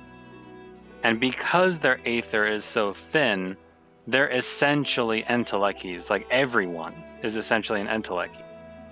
And because they're experiencing intense emotion, that emotional power is being kind of like replacing where the aether would have been. Yeah, I see where you're getting at now. Yeah. And that's what's driving the transformations. But then if people were incredibly happy, the same thing would happen. We've only seen it happen with depression. Exactly. Which is why I'm still like slightly confused. But the other thing that's kind of like now a big giant question mark is, doesn't that mean that the rejoining has to happen? Because then everyone will be back to their full etheric density to where they wouldn't be susceptible to Dynamis's influence and turned into things. That makes a lot of sense.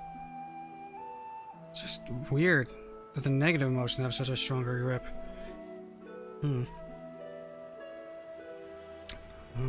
Let's see. Sure. I'll do sassy number 3 if nobody else wants to. I'm kind of into it. Okay. I have been known to transcend my limits with nothing but determination.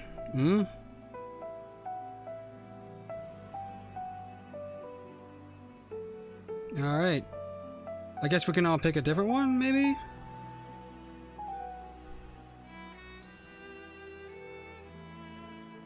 Boom. I mean, I was gonna pick 2.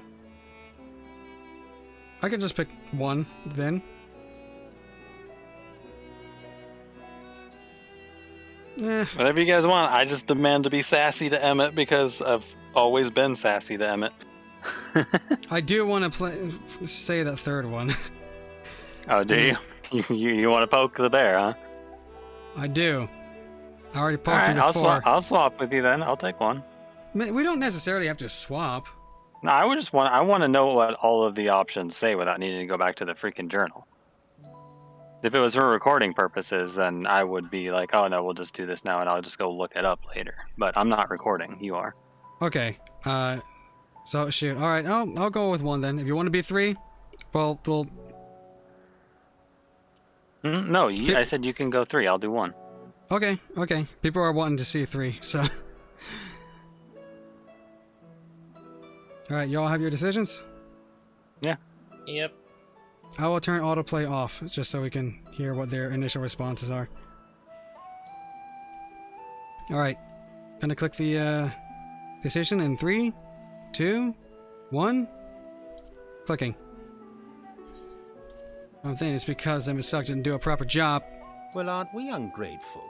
Mayhap I should revert you to the pathetic, faded thing you were. Oh dear. I look quite concerned.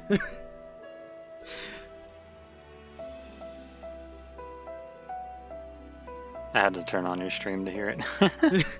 You see it? Yeah, I saw it. What are your folks' response? There may be a second dialogue box for yours. Oh, alright, I'm gonna click ahead to the second one. A deficit of ether alone does not an Entelechy make. It would, however, make it easier for you to interact with Dynamis. Okay. I don't think I had a second dialogue box. Alright, well, Vile was number 1. You want me to go? Yeah. Sure, I don't see why I couldn't be 1.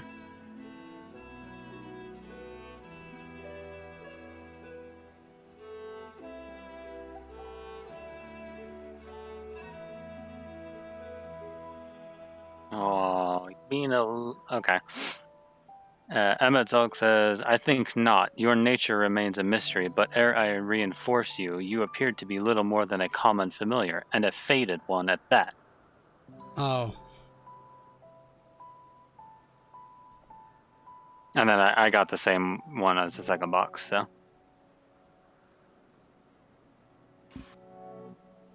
So my turn? Yep. C. Well, I have been known to transcend my limits with nothing but determination. AKA Limit Break Thief.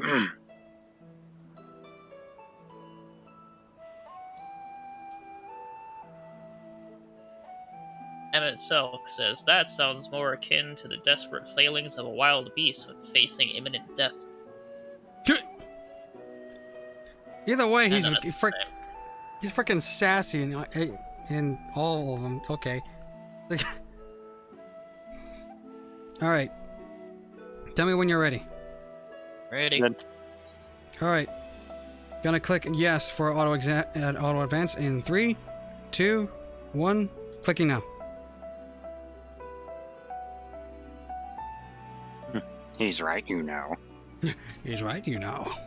And limited though its influence may be, this quality could prove the difference between victory and defeat. You do well not to underestimate it.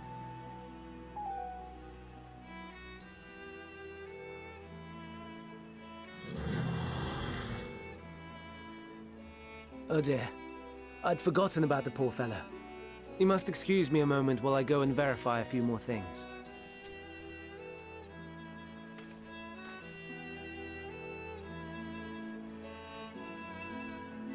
He's gonna go rub the Gooboo's tummy. Who's a good boy?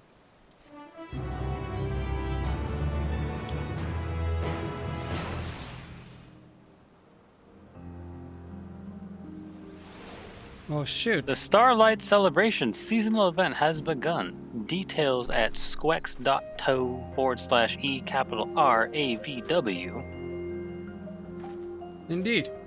I need to use the restroom for a second. He pooping. He pooping way. Oh my gosh, why you gotta... Vulgarity! I'm gonna, What? How was... Okay, fine. Shitting way. Okay. Alright. I'll be right back in a little bit. I won't be too long. See ya. See you soon. There's an aether current on this island, Vile. Where? Take me to it. Southeast side. Southeast. Ah, there it is.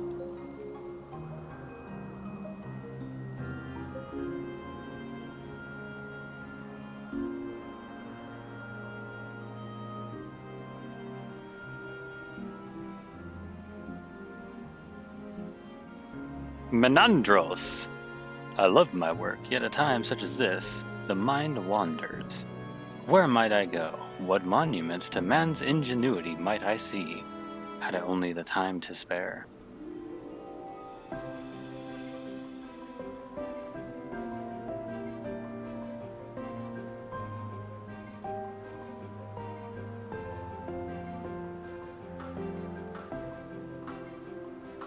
Sapfo. What do you say, Sapfo? I rest but do not sleep when you are far away. Softer a dream island than our children find in the lathe.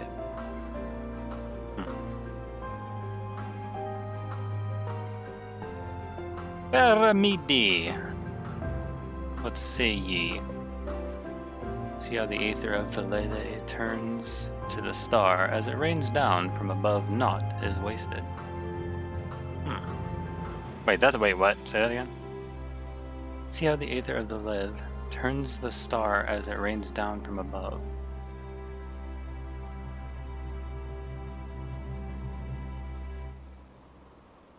That's water?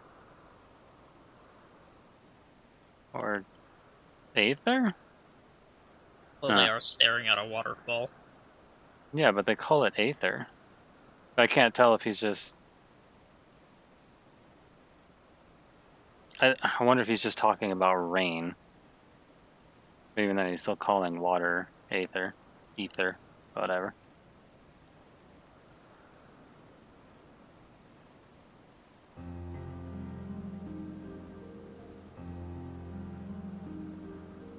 I have returned. Hello. Welcome back.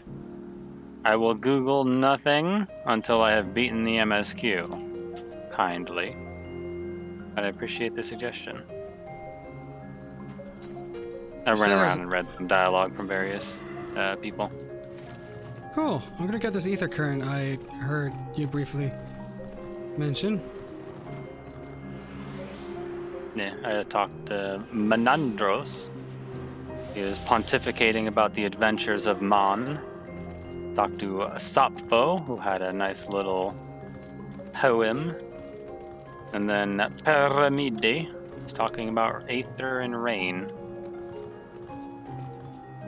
I think we're only supposed to use these outfits in this area to not spoil other people. People are already wearing them in Charlian. Supposed to. Yeah. Right. We could be kind to those people, yes. Would not be the bad influence that is using spoilery minions with spoilery costumes and spoilery titles in Confederate Wind up Mistral? Yep. Are we done? Are you done pooping?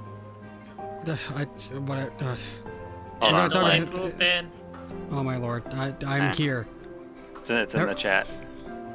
Right before had I heard of Dynamis or Enteleckies, we can only assume the Elpis Flower was submitted to the Bureau before I joined. Alright, I'm gonna talk with Emmett Selk. Are you ready? Yeah. 3, 2, 1, clicking him now. Their greatest contribution. Emmett Selk appears to be deep in thought. Clicking accept now. That picture is awesome.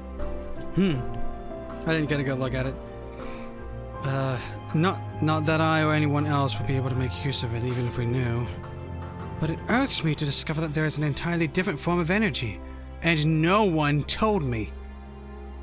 That personal annoyance aside, Hermes' knowledge is undeniably impressive. Given that there are none among the 14 who specialize in the Celestial, he would be a welcome addition. Assuming he can be persuaded to join, that is. I still can't understand his hesitation.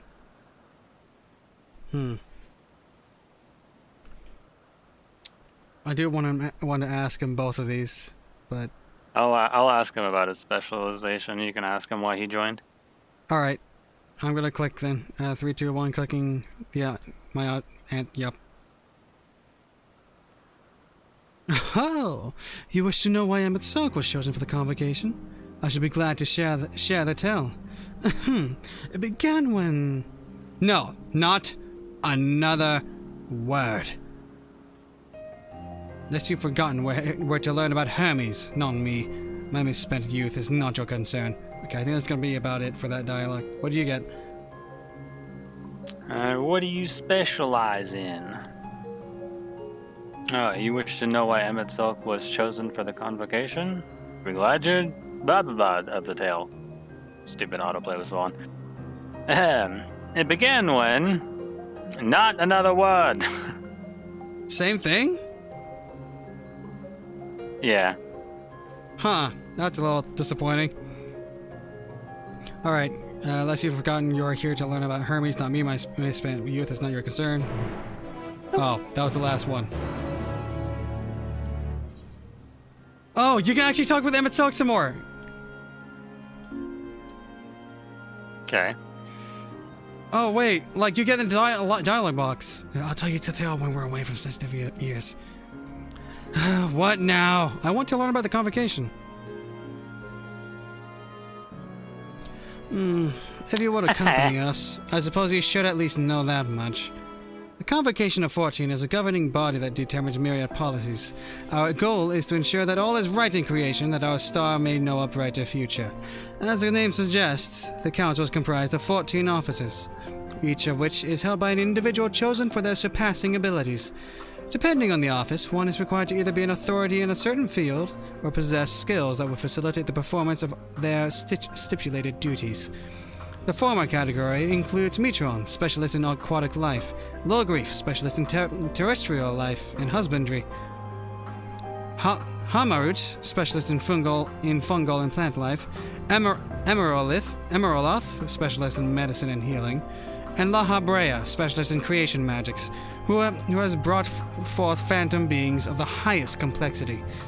As for the latter category, there is Ultima, advocate of the arts, Igeorn, champion of enlightenment and rhetoric, Pashtarot, preserver of discipline and order, Emmett Silk, keeper of the ethereal realm, or underworld in the vernacular, Van Daniel, pursuer of extant phenomena, and Azam, traveler of the world and counselor to the people. What? Should I be revealing such details to you? Don't be silly. Even children know this much, and you would do well to remember it all. Huh. And then if I say, actually, never mind, he gets dejected. Then why did you bother me? Honestly, I'm beginning to think you were created for the sole purpose of trying my patience. Yeah. Interesting. That was quite an info dump. So we got to see all the names. Mitron. So the former is either to be an authority in a certain field or possess skills. There's a few names here that we've not met. Yeah. Ultima and Pashtara. We've not met. Hamarut as well. Emeroloth. Hamarut is fungal and plant life. Emeroloth is medicine and healing. Ultima, advocate of the arts. Pashtara, preserver of discipline and order. That's interesting. We have not met all of them yet. I'm quite curious. Alright, let's talk to Hermes. You can look at the quest picture now if you want. In the journal? Yeah, just click on the quest, you can see it. That's a good picture.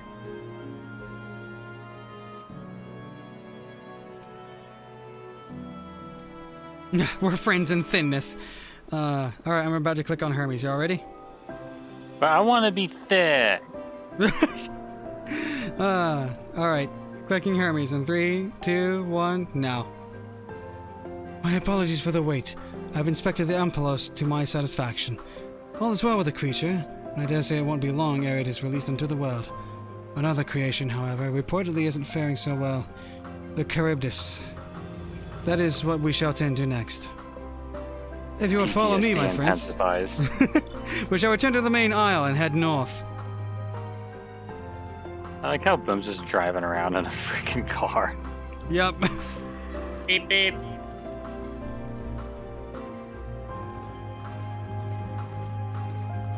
Do you peasants not have cars? We choose I have not. burb. He has burb. I have horse. Just horsing around. I could also have the orb.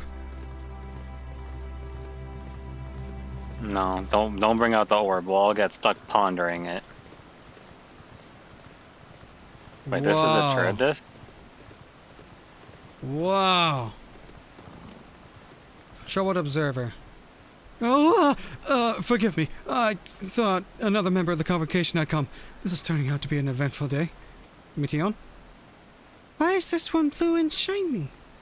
Hi, Claudius. There's a slight different etheric balance between these Charybdises. By this, it may be assumed that they aren't the original creations, but their offspring. Emetzelk, a 17 bird, or a winged snake. Alright, I'm about to click on Hermes. Y'all ready? Alrighty. 3, 2... Pass! Already.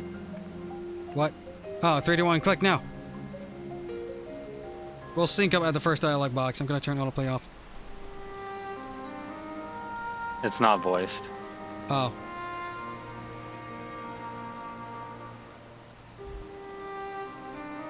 I understand there was a problem with one of the Charybdis. Yes, that's right. As you know, the Charybdis is based on a sea creature.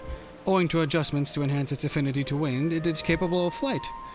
The specimens created from the concept could all fly without issue, but a problem arose in subsequent generations.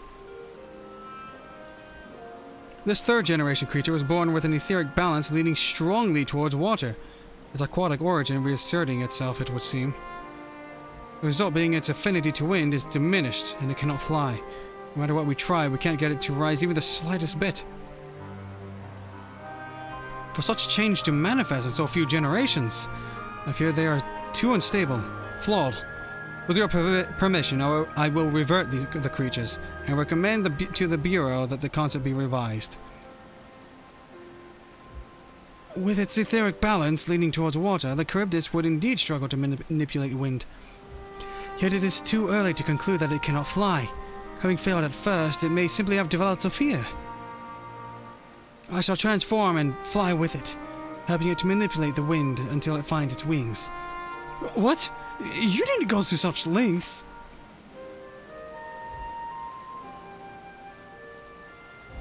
You don't know. Man's a Pokemon about to evolve. But of course not. Transformation is an art in which one manipulates a vast quantity of ether to construct another body around oneself. In practice, this allows one to assume any conceivable form, and thereby transcend the limits of one's flesh. This vessel of flesh stifles me. Stifles me. Yet convenient though it may be, transforming in the presence of others is considered vainglorious in the extreme, as uncouth and unseemly as running about robless. Shameful. Am I to understand you make a habit of this? Nothing of the sort. It's just that when transformed, I can wield the wind and fly. It may seem excessive, but what is our shame next to the lives of these creatures? They deserve a chance, and we owe it to them to do all in our power. Be that as it may.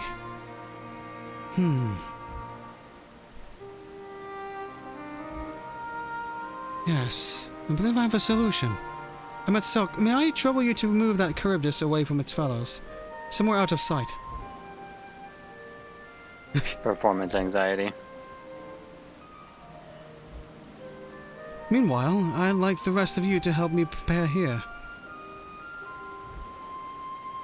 What mischief are you scheming now? No mischief, I assure you. I would but spare you the need to report to your colleagues that Hermes committed an indiscretion. So have a little faith, and run along.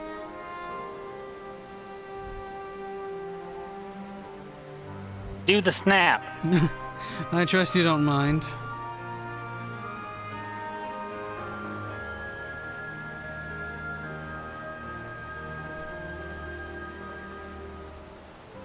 Come along, Jeffrey. We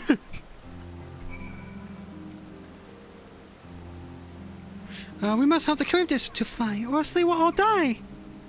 Trouble Observer. Such bother when we could simply begin anew. I shall defer to the Chief Overseer. Hermes?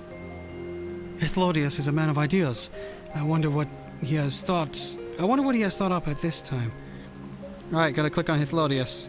You ready? Hythlodeus. Hythlodeus. Alright, clicking Amadeus in 3, 2, 1. Dick. Emet-Selch is out of sight? Good. Let's speak of the plan.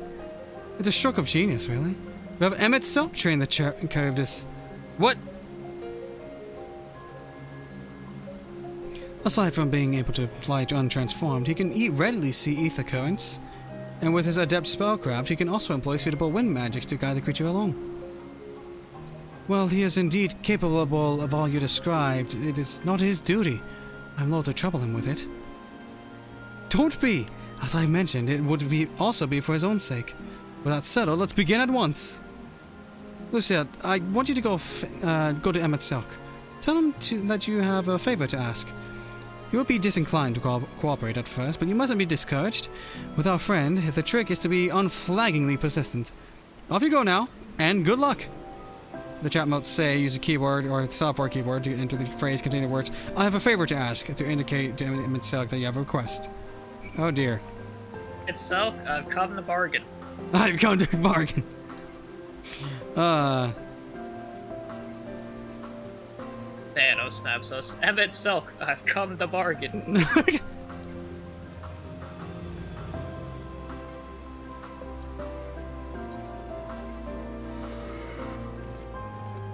On my way. Nice music right now. Yeah, it is.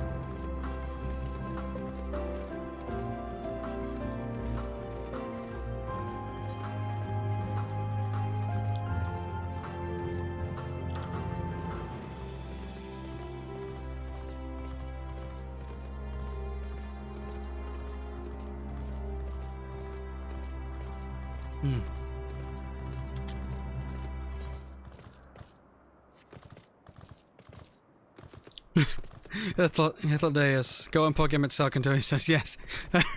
Gosh. Alright, I'm here. Not working. I'm gonna click on Emet-Selch. Well, are your preparations for this scheme that is clearly not a scheme complete? I have a favor to ask.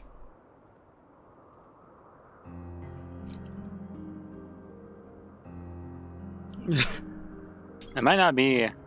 You have to click on him first, I think. I said it in quotes. Saying it in quotes worked. Alright. Did you get it? Hold on. I'm gonna try being a smartass one more time. Okay.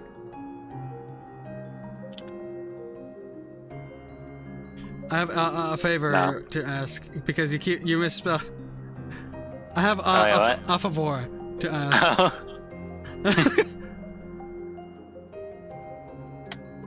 Hey, it works. There you go. Even with a wanker. Oh no, you don't! I'm not lifting a finger. Ugh, I don't know what Hithlodius is up to, and I will not be made to know. I refuse. If Hithlodius is to be believed, relentless insistence may serve to wear down the ever-weary Emet-Selch. The chat mode and say, use your keyboard to say, please Emet-Selch, to plead with Emet-Selch. It's voiced, by the way.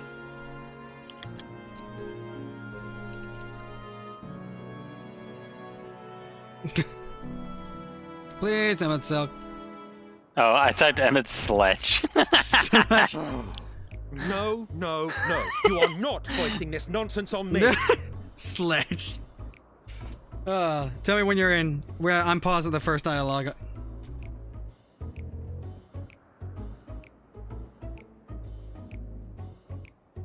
It's not.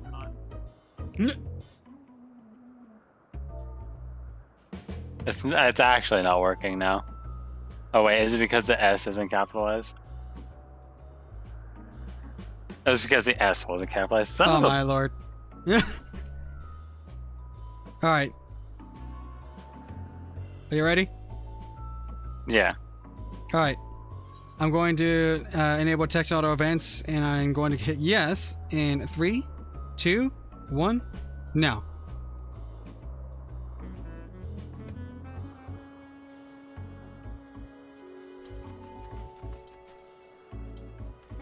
I'm given to understand you have the power to help the Charybdis, and should be quite willing to do so.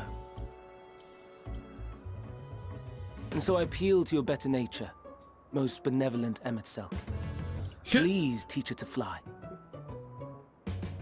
Or else Hermes will transform.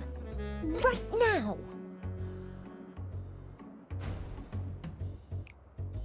Now, there's no need to go quite that far. Altruism is its own reward, as I'm sure he would agree.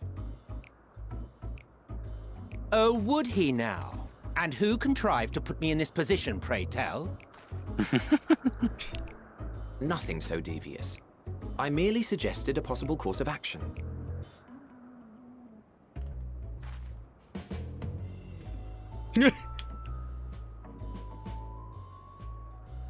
Please, Emet-Selch. Please.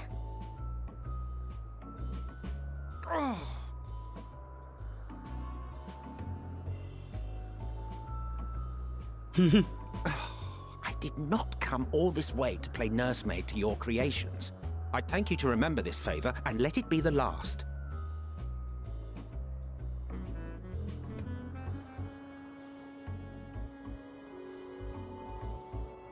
Bring on the snaps. Oh, hey, he actually snapped. He did. Whoa.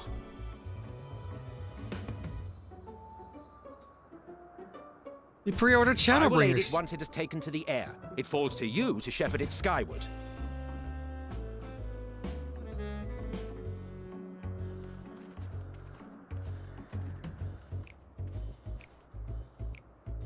Well, let's relax and enjoy the spectacle, shall we?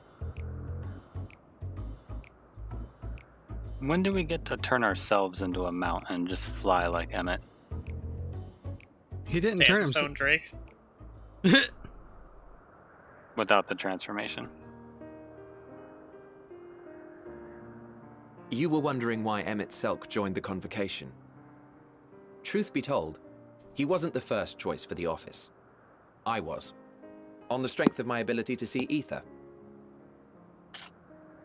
But I declined the offer. For though my vision is exceptional, I am pedestrian in all other aspects. Worse even. Quite abysmal when it comes to manipulating ether, for example. Couldn't transform even if I had a mind to do so. What good is the ability to perceive a problem if one cannot act to address it? Emet-Selch has no such shortcomings. He excels in vision and manipulation both, the latter to an extraordinary degree. If there is a mage more powerful, I do not know of them.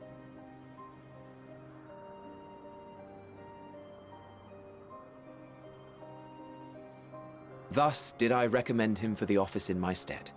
And I wasn't the only one. Far from it. Countless others vouched for his skill and character. People the world over, to whom he had previously lent a helping hand. Oh, how surprised he was. Claimed he hadn't done anything remarkable for anyone. Modest to a fault. He deserved every bit of acclaim he received. Yet he may well have gone unappreciated were it not for a mutual friend. A singular soul who can't help but involve herself in the business of others. Where she walks, excitement is certain to follow. Her antics irritate Emet-Selch to no end. But much of his grumbling stems from genuine concern. When our friend calls, he never fails to answer and lend his talents. I'm really curious to see this Asm. And in the course of doing so, he himself came to be recognized and respected by those around him.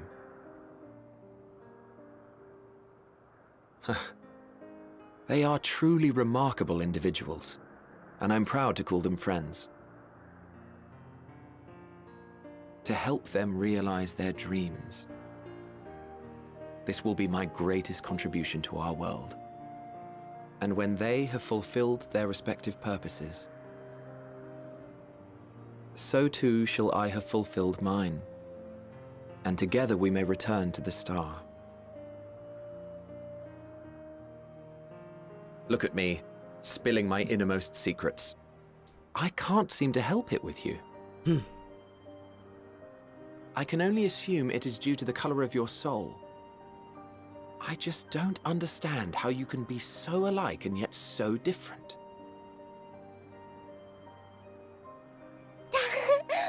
Well done, my pet. Well done!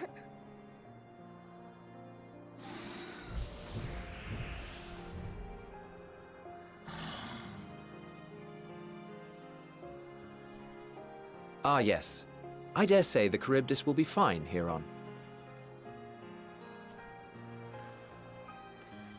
Why don't you go and signal to Emmett Selk? Let him know that his arduous task is at an end.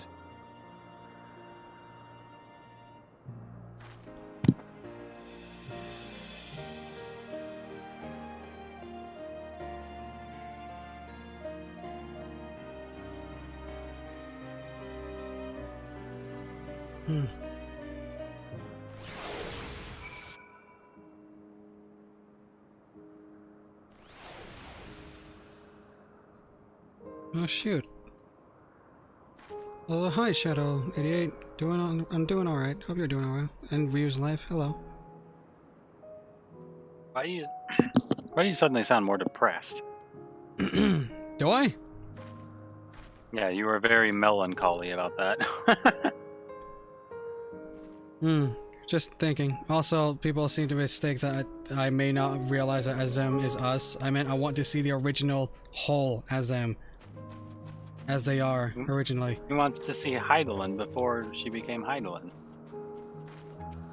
That too. If I didn't know better, I'd say Emmett Selk is enjoying himself. Not that he'd ever deign to admit it. What's with the glowy rock? I don't know. I'm gonna click on Hermes. It's flying. It's really flying. As if it were born to do so. Thank goodness. Midion? Look, Lucia! Look how well the Charybdis flies! Huh. 1 second. I gotta see a thing. Okay, good. I have been recording everyone's audio. Cool. Alright, so wave to Emmett Selk from the edge of the aisle. Oh, okay. So we slash wave from over here. Alright. Slash wave. Hi, Emmett. Emerging from his reverie, Emmett Selk notices you and begins to descend with the Charybdis. Oh. Cutscene. I'll stop at the first dialogue box so you can catch up.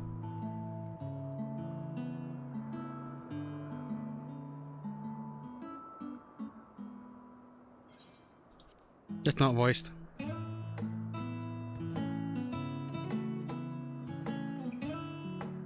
You can start reading when you want. Alright. Also, take care of Ragataga. Avoid spoilers if you can. Good luck. Alright. I have no words to express my gratitude.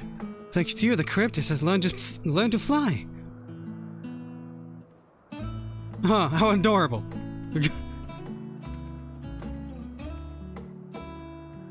And Lucia and I could relax and have a pleasant chat. I'm sure you did. The creature needed some small assistance at first, but soon it was flying more or less on its own. I doubt you won't need to repeat the lesson. That was truly impressive! Good night, Unyu. I witnessed it all from afar. The Charybdis flies! Indeed. With this, we've proven that even a creature with skewed etheric balance is capable of flight. Though we helped it to achieve this, the Charybdis is a herd animal. They may well aid their struggling kin in like fashion if and when the need arises. Keeping this in mind, I bid you continue observing them. If that is what you want. But if I may say so, rather than hoping an idealistic possibility comes to pass, would it not be simpler to have the concept adjusted? That way we could guarantee that anomalies such as this specimen are never born in the first place. These creatures are already here. We will spare no effort in giving them a chance to survive. As you wish, Chief, as you wish.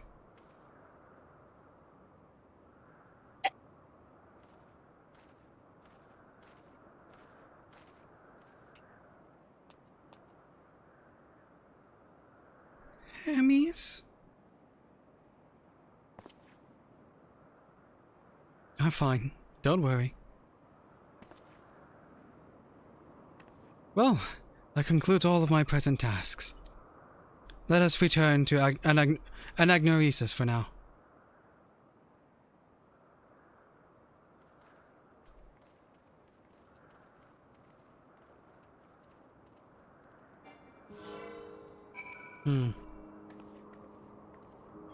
Shoot.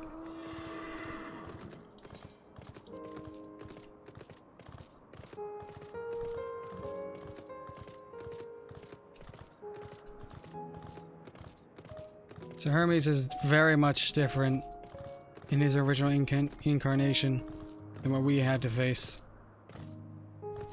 This Hermes saw hope in all life, even if everyone else saw it insignificant. And then the Fandaniel we have. You gotta remember, Fandaniel is the seat. That's true. It's more or less a title than it is a name.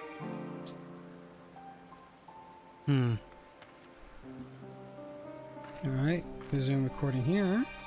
Medion? All the creations are happy. That makes me happy too. Hermes, now that you've seen what I do, was it everything you were expecting? Lodeus? I thoroughly enjoyed myself. At the end, most of all. Emmett Silk? I'm ready to talk with them. Y'all ready? Da. Alright. Clicking him in 3, 2, 1. Clicking now. What? Want to apologize for forcing me to help, do you? Save your breath. You didn't force me to do anything. I merely chose the most expeditious way to have done with an impediment to our business.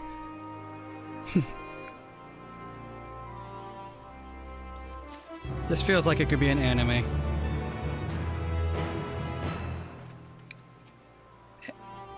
Emmett Suck, I'm tired, leave me be. Alrighty. Gonna talk with Hermes next. Y'all ready? Hold on.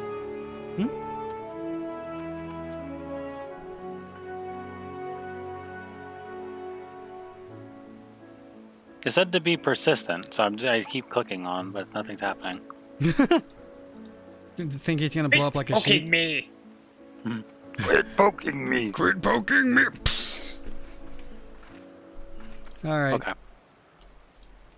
Gonna click on Hermes in 3, 2, 1. Clicking now. Ether to ether. Something seems to be weighing on Hermes' mind. Oh, I hit accept. Cutscene immediately. Tell me, Lucia, in the course of watching me, have you learned aught of value?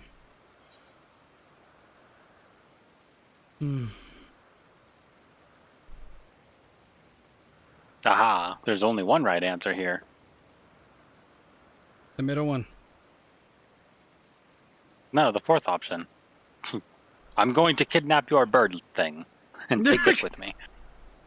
Oh my lord. Yeah, it's the middle one is what I'm going for. Yeah, I kind of want to go in middle as well. How about you, Boom? You ready? Oh, I'll go top. Okay. Oh, we all doing different ones again?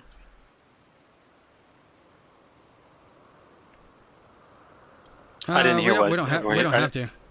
I didn't hear what you were doing. That's all. I'm gonna go middle. Okay, I'll go third, and we can tell each other what we do. No, we don't need to do that. Okay.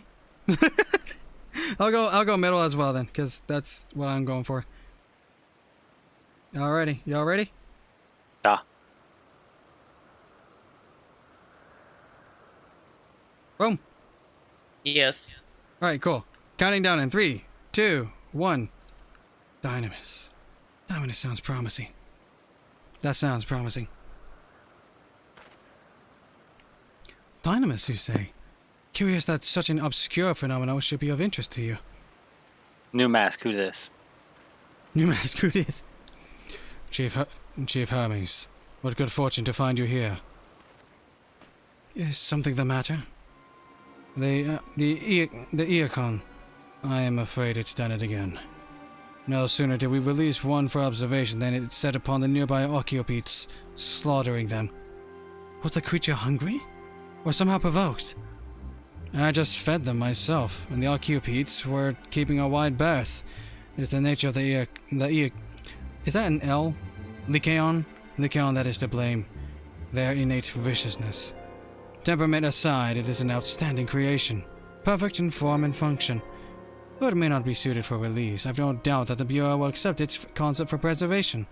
In any case, there's no point in postponing the inevitable. Doris will revert them all once their paperwork is in order. Where is the scene of the incident? Pretty sure it's supposed to be an I, since it's a proper name. Gotcha. It's weird. Okay, I'll keep that in mind. Just off the path to the 12 Wonders.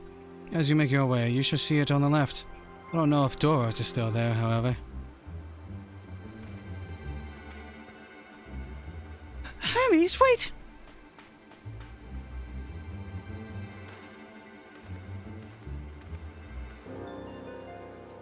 Oh, apparently it's actually an L. People are saying it's similar to the lycanthrope. I was thinking they were using a proper special name, which is usually capitalized. Gotcha. That's why that was getting me mixed up too. If this is part of his work, then I would observe. We follow.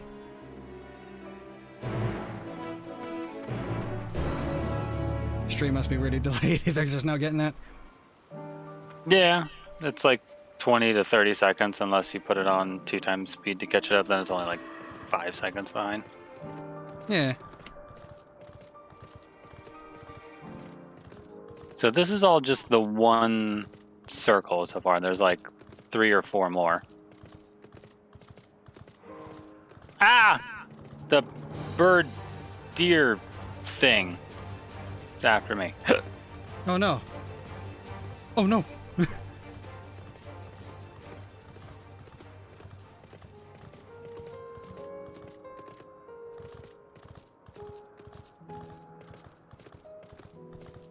There's some bits in the piano theme here that reminds me of DuckTales' Moon theme.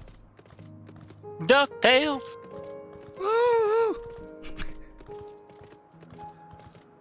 Oh gosh. Yeah. It's like there's... wait, what? It's like an L. It's a peacock. Ostrich. It's an ostelk. Ostelk. A griffin. What does Mityon say? A Hufflepuff. A Hufflepuff. It's heavy. Hermes is pain. Oh, Hermes is feeling not great here, Lodeus. The Archaeopete is no easy prey. With its hooves and horns, it's designed to be formidable even on land. If they didn't stand a chance against the Lycaon. A fearsome beast, this Lycaon. But where is it now?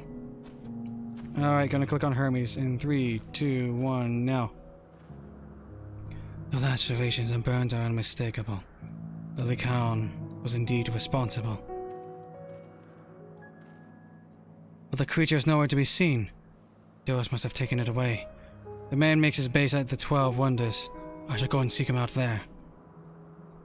Emmett Selk and I will search the area for good measure, just to make sure the Lycaon did not escape. My thanks. Let's meet at the 12 Wonders when you are finished. I'll go on ahead. Please follow with Lucia. Come! It's down this path and over the bridge. Shut up, Vile. I know you're thinking it. No, that thing is very clearly underage. I'm not thinking that. Good. I appreciate you.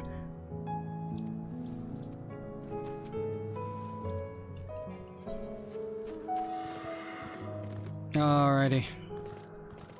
I'm actually curious. Okay, so it is gonna adapt. So I will be able to visit it at some later time. It's an Elkrich. That thing earlier. Burb. Deer. Burb deer. Australk. Australk. Osterburb. Deer stretch. Deer stretch. Wild Desert Current literally next to you. What? Oh, I see it. Oh, hey. Really? I heard it, actually. Oh, hey, did you see that down there? What? Whoa! Whale thing? Shock maw. No. Is it a hunt? Yes. Yeah, that's a hunt. I ain't touching that. Big whale. Vile, you're the 90. Go beat it up. Yeet! Uh-oh. Albert, come here. I might need your help. Let's do it! That's actually taking damage. We're in this. Taking it down.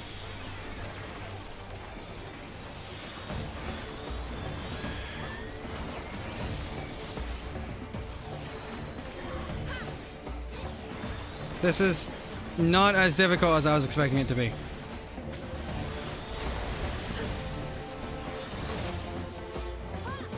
Well then. Freaking Communio, baby. Let's go. Heck yeah! Easy. I didn't get any reward from it because I don't have the hunts. Neither do I. Dang it. Challenge completed. And y'all was scared. Alright, Albert, get the hell out of here. Good boy. Get out of here, C2. Alright, gonna talk with Meteon. Clicking her in 3, 2, 1, now! There it is. Click Hoggy! The 12 Wonders! Hermes is looking for Doros. Let's look for Doros too. It's a man with long, blonde hair. I think. I know him when I see him. Meteon is now accompanying you. You can leave Meteon behind. Hurry up, small bird thing.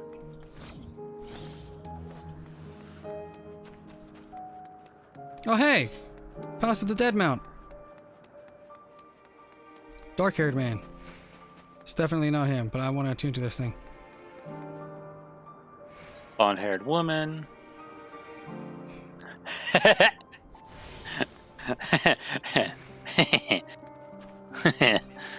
I'm down. Hippo ho. Oh my lord. Blonde-haired man over here.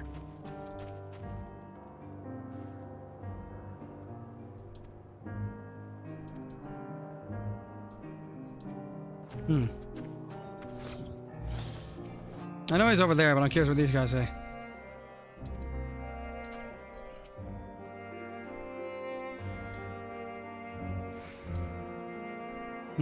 Nothing much. Alright.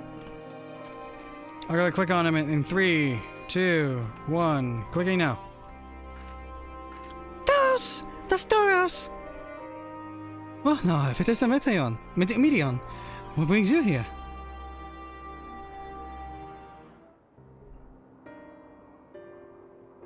Ah, I thought I heard familiar voices. I didn't realize you two had decided to help me search for Doros. Thank you. You were in charge of the Lycaonis, I believe. Where are they now? Out in the fields and restraints. Frenzied as they were, I couldn't well return them to Tissus. Once I've submitted my report, I'll see them reverted without delay. It's as he says. The beasts are indeed quite furious. You're one of the 13. Ferocious. Gotcha. You're one of the 14. What brings you here? Nothing you need to concern yourself with, as you were. Oh, as you were. We've heard the news. That Lycaon slaughtered Archaeopetes. As the observer in charge, you are of the opinion that they are not fit to be released? Aye, I am. Their abnormal aggression and exceptional strength makes for a highly problematic combination. It matters not where they are released. Lycaons would threaten other species and upset the natural order. Could it be that the specimens observed are an outlier? Highly unlikely. We've created a good many of them, all exhibited the same tendencies. Even when we used Kairos to begin with a fresh slate, their behavior wasn't changed. Kairos? A memory reconfiguration system. The Chief himself created it. It allows us to erase or alter memories, that we may observe creations in different environmental conditions without needing to remake them from scratch. Quite impressive, and potentially dangerous. Depending on the intensity of the etheric emissions, Pashtarat may wish to have words with you. Rest assured, I've kept all values within prescribed limits, and to prevent misuse, its applications are limited to those authorized by the Chief Overseer. Do not misunderstand. To manipulate a subject's memories is an intrusive act I deeply abhor, but it is still preferable to execution. Come now, Chief, let's not be so melodramatic. What was born of ether is simply being reduced to its original state. I know the distinctions concern you, but we mustn't lose sight of the bigger picture, making rational choices for the sake of a more prosperous star. If a creation cannot be properly studied, even with the aid of Kairos, we remake it. If a creation is deemed a detrimental existence, we unmake it. 'Tis all for the greater good, and none question the necessity of such routine processes. I understand these things, I do. I would never think to unleash a clear and undeniable threat onto the world. Yet insignificant though their individual lives may be next to all creation, it is all the Lycaons have. Before we see their fates, we owe it to these beings to exhaust all options, to ensure that nothing has been overlooked. If you insist, let me provide you with a full report and we may take it from there.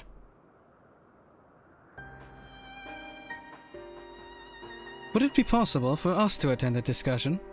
The ATM itself may better carry out his duties. By all means. Pray, show them to the meeting room.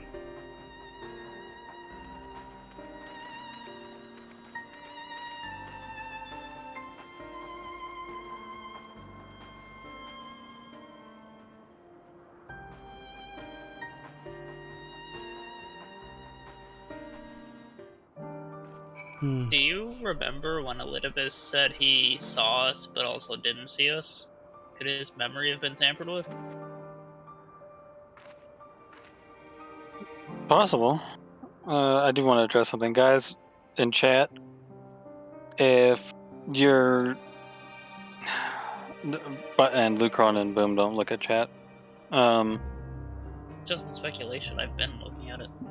No, but there's a problem with it, is that there are people that are saying that they're venturing into spoilery territory, and because of the names that were being dropped, I now have an expectation of individuals that we'll be seeing potentially in the future that I had absolutely no consideration we'd be seeing in the future. And this is an example of how I don't know, not suspecting, theorizing about the future is hard for me to tell, or for Boom to tell, if you guys are just generally theorizing as something that's even beyond the end of 6.0, or if, you know, it's pseudo spoilers being presented as theorizing.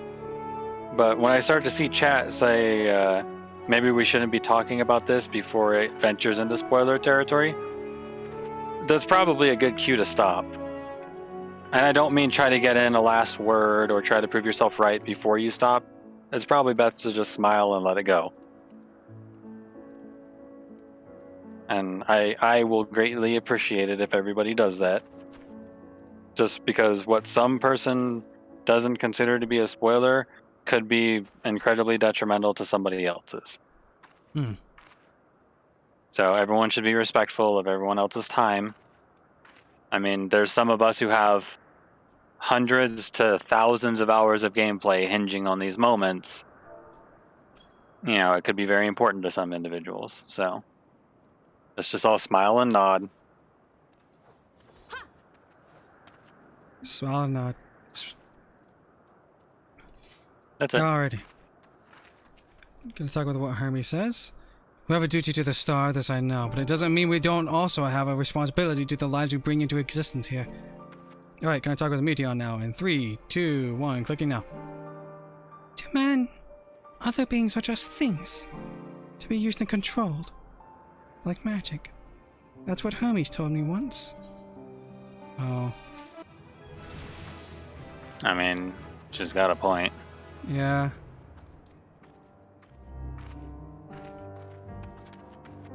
Alright, I'm ready to talk with Hermes. How about you? Yep. Alright, gonna click him in 3, 2, 1, go. You needn't be an intellecty to feel the weight bearing down on Hermes. Except, I fear this discussion may take a while. During which time... You have to take the kid for a walk again. Meteon, are you feeling unwell? It's not me, Hermes. It's you. I won't go to the meeting. I'll stay with Lucia. Though I am to impose, may I leave Meteon in your care again? Guess, yep, you've freaking got it. We're taking the kid for the walk. I'm in your debt.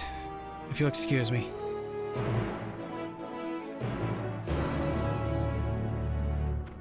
Alright, clicking Meteon. 3, 2, 1, go. Can you help me with something, Lucia? The meeting will make Hermes sad. I want to cheer him up. With a flower. A bud flower? Flowers the most. Of all the creations in Elpis.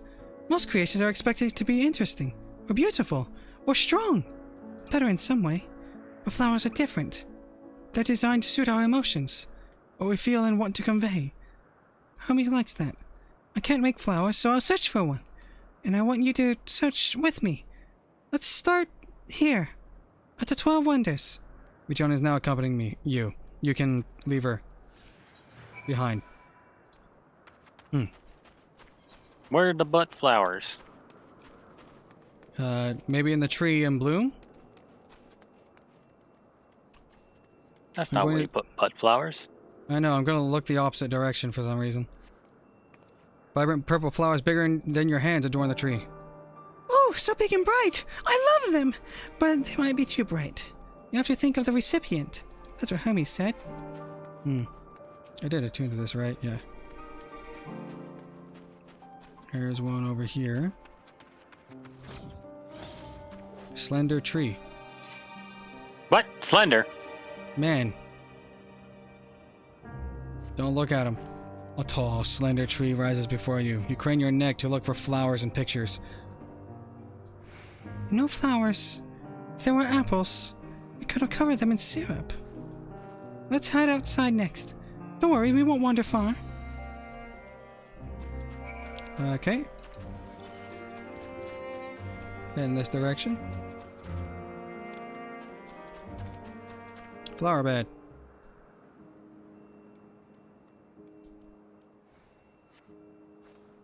An array of beautiful flowers grow in the bed. Their mix of colors forming a pattern. These would be better for Hermes, but they're hedged in. That means we shouldn't touch them. They're either under observation or poisonous. Any other place should be fine, though. Let's keep looking. Okay. Do I detect butt flowers? I detect killing a flower. Oh dear. Y'all are violent. Alright, I'm gonna click on it. In 3, 2, 1. Okay, never mind. Set on a tall, thin stalk, the oddly shaped flower is mesmerizing in its undulations. Oh, a carnelian! A flower that can move. When Hermes wasn't looking, it shot seeds at him. Not a good gift, maybe. But you're good, Lucia. At spotting flowers. We'll find something soon. Come on, small bird. Someone call an idol. It's a hippogriff. Shit, Oh, man. I lied.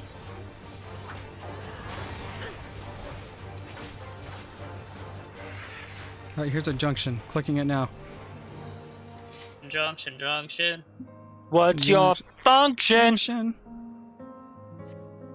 You spy nothing promising nearby. At best, common-looking grass with some few tiny flowers. Nothing around here. Ah! Over there, Lucia. Something big. Huge. Oh, dear.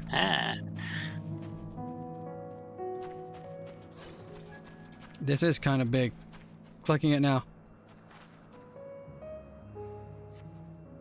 A terrible stench reminiscent of sodden old boots pervades the air. Without a doubt, the culprit is the marble-like creature before you. It's an Adonis! The things around its mouth look like petals, but the flowers are the orbs on its head. When Hermes inspected it, it swallowed him up! He didn't leave his room for days! What do you think, Lucia? Would you like it?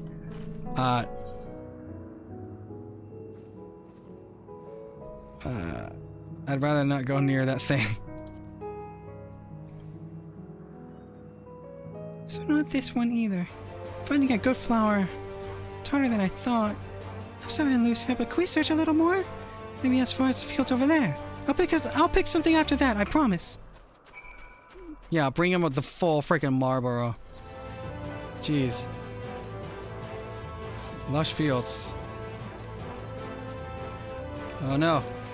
Combat is engaged. Is initiated.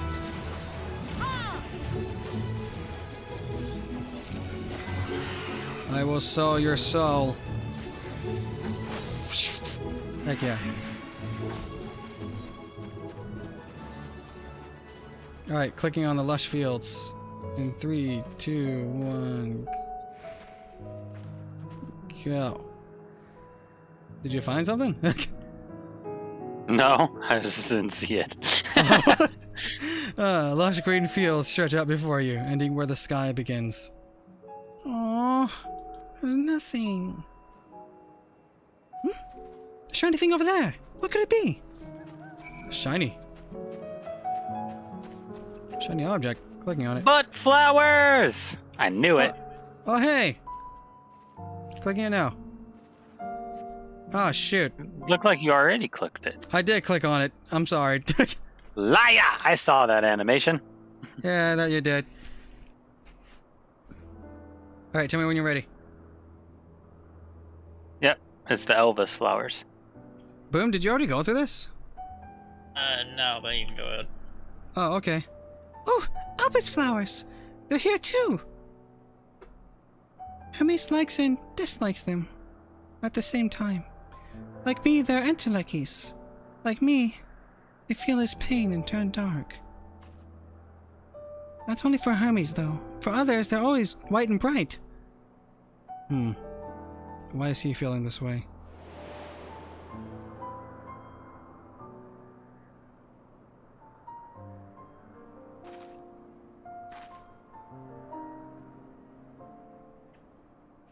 Truly? The flower was stuck in your home? Then, do you have it too? A dark emotion?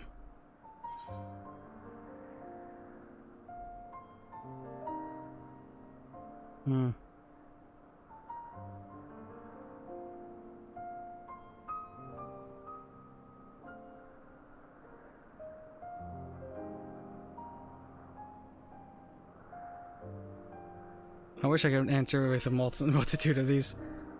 That's why there's the bottom option of, I dare say I have a few. Yeah. I think I'll go with that bottom option. How about you? Love child, why is he calling them butt flowers? Yes, as chat described. It's because whenever you pull things out of your invisible bag, it looks like you're pulling them out of your butt. Literally. Hence I just nicknamed it butt flower. Yep. Alrighty. You ready? Yeah. Yep. Alright. I clicked my answer already. Sorry, I didn't do a countdown. I dare say I have a few.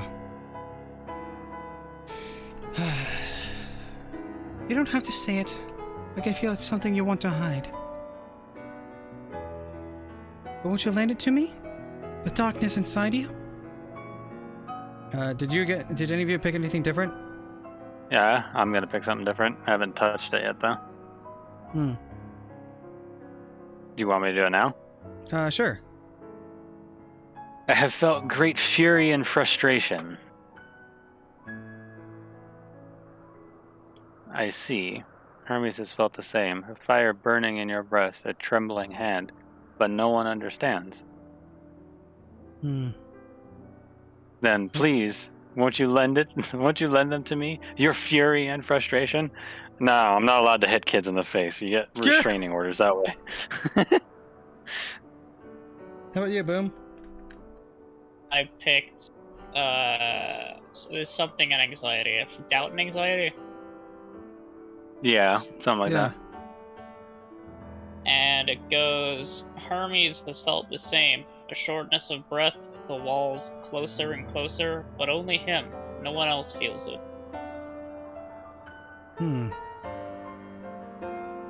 This is starting to seem like... Now, I'm gonna keep that thought to myself. Continue. Okay. Won't you lend it to me, the darkness inside you? I want you to make the flower dark, in front of Hermes. He has been in a dark place since before he created me. He needs to know that he isn't there alone, that others are sad too.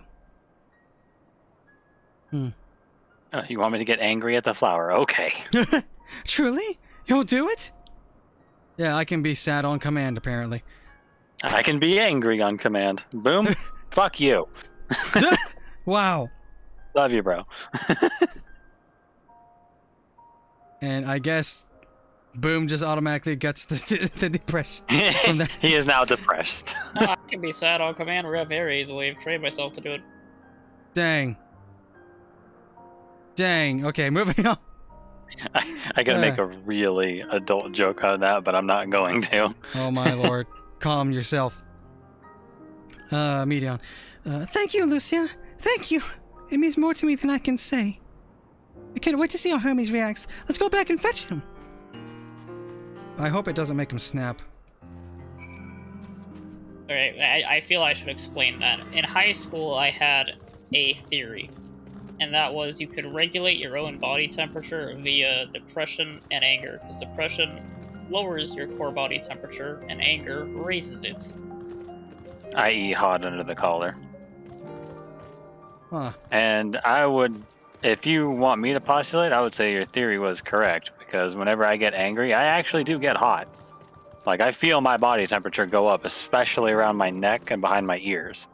Oh yeah, during summer in high school, like the summer-ish months, I would wear a jacket outside and just eat lunch.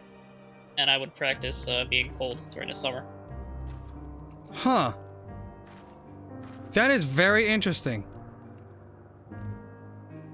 Shoot. Alright, well, I'm going to talk with Medion, and we're going to turn in the quest. No, Merwin. The adult joke is being locked away. Alright. Clicking on Meteon in 3, 2, 1. Clicking now. It seems they're still talking. Let's wait until they finished.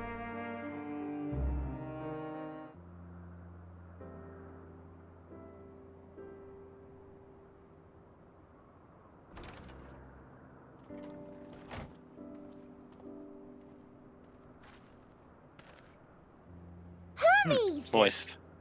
Alright, I'm going to click the enable text auto events in 3. Wait, are you ready? Yeah. Alright, 3, 2, 1, yes.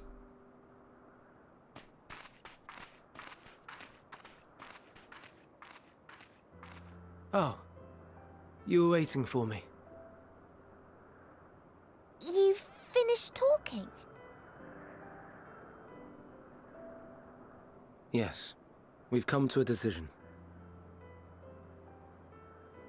My thanks for keeping Meteon company. Emmett Selk and Hithildeus have already retired to their rooms.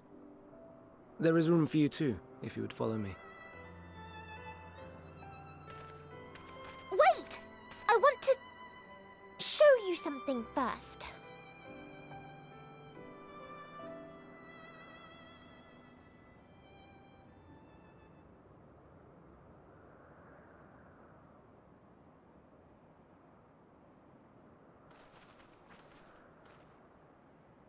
Elpis flowers?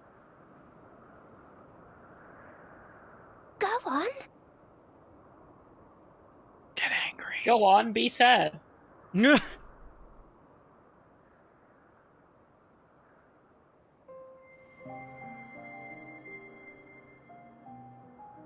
Mine went purple. Mine did too.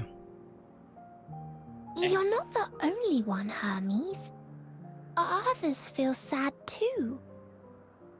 You're not alone.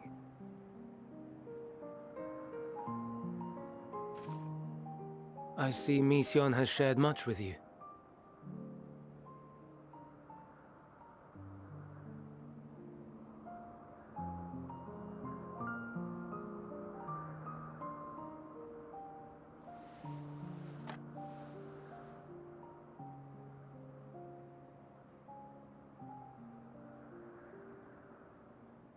May we talk a moment?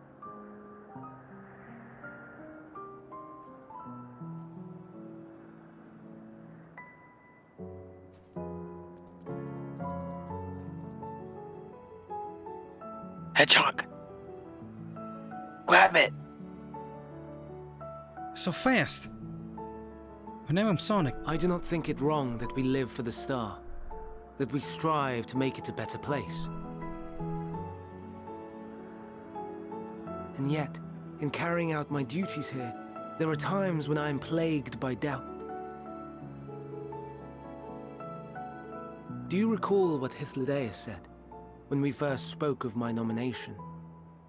Death is the privilege of those who have fulfilled their purpose, a choice they embrace of their own free will, and when they depart, it is always beautiful. Perhaps it is, but only for man. Creations that he deems useless are discarded with nary a second thought.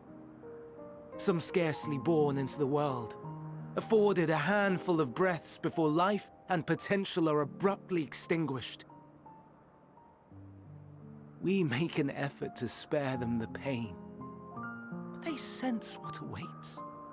Rage and anguish and cower and fear, and it is not beautiful.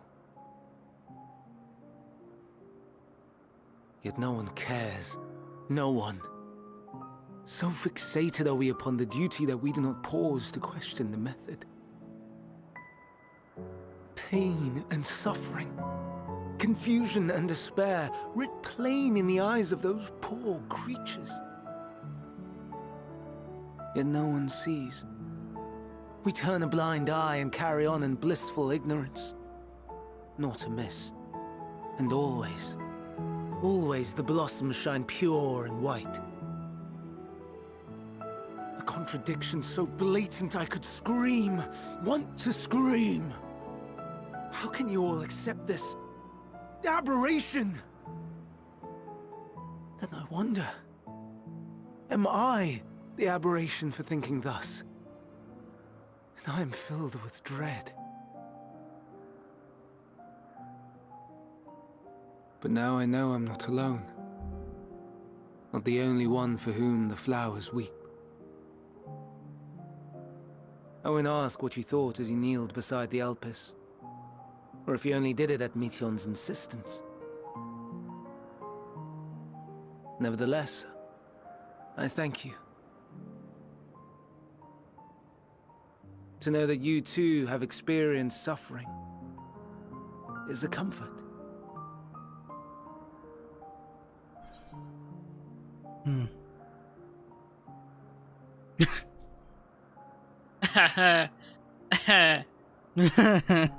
Yeah, me too, man.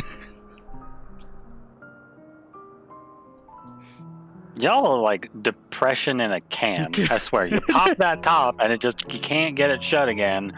And you're just like, allow me to play you the song of my people. Allow me to introduce him to Mythic Sylvanas. I will never serve. I really want to. That's gosh, are we gonna do the split decision thing again? If you want. I don't really care if we do it either way on this one. I don't see this one as giving us extra lore. He's just being emotional. Yeah, that's true. I'm just gonna go with let's have no more brooding, eh?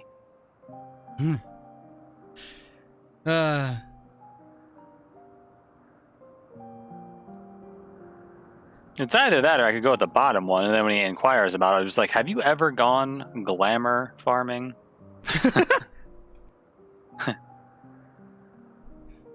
Oh gosh. Okay. I'm ready. You ready? I want to do the third one. I do. Okay, do it then. All right. Gonna count it down. You got yours, Boom? Yeah, I guess I'll pick one if you want to have the different dialogue options. We don't have to do it this time around. Y'all can go 3. I'll do 2. That should be enough. All right. Because one's gonna be the generic response. Okay. All right. Y'all ready? Yeah. Counting down in 3, 2, 1. Oh, I could tell you all about suffering.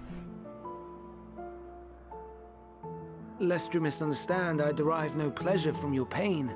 It's just the fact that you are still here in spite of your suffering gives me heart.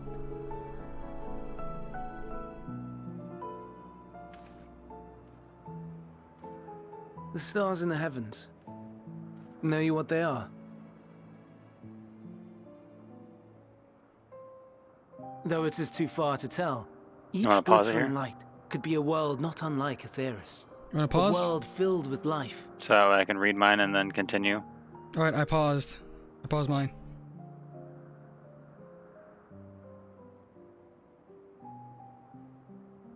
Alright, so you paused it at a world filled with life. Okay. Says, let's have no more brooding, A.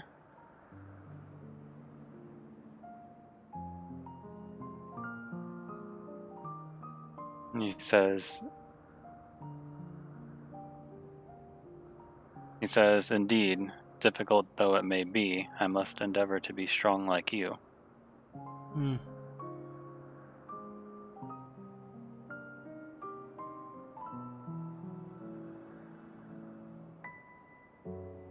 Stars in the heavens know you what they are. Looks up.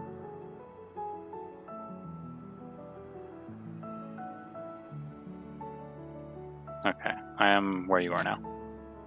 Alrighty. How about you, Boom? You at this spot? Yep. Alright. Gonna resume with the enable text auto advance. I'm hovering over yes. Y'all ready? Yep. Yeah. Alright. Clicking it in 3, 2, 1, now. So many stars, so many lives. For us, there may be no higher purpose than to live for our world. But what of the other living beings out there? What is it that gives their lives meaning? That drives them day after day after day? To pose that question to our undiscovered cousins, I created beings of dynamis, who can traverse the vast emptiness between the stars. Meteion and her sisters. Sisters. She has sisters? She has a great many of them. And they have already departed on their journey, traveling to one star and then the next in search of life. As one might expect, exploration on such a grand scale is rife with difficulties, and thus far I've naught to show for it. But I have faith that we will make some manner of discovery ere long. And when we do, I should be glad to share our findings with you, in gratitude for your kindness.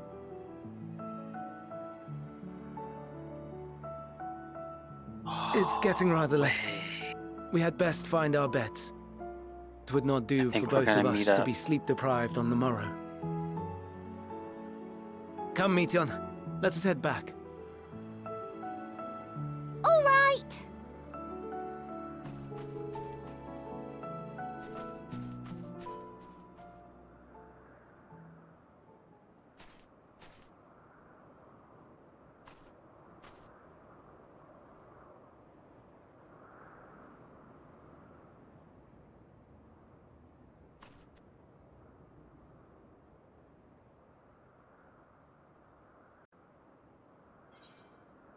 Sentimental gift.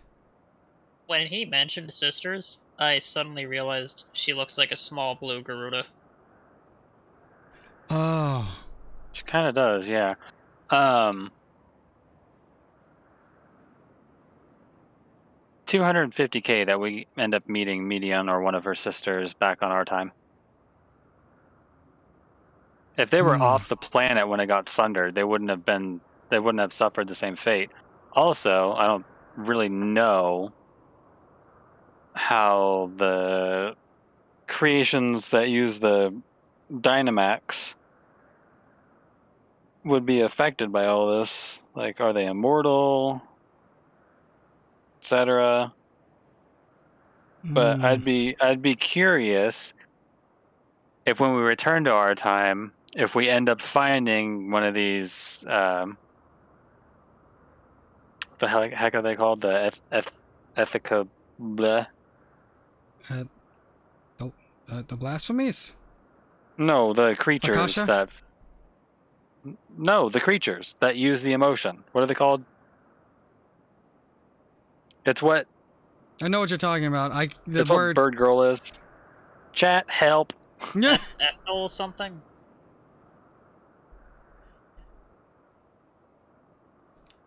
Etheltic? Waiting for chat to catch up. I'm just sus of small blue Garuda. Enteleckies.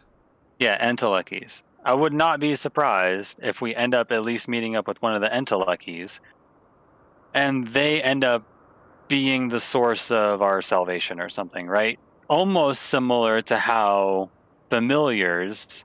The Porksy? Yeah, with the Porksy, how you can undo tempering with the Porksy. You might be able to, like, reverse engineer some type of process from the Enteleckies and the knowledge of the Enteleckies and how they work to untransform the people who are being transformed.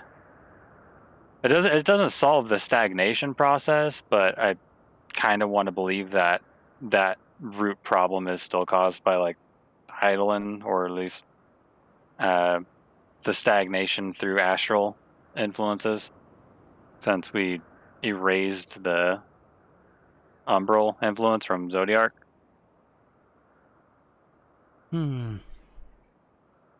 It's interesting, because, yeah, this new energy, it's pretty unknown in general. It's either that, right, or this is all groundwork for 6.1 stuff, because when 6.0 concludes, the whole Eidolon Zodiac thing is supposed to be concluded.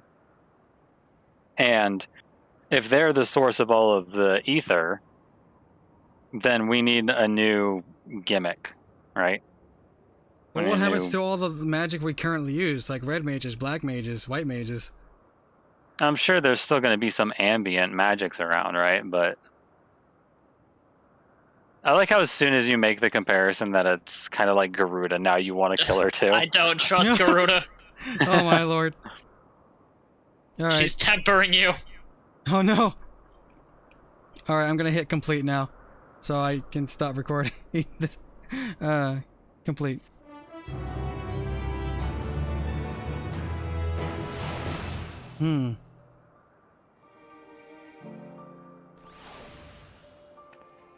Jeez.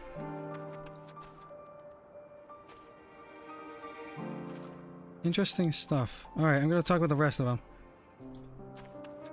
Thank you, chat. I appreciate it. Yeah.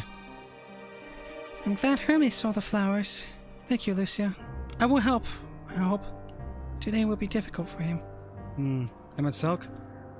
The prodigal familiar returns, and after causing all manner of trouble while we were in the meeting, in our meeting, I'm sure. Screw you too, buddy. Deus, were you able to get some rest? Please, do not hesitate to let us know if you're feeling tired. I worry we might exhaust your scarce reserves of ether. Yeah. One more. Yeah. Heck yeah. Alright, I'm gonna talk with Hermes now. Wait, hold on. I got one more for him. I thought that was supposed to be snapping him, not giving him good. Anyway, going to Hermes. I was wiping my ass on his shoe. What if he's into that? No, I'm kidding. Yeah. Into poop play. Moving on. Moving on. We are moving on. You're laughing so hard your mic is going out.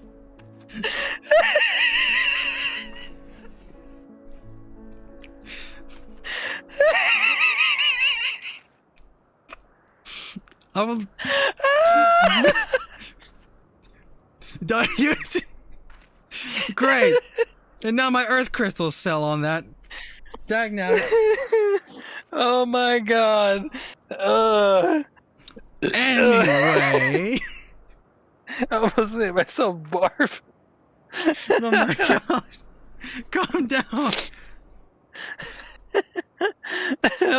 Oh, okay. Compose yourself. Damn it, dude. Oh, it's starting again. I'm good. I'm good. Are you? Good. Are you good? I'm good. I swear. I got this. Moving It on. seems to be a lighter shade now. Okay. Take a drink. Alright. Okay. Good. Okay. Moving on. Clicking on Hermes. 3, 2, 1, go.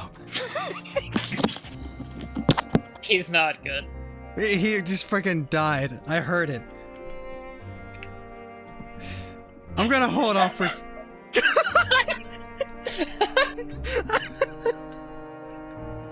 Why? Why?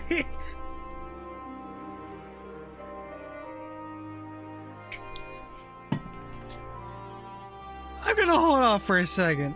Where'd he go? He's literally laughing himself sick right now.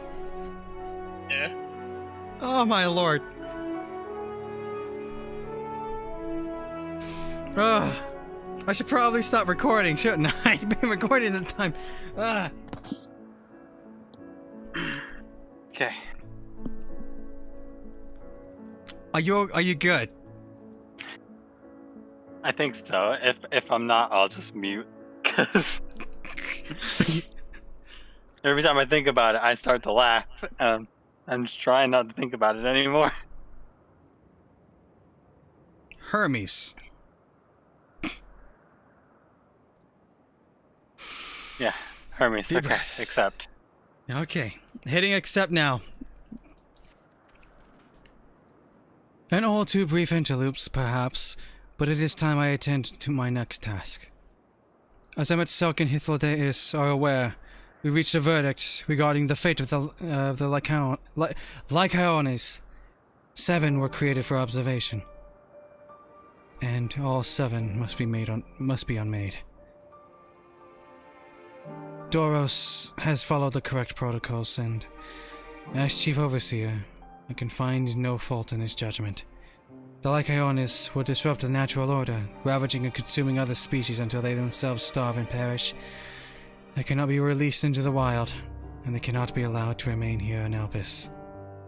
I intend to petition the Bureau of the Architect to have the concept preserved as a restricted purpose hazardous life form.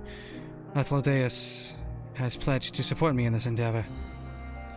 Yet whatever the Bureau decides, the existing Lycaones have served their purpose.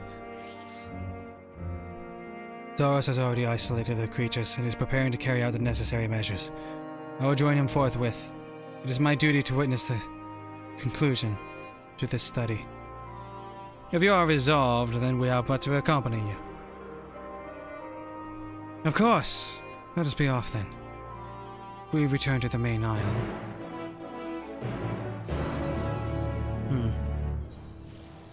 Yeah, I'm good, chat. I've got it. Everything's still in place. I thought I was about to lose a lung, but we're good. And I am sweating. Gosh. Dude, I swear, down. it's something stupid every once in a while. It just gets me. Like, it's either like tired delirium, or it's just that one stupid thing that I can't help, but it just splits me, dude. My lord. Calm down. I was half expecting these to be behemoths. Oh gosh. These are very devilish. Alright, I'm gonna click on Doros now. Ready? Yeah. Alright. 3, 2, 1. Clicking Doros now.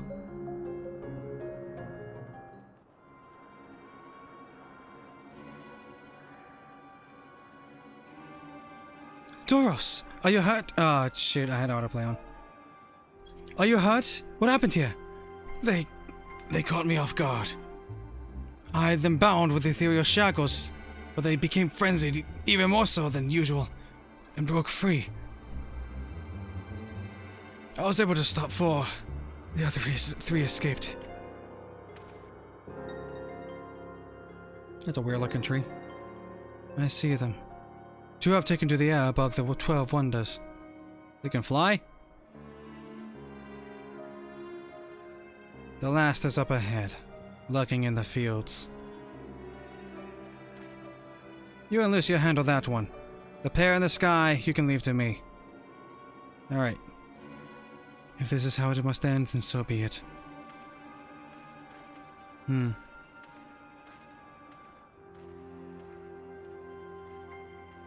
I will render assistance to Metzelk, unneeded though it is.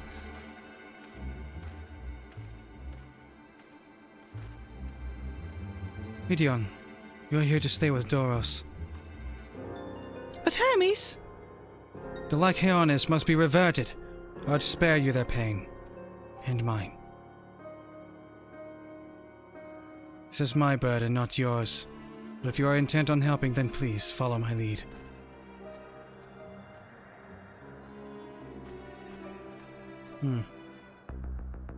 Also, have a good night, Neflarian, if you're heading out. Midian? Serious undertones. Wait. Midian says, Stay with Hermes, Lucia. You will need someone when the time comes. What time comes? Yggdri? Oh, wow, okay, that's a combination of Yggdrasil and a Treant. Interesting.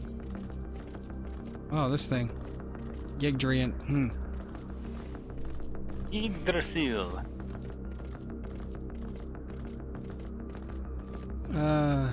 What's up, Hermedeus? Ew, you pushed me off. Gross. Gosh. Alright, I'm gonna clicking on him in 3, 2, 1, go. I appreciate your help, and lament that it is necessary. There it is, our quarry, within striking distance at present, but it feels threatened. But if it feels threatened, it may well flee beyond our reach. Here's my plan. You will approach slowly, in full view, and draw the Lycaon's attention. Now, I warn you, its abilities are as fiery as its temperament. Once it spots you, it will unleash orbs of flame.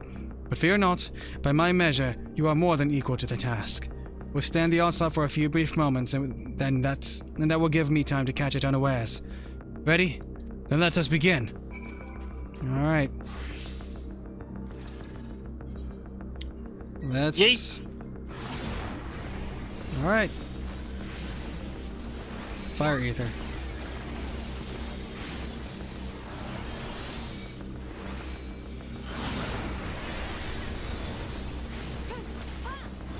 Jeez, okay.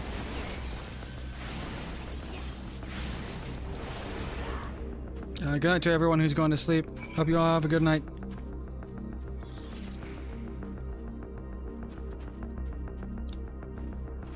Stand in front of the Lycaon and give his attention. Oh, clicking on it.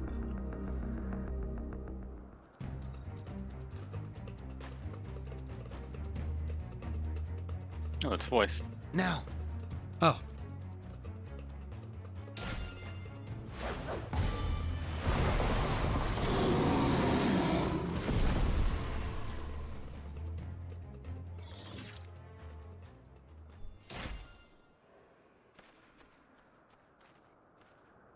Oh.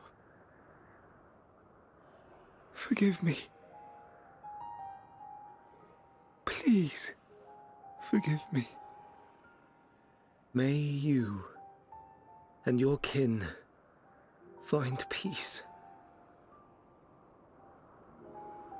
Wherever your souls may drift in the underworld,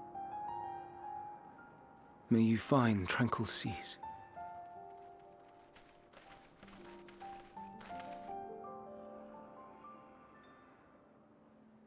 Be not forgotten, in concept endure, to reclaim form and one day live again. Serve not the star, or any purpose save your own. Live again, if that be your desire.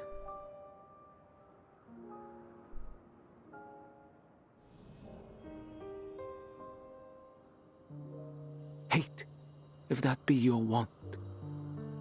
We are worthy. But leave your suffering behind. Lay down your burdens, be born anew. Fly high. Fly free.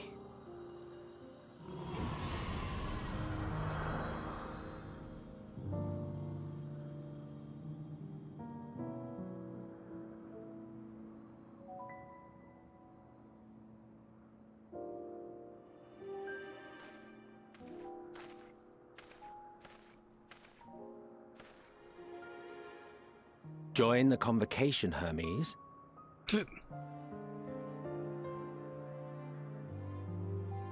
You do not belong here. Leave to replace another. To be replaced. It changes nothing. Tell me, do you think it right that we sacrifice all these lives for the sake of the star? And when the star has reached perfection, what then? If all who are satisfied choose to die, shall we all die in satisfaction?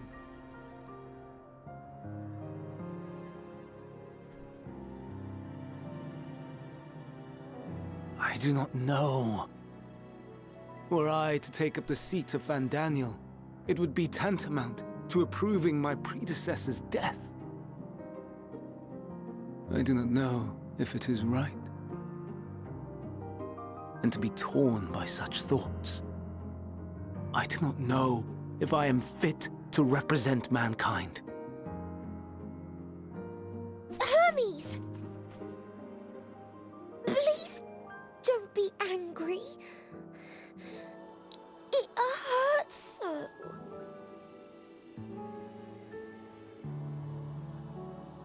Forgive me.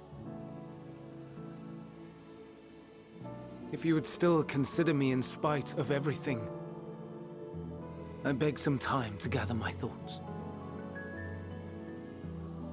Meanwhile, Hythlodaeus, I fear I must trouble you to attend to the others. 'Tis no trouble at all. Take as long as you require.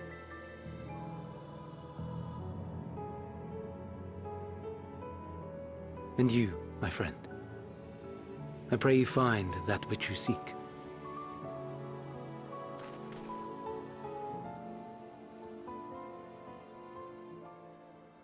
I expect we have some few matters to discuss. Shall we return to the 12 Wonders for a time? Aye. If it was actually me there, I'd be like, I think I'll follow you guys there too. Just watch them just like. All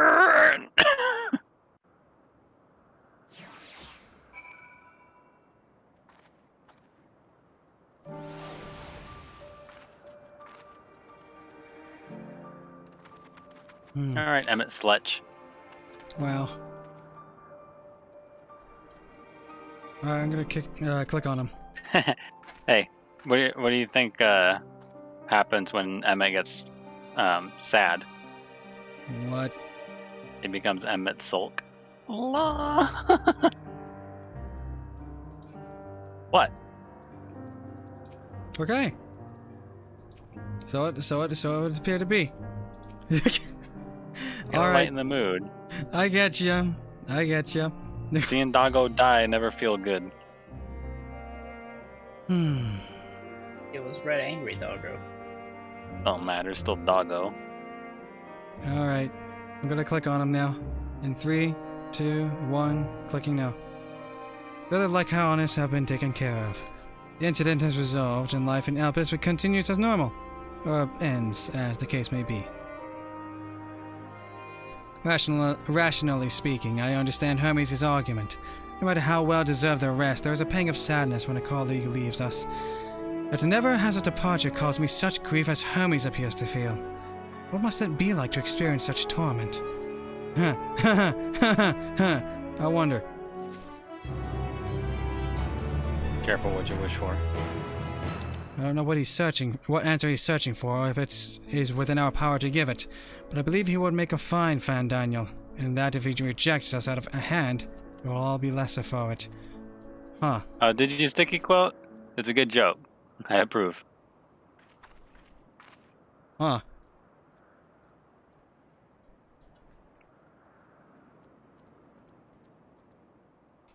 Alright. I'm ready.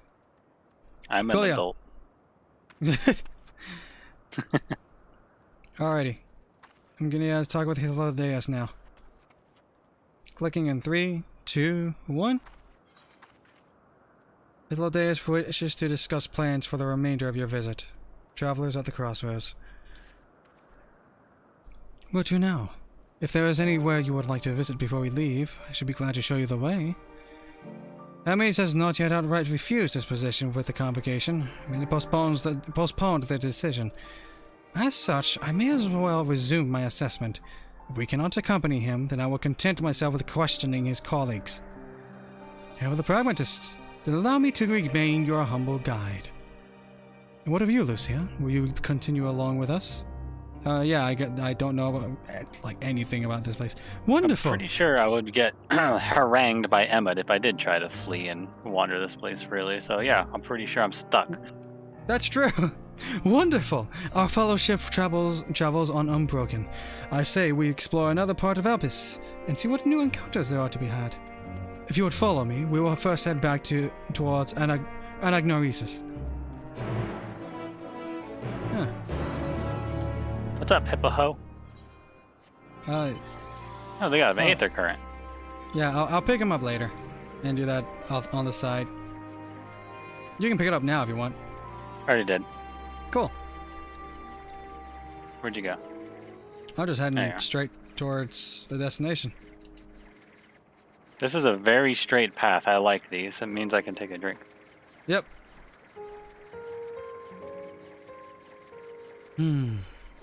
I love how many puns are going on in chat, by the way. I have like Emmett Snitch, Emmett Shout, Emmett Slouch, Emmett Sick.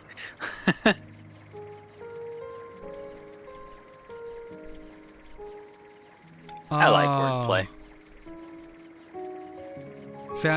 This is what it's from. Okay, I saw someone wearing this in an MSQ roulette, and I was like, huh.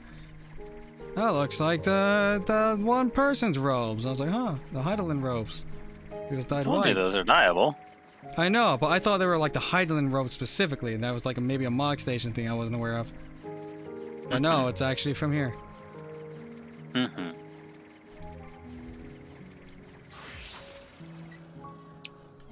Alrighty. Emmett Silk? Didn't we part ways with Hermes not far from here? Given the size of Elpis, I expect our paths will cross again before long. Right, talking with Hilodeus in 3, 2, 1, now. From here, we follow the path northwards to Notonius. There we will find one of the teleporters which facilitate travel between the islands of Elpis. First-time travelers must be accompanied by someone with the requisite permission, which I have previously been granted. We only need to use the device together once, and henceforth you will have leave to use it freely. Shall we?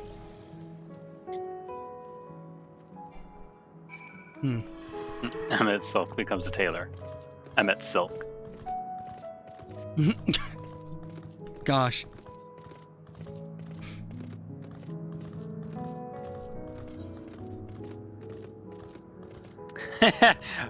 Vile, what kind of beer do you like? I like an Emmett Stout.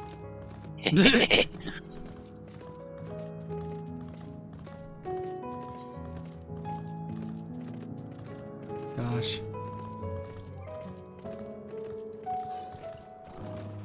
Yeah, What's on the TV, Boom? Unless the need is pressing, I won't be tracking Hermes with my ethereal sight. This poor man is to spy on someone's comings and goings in such a fashion, so don't ask. Social conventions notwithstanding, perceiving ether requires deliberate and intense concentration, and we otherwise keep our eyes on the corporeal world. Dang. Emmett Selk needs to instill discipline. Emmett Belt. Oh my gosh.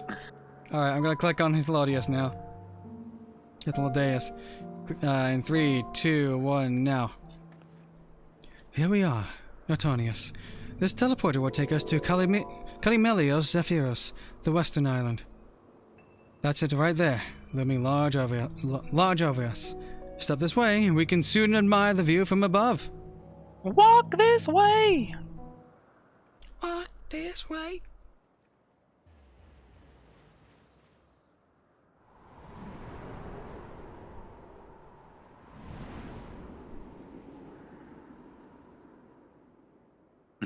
Bet there's Emmett Stilts inside that robe. It's poised. Oh. I'll shut up. I present to you Kalimelios Zephyros. Do we need to, like, sync up? No? Oh. Okay. Here you will find a number of testing facilities, as well as the observation hub of Poiton Oikos. Oikos? Right then. Let's begin by...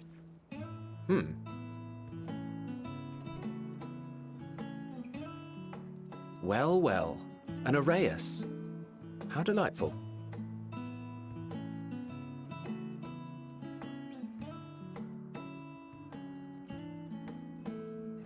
Oh dear. And what, pray tell, is that? That's a street shark. Ah, that's a new species of shark. We approved the concept but a few days ago. Sharks are among the most popular sea creatures. Rare is the day when someone does not submit a new concept. At first, they were largely orthodox, consideration given to such things as size and environmental impact, and then a whimsical someone thought to bestow it with flight, another superior intelligence. And then the floodgates burst, concepts with multiple heads, or arms and legs, and so on and so forth. It was getting absurd. A part of me wanted to tell them to go away and find something else to create, but in the end, I couldn't deny their passion. And here we are.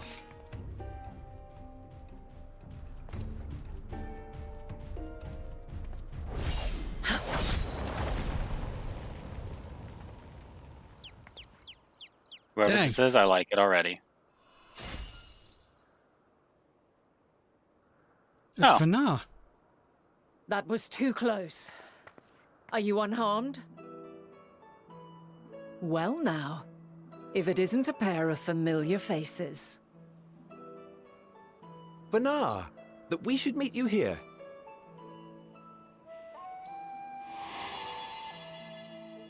Mommy? Mommy? As I mentioned earlier, the better part of the convocation holds that when we retire is when we return to the star. Well, she is not among said majority. Even after stepping down, she carries on with her work. Vana is her name, and she is the previous Azem. Oh. It has been a while, Hythlodeus. You look well. Less so, Emmett Selk. I dare say the lines upon your brow have both deepened and doubled in number. A shame for one so young. You must make an effort to frown less often.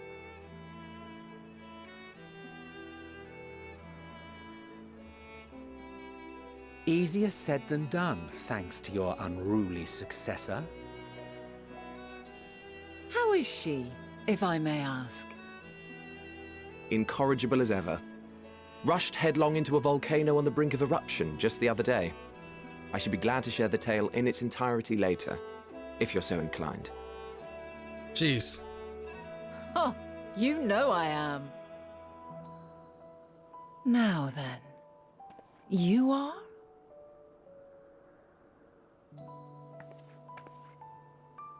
I'm you.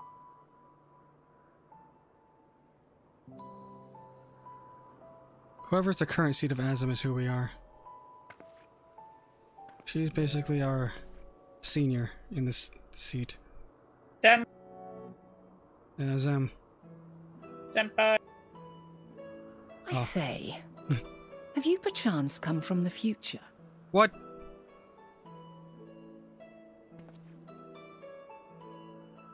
I do not believe we have ever met, yet I sense my magic upon you.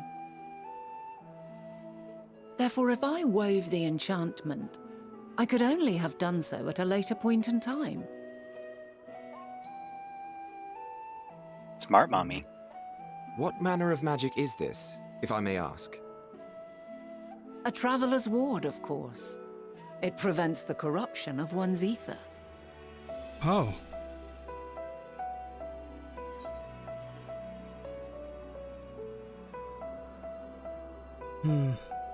I know my answer.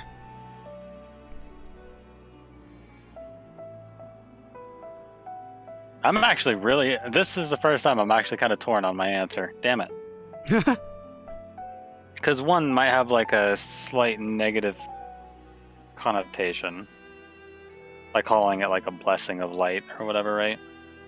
Yeah. And so far there I've seen zero inclination of anything that's astral or umbral.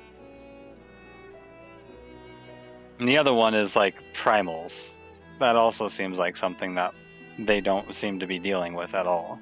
Yeah. Which one are you gonna click? I'm gonna click the top one, the first one. I think I'm gonna do the primal one, so get ready to pause it after the first like initial reaction you get. Alright, will do. How about you, Boom? I was gonna go with primal as well. Alright. I'll be the top one then. Y'all ready? Yeah, I'm gonna watch it on stream. Alright.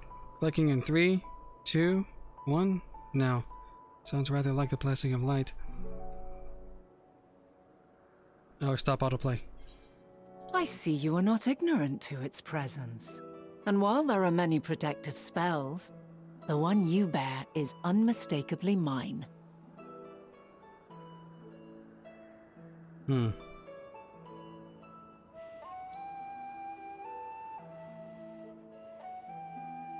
So, tell me when you've... Alright. So I'm gonna click primals. Does it protect you from enthrallment by primals by any chance?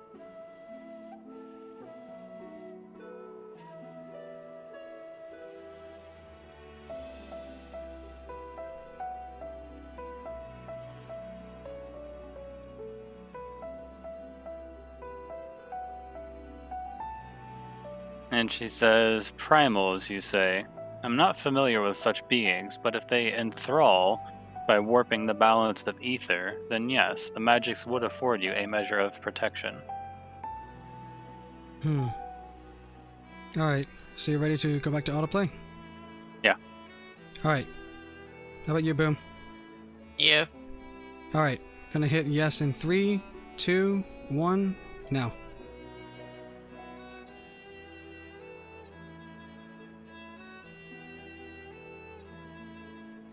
Just kind of waiting on it. Hold on. From the future? That's absurd.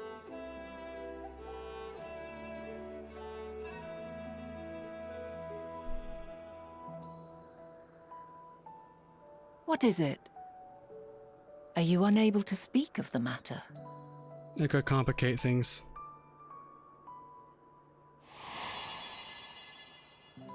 The reality to which you must return exists as a result of the final days.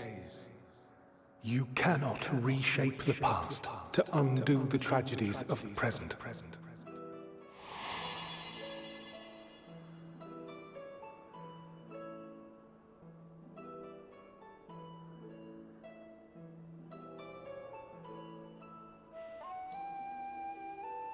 So, Your actions here will not change your history, but they may yet affect the course of ours. How very exciting. I'm quite fond of delving into the unknown, and there's naught more unknown than the future. Until a moment finally arrives, we cannot know for certain what will come to pass, regardless of our supposed foreknowledge, so you needn't worry for us. More importantly, that you should go to such great lengths as to travel unto the past bespeaks the gravity of your quest. Will you not reveal it to us? Mayhap we can be of aid to your cause.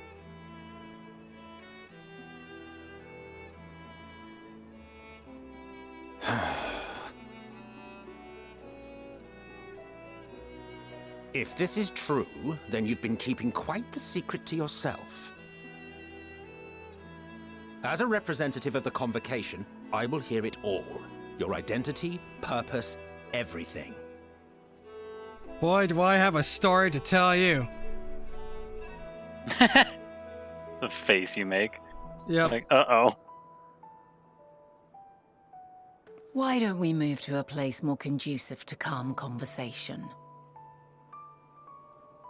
I've been working here for some days now at an old friend's behest. If it is agreeable, we may make use of my accommodation at Poiton Oikos.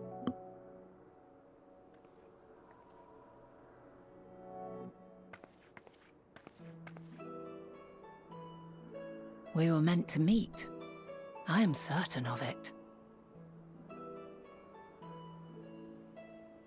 Else I wouldn't have marked you so clearly, and sent you unto myself in the past.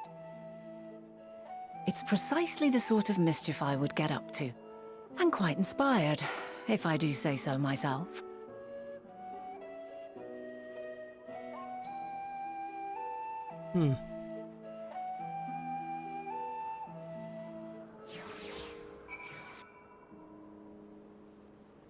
This has gotten very interesting.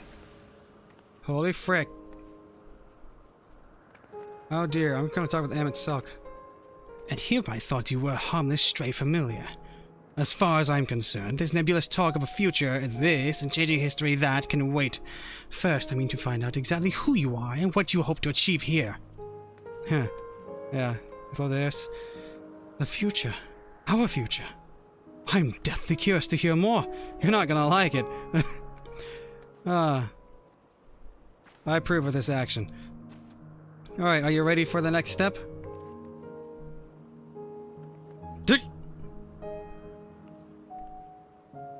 I'll fight you.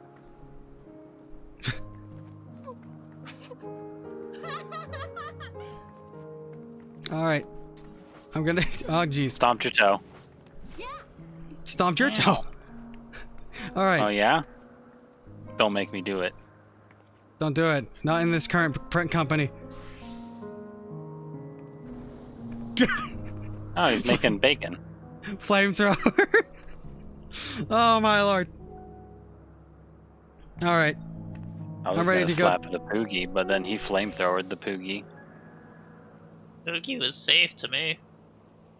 Wasn't on my screen, he was right here. Alright. That's why I was gonna slap him. Dang. Alright, I'm gonna click on Vanilla now. Ready? Da. 3, 2, 1, clicking now. My apologies, but before we move along, a colleague has tasked me with a matter which I'd rather not leave unresolved.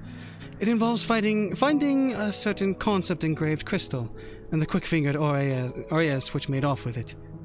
An Aureus, you say? I think we might have seen the culprit before being distracted by that business with a shark. Would you like to allow us... would you like to follow us? Would you like us to follow its ethereal trail? That would, of course, lead us only to the Aureus. There is no guarantee that it hasn't dropped or stashed away the crystal you seek. Please! Even that much would be enormously helpful. While you are hunting down the thief, I can follow behind and scour the forest floor just in case. Could I ask you to join the search? I would appreciate another pair of eyes to cover the land to the west of here. Many thanks. There's a small bridge leading into Poetan Oikos. Let us meet up there once we've exhausted our efforts.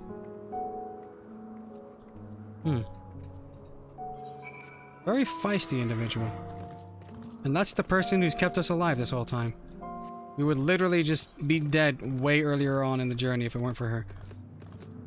Not her. A primal created using her.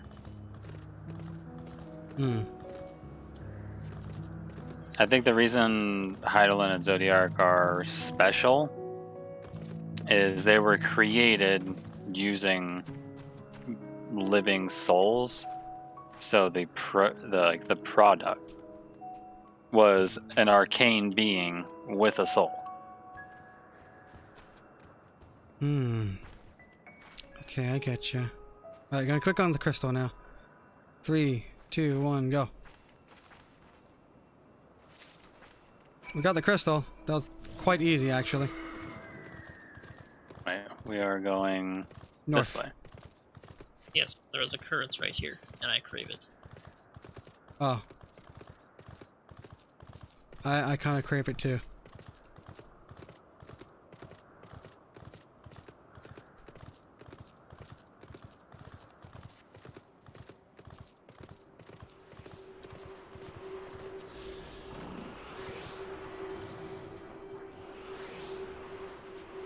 I just looked up.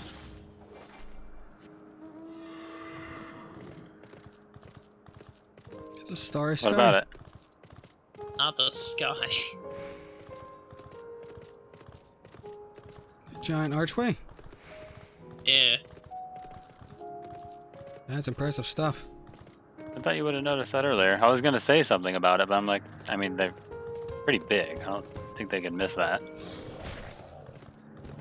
Apparently hey, I was Resnos. wrong. Hey, Resnos. Hope your trip into the airport goes well.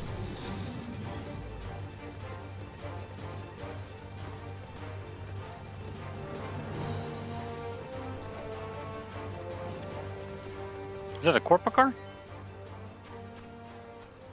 Corpuscles. Corpuscles.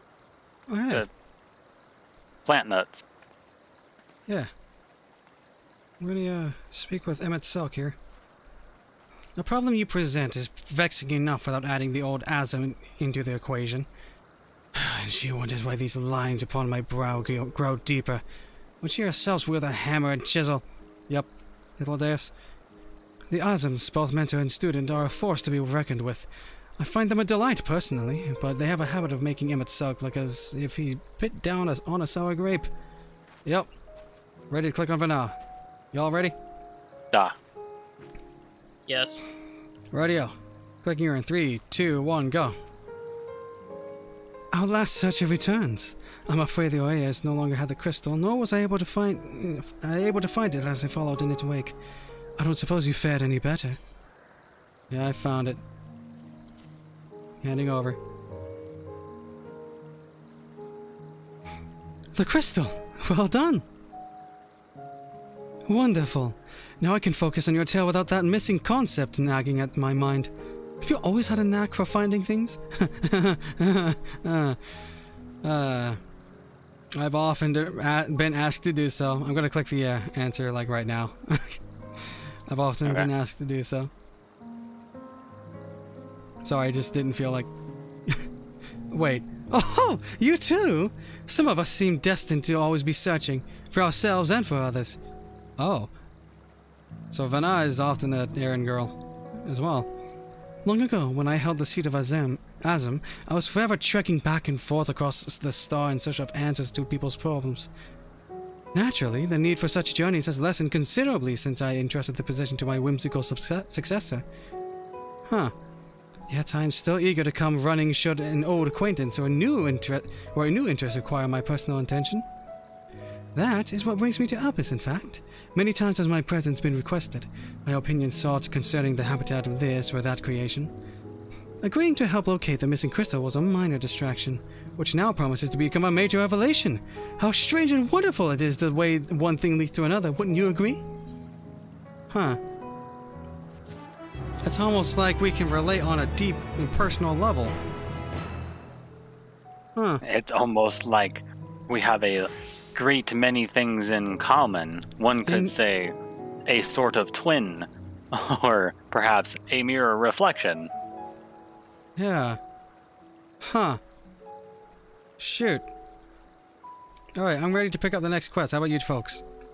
Da. Alright, clicking her now. Vana is in a cheerful mood. A past not yet come to pass. Hitting accept. Thank you again for your timely help. Now then, 'tis time I return this stolen property. If you would go on ahead to my accommodation, I would join you as soon as I have attended to that task. Follow the path straight to that building at the top of the slope. I have the entire place to myself, so we can speak without fear of being disturbed or overheard.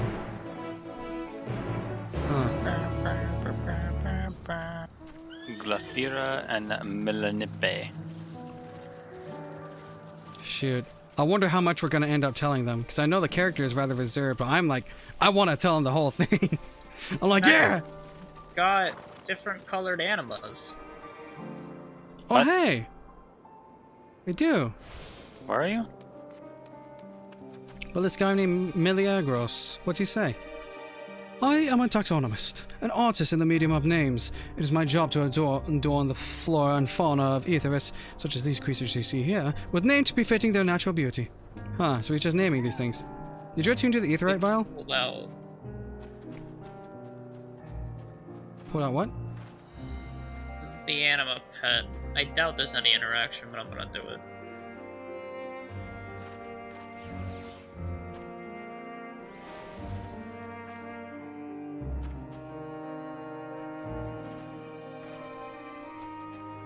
Nope.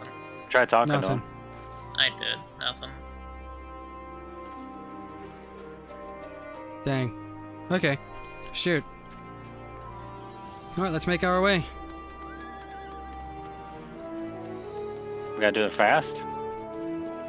I don't want to get copyrighted, so I'm not going to say any more lyrics. Stay inside, I think. Yep. I'm going to talk with Hythlodaeus. You needn't be nervous around Vana. Those white robes mark her as one of fair and impartial reasoning.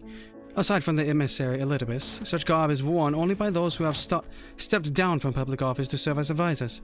Whatever you have to say, she will listen without judgment. Huh. You want Sulk? Yes, this will be far more comfortable than interrogating you on the side of the road. Yep. Alright, I'm ready to talk to the Vana. Feel like it's gonna be a big one. Y'all ready? Yep. Yeah, guys. Friendly reminder, no hinting, no foreshadowing, no speculating. Yeah, what he said. Alright. Gonna click on her in 3, 2, 1, clicking now. Welcome to my temporary abode. Please, make yourself at home while I put on some tea. Huh. Tea time with mommy. It's gonna be voiced. Auto advance is on. It's just answers. Ah, a wonderful aroma. I feel more relaxed already. Would that I had sweetmeats to offer, but I travel light out of habit. There's plenty of hot water though, so please have as much tea as you like. Now then, will you tell us your tale?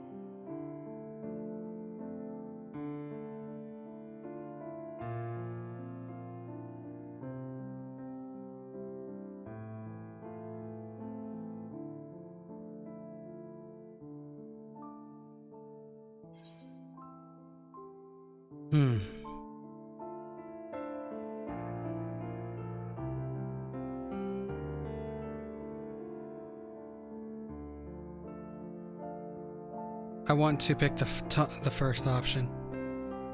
I kind of want to pick the last one. I'll pick second then.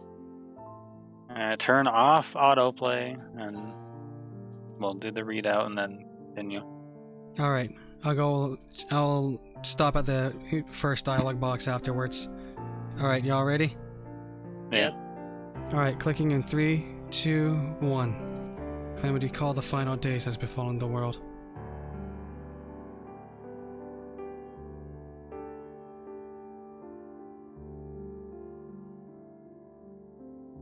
Why don't you start from the beginning?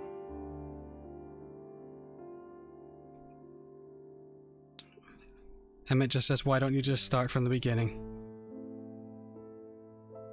Do you want to advance and see if there's more to it? I'll go ahead by one dialogue box. I think it might be generic for all 3 routes. Sounds like it.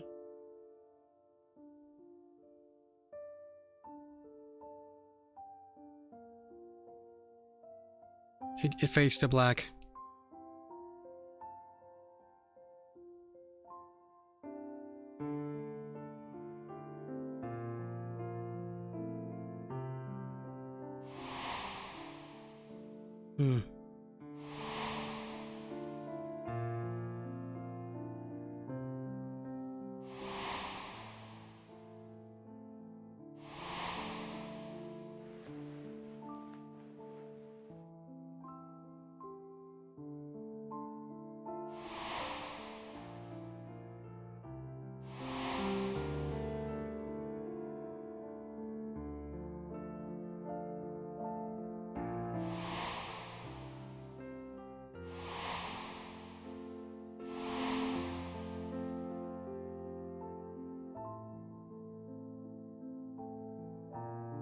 So we did tell them everything.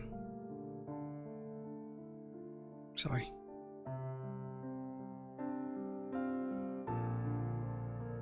Preposterous. Utterly preposterous.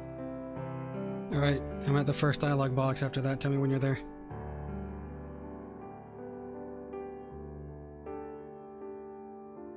I'm gonna click mine. Mankind is being forced to flee the star.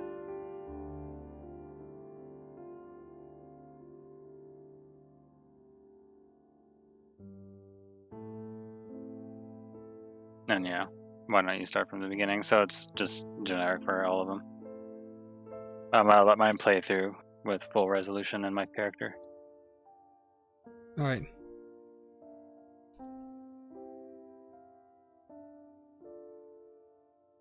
Just tell me when you both get to this point. Right.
I bet mine. Alright.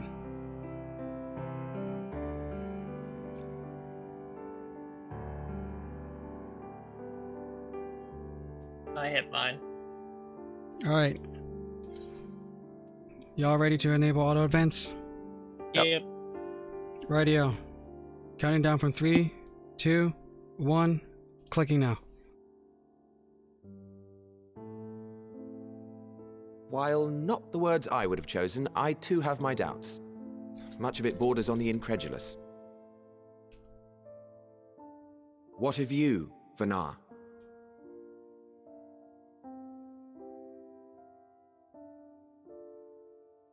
Not knowing the precise details of the first final days, it is difficult to determine the veracity of the tale.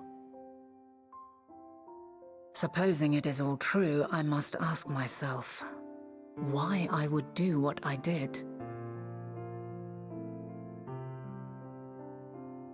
Why would I feel I had no recourse but to oppose the 14 and create this Heidelin? Circumstances change, of course, but it would not have been an easy decision regardless. No, there must have been a reason.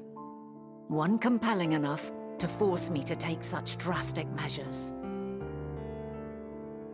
Then there is the elpis flower, which I said would serve as a guide.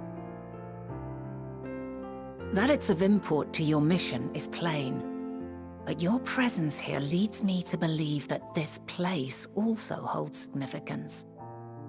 But what could it be? What are we meant to accomplish? Might it not be simply thus? In the future, whence she came, the final days could not be averted. Mankind has no choice but to flee the star. By alerting us to that eventuality, perhaps you wish to pave the way for other futures. Theoretically speaking, it is a possibility. Yet if that were my primary objective, I see no reason to guide our friend to Elpis specifically. The capital and Amarot, or even my own home would be more logical destinations.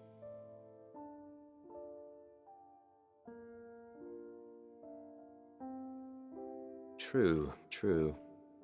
I note also that Hydaelyn did not specify a point in time to which she must return. By this, it may be inferred that it was not critical that we should meet. Alternately, she had reason to believe that our paths would converge, coincidental though it may seem. This is quite a puzzle, and we do not have all the pieces.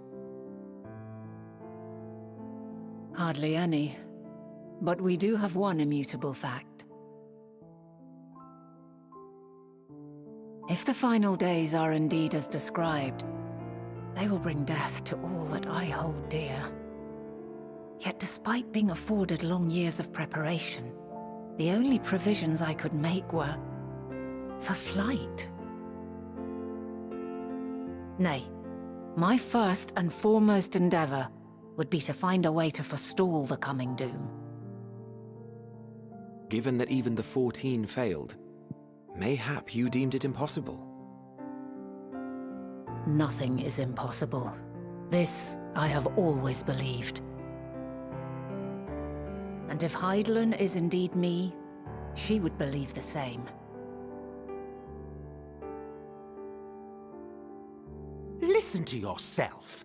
Are you seriously entertaining the notion that you are a messianic figure in some far-fetched tale?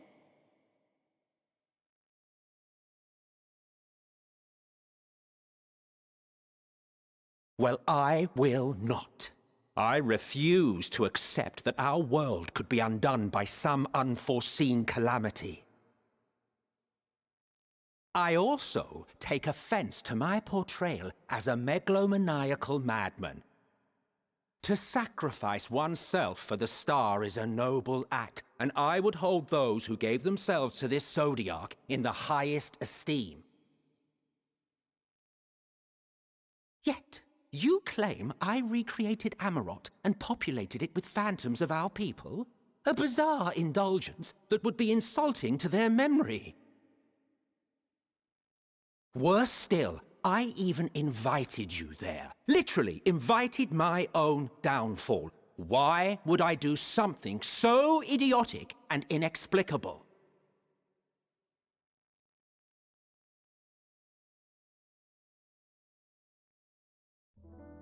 Now, I will allow that the hypothetical task of restoring our world would be daunting in the extreme. The thought of having to bear such a burden for 1,000 lives horrifies me.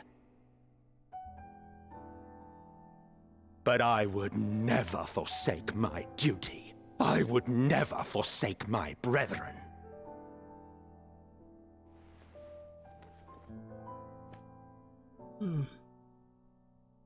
You do not know me. I've had my fill of your fiction. I will return to my duty, and you will not bother me again.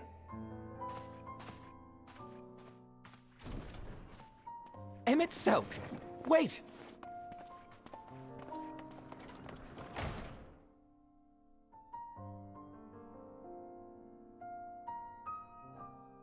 You've seen much of Elpis already. If you have any observations to share, I should like to hear them.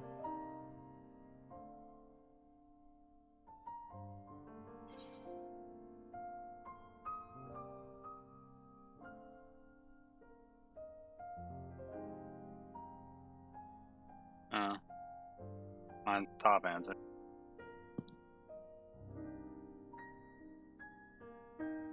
You're going with the top one? Yeah. We don't need to multi-answer this one. It's pretty obvious it's going to all lead us in the same... All of these answers are going to lead it in the same direction. Yeah. Alright, so pick whatever your heart tells you then.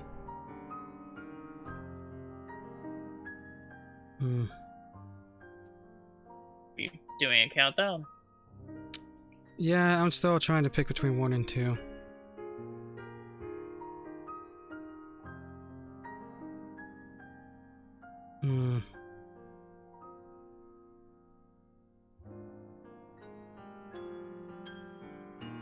Okay, I'm struggling here. I want to go 2. Hermes and Medion are somehow involved. I have an idea of how things might go down. Alright. Y'all ready? Mm-hmm. And if there's other dialogue, we can just journal it later. Will do. How about you, Boom? I'm ready. Alright. Counting down. 3, 2, 1. Click.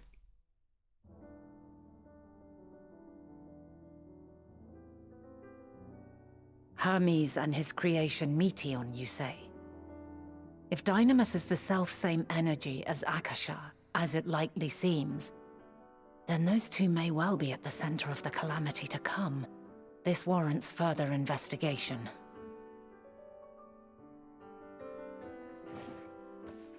With that settled, it is time for action. The missing pieces of the puzzle are here, I'm certain of it. And when you find them, the picture my future self has painted will be complete, and you will have your answer. And suffice it to say, I will aid you in your quest.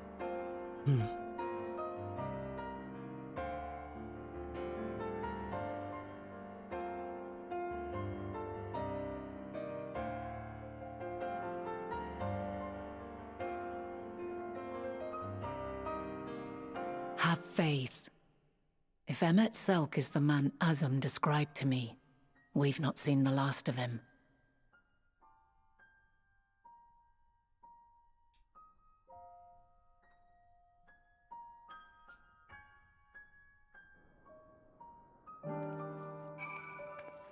Gosh.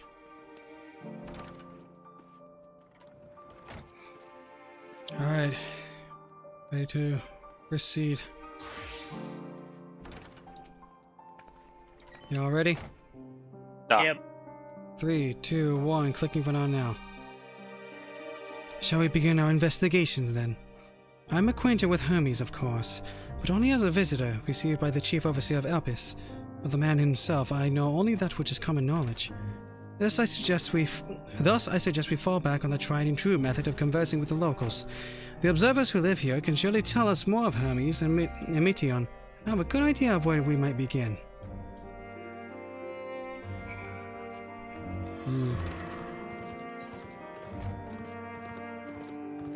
Alright, I'm going over there.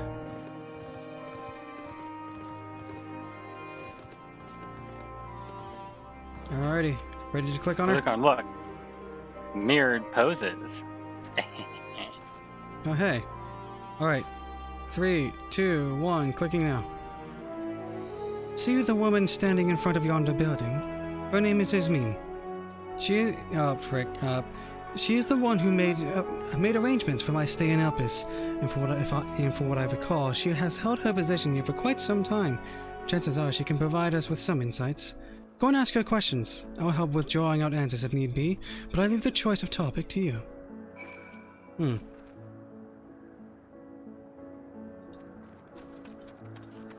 Alright.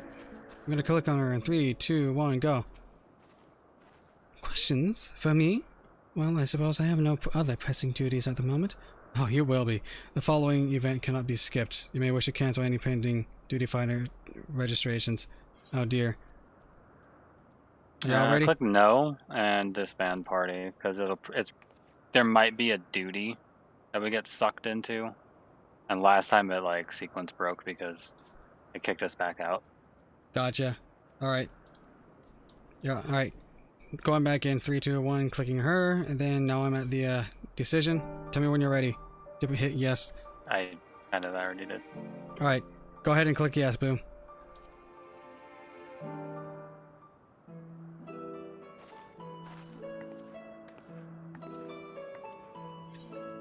Greetings, Yasmin. My friend here is desperately curious about Chief Hermes. I was wondering if you might indulge her. Certainly, Mistress Vanna. Anything to be of service. What do you wish to know?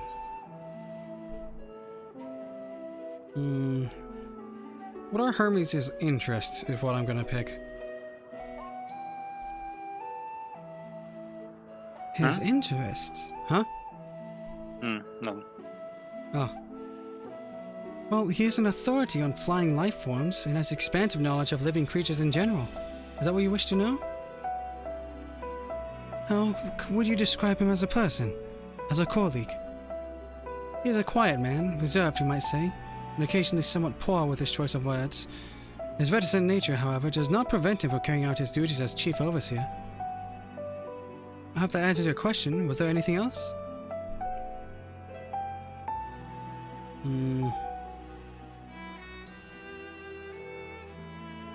How long has Meteion been here? Clicking that. I cannot rightly say. As the Chief's personal creation, Meteion has not been subjected to observation and study like other concepts. So one day, she was simply there. And what do you make of her abilities? I understand that she is a highly unusual familiar, able to read emotions and communicate directly with one's mind. Exactly how she was created with that talent, however, is a mystery to me. My apologies. I wish I could explain her nature in more depth, but I have not had occasion to discuss it with Chief Hermes. Do you trust him? I beg your pardon? I've known Chief Hermes for many years. I cannot say we are close. He has never withheld information to the detriment of our duties. If that is what you mean. Forgive us. We seem to have veered slightly off course here. Is there perhaps someone else who could tell us more about Meteion? That would be Timaeus. He has a similar expertise with flying concepts, and is more than eager to discuss this subject. You will find him conducting his observations on the banks of the stream, somewhere to the east. Oh, and unless you take a particular joy in rambling discourse, I suggest you keep your questions concise. We shall keep that in mind. Thank you for your patience and your insight. Think nothing of it. If there's aught else you need during your stay, please do not hesitate to ask. Come, Lucia. I think we've taken enough of Yasmin's time.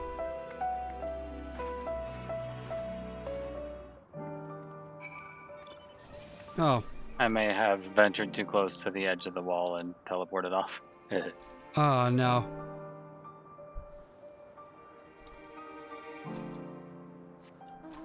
Oh, I do not need a map for this. Alright, clicking over now. In 3, 2, 1, go. Our investigation is off to a fine start, wouldn't you agree? From here, I propose we split up. I shall continue making inquiries with the resident observers. If you could track down the colleague Yasmin mentioned. Although I felt compelled to take the reins of that previous conversation, your fearless style of interrogation will eventually lead you to answers you seek. All I ask is that you watch your footing around the stream. We can meet back here once you've finished speaking with this Timaeus.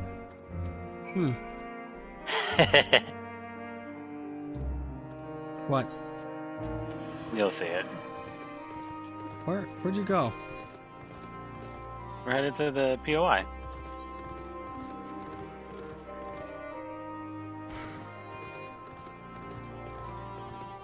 Oh, nope, you did miss it. Back it up. Come up here. What?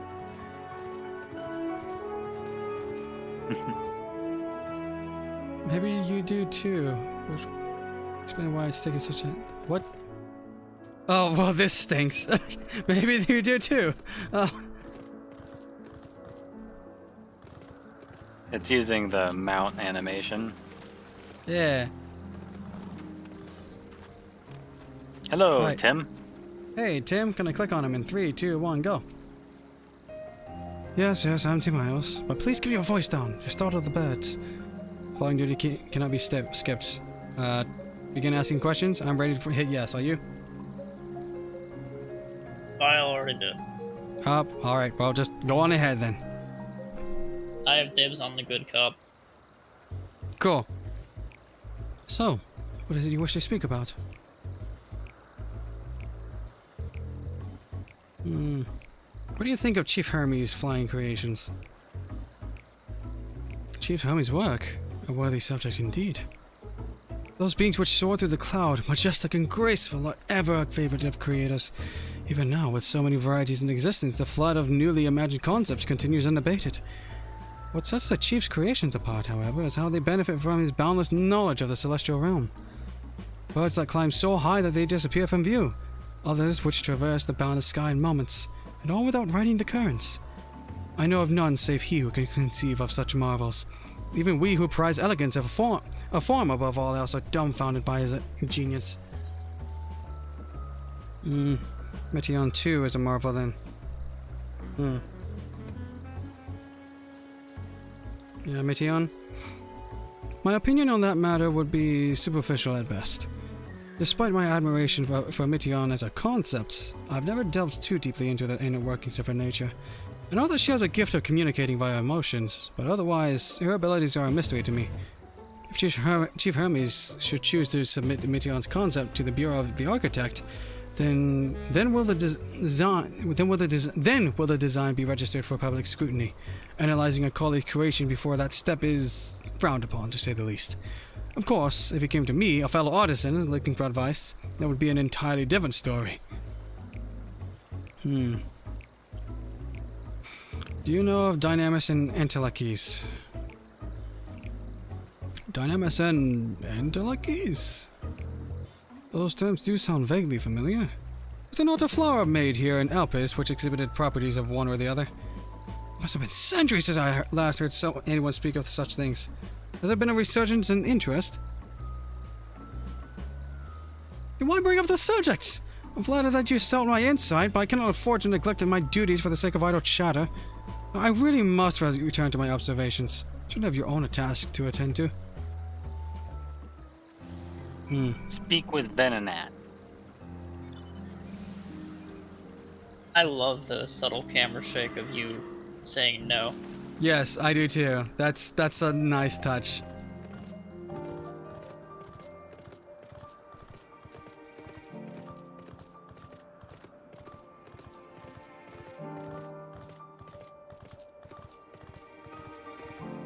Alrighty. Hello, Vanna. Gonna click on her.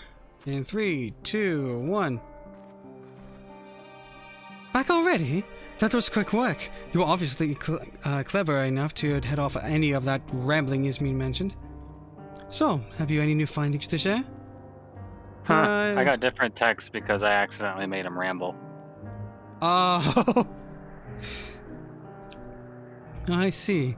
Even an expert in the field had little understanding of Meteion's capabilities, let alone an awareness of Dynamis. My questions resulted in much the same answers. Hermes' colleagues view Meteion as his personal project and could provide no details beyond those of which you just told me. Which leads me to believe that the only person with any significant knowledge of Dynamis is Hermes himself. Yes, we've made some progress here, but more information is needed if we are to reach any definitive conclusions. A pass not yet come to pass. Alright, talk with Vanna once more. Before you do that, how much longer do you want to go for? I kind of want to end sometime soon. The sun's going to be coming up. Is there any stopping point you'd like to go? You'd suggest? How am I supposed to know when it's good time? That's a good question. Before what dungeon I'm going to assume is this level bracket? Maybe. We'll probably go with maybe one more quest or so. Yeah. We'll be ending it sometime soon. We'll go through at least one more quest. We'll see where it leaves us off from there. How's that sound? Okay. Does that work for you, Vile? Huh? One more quest. One more quest or two, and then call it. Sure. All right. Just want to make sure. Radio. I'm gonna click on Vana, and we'll make. Wait. Someone said now is a good stop. I've seen the future. Everyone always says stuff like that. I have seen the future. I've seen the future. Last time we were discussing when to stop, there was like 7 people who all had different opinions on when we should stop. That's true. It's either going to be a just random stopping point, or it's going to be like a cliffhanger or post something hype. It's one of those 3, and they're all fine. So okay, we can just stop whenever we want to stop. Alrighty. Alright, so we'll just stop whenever we're kind of feeling out of it then. Ready to continue?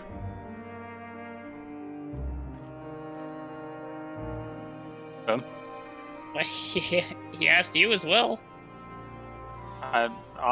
My default answer is always yes. So you're a yes man. Yeah. Heck yeah. Alright. I am prepared. Radio. Gonna click on Vana. 3, 2, 1, now. Vana is musing over your recent findings, and a witness to the spectacle. At present, the strongest link we have to the final days is the power of dynamis, and the intellects which can control it. But most scholars are only vaguely aware of these terms, let alone study them in any depth, except for Hermes, it seems. Thus I am inclined to stay our current course, and learn all we can about the Chief Overseer and his familiar. And on that subject, was there also of note that you can tell me about Meteon? Aside from an unorthodox method of communication. Wait.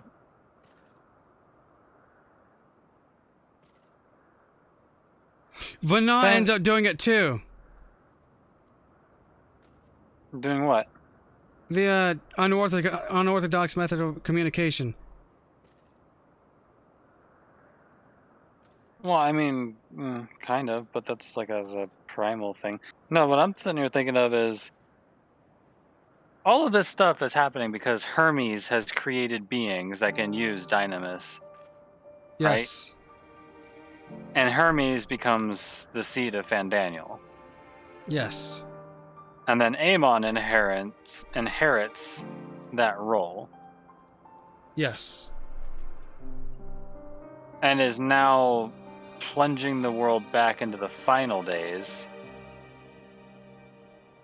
This is all entirely just because Hermes is upset with the Order. I wouldn't be surprised if this Hermes, like even before Amon, started the final days somehow, using dynamis. I'm already on this train of thought. I haven't verbalized it, but I'm pretty sure Meteon. Why do I keep... I'm pretty sure she is the catalyst that starts all of it. I don't know if it's specifically going to be her that starts it, or if she's going to be the one to prevent it, like be the Porksy cure. I don't know.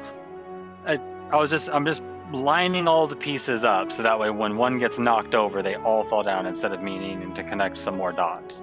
I getcha. But yeah, it's not looking too great for Hermes or Meteon. Alright, I'm at the dialogue decision. She and her... I'm gonna go with her more. Yeah, I'm gonna go with the second one. She and her sisters were created to journey to the stars to search for intelligent life, just giving as much info as possible. You got your option, Vin? Yeah, I'm good. Alright, cool. We're gonna go in 3, 2, 1, clicking now.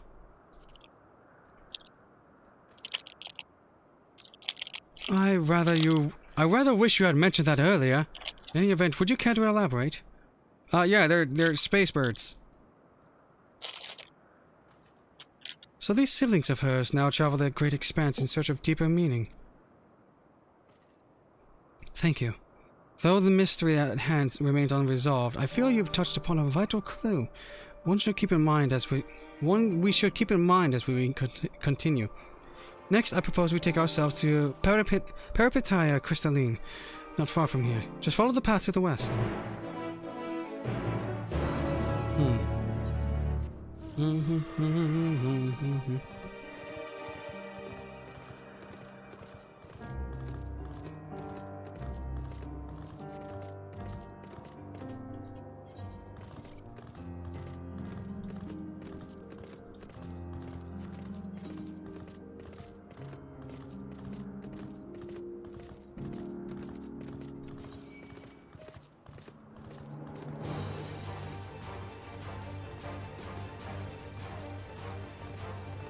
Alrighty.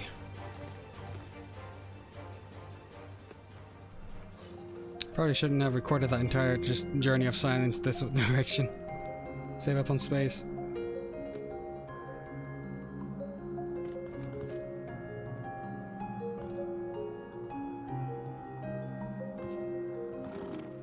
Alrighty. Gonna click on her in 3, 2, 1 now. Gonna. This tower and the one further along are both part of Peripetia Crystalline, the facility where they all archive all of Elpis's observational and testing records. Despite how they appear from the outside, the interior is actually a vast area of magically interconnected spaces, which, while fascinating, is not the reason we're here, is it? I shall cut my architectural lessons short and see what those two archivists have to share. If you could find someone to speak with over at the other tower, I shall join you there anon.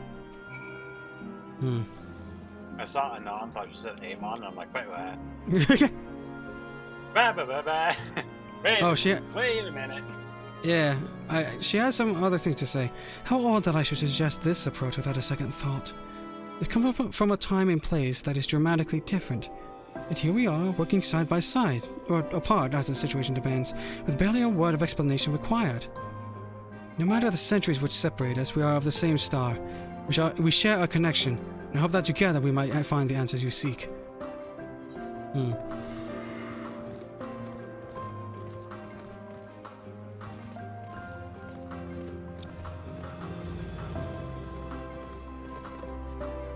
Alright, I'm approaching there. I'm gonna click in 3, 2, 1, go! I'm merging with someone. You have questions for me? Certainly! There's a moment while I conclude my current appointment. Oh, cutscene. Probably not voiced. Nope. Indeed. So if you could provide a comprehensive log of those behaviors, we should then have sufficient data for our official records.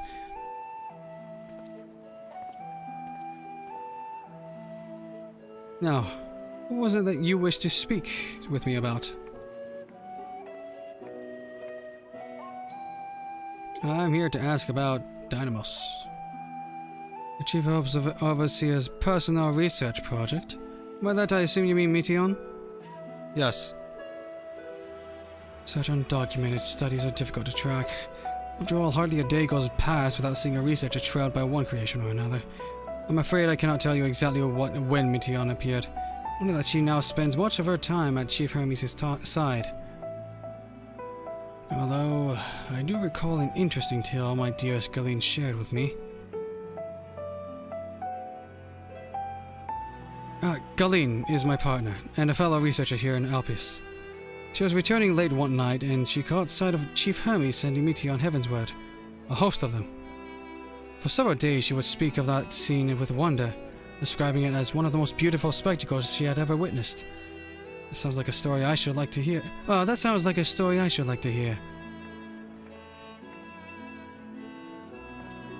Monsieur Venat, I thought you had already returned to the surface.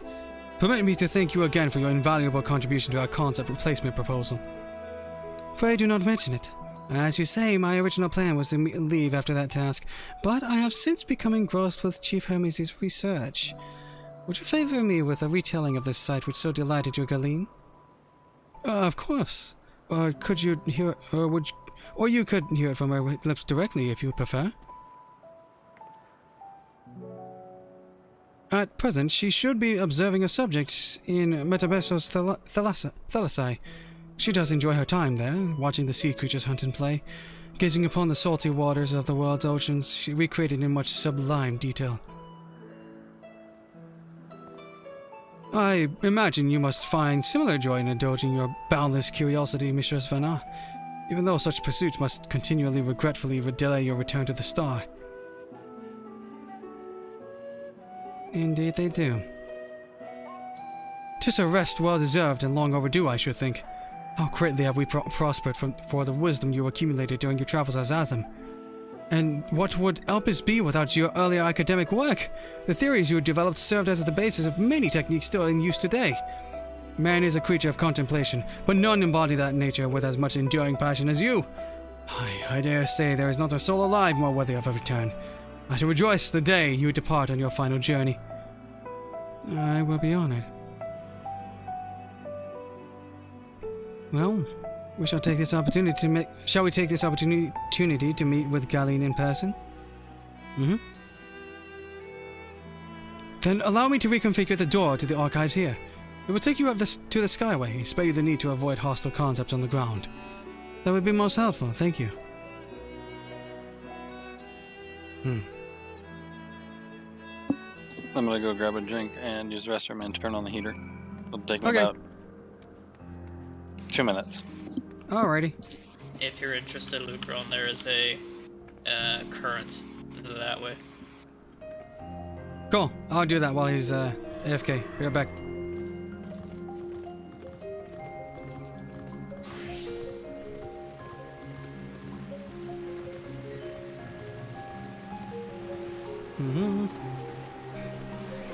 This entire arc is very interesting.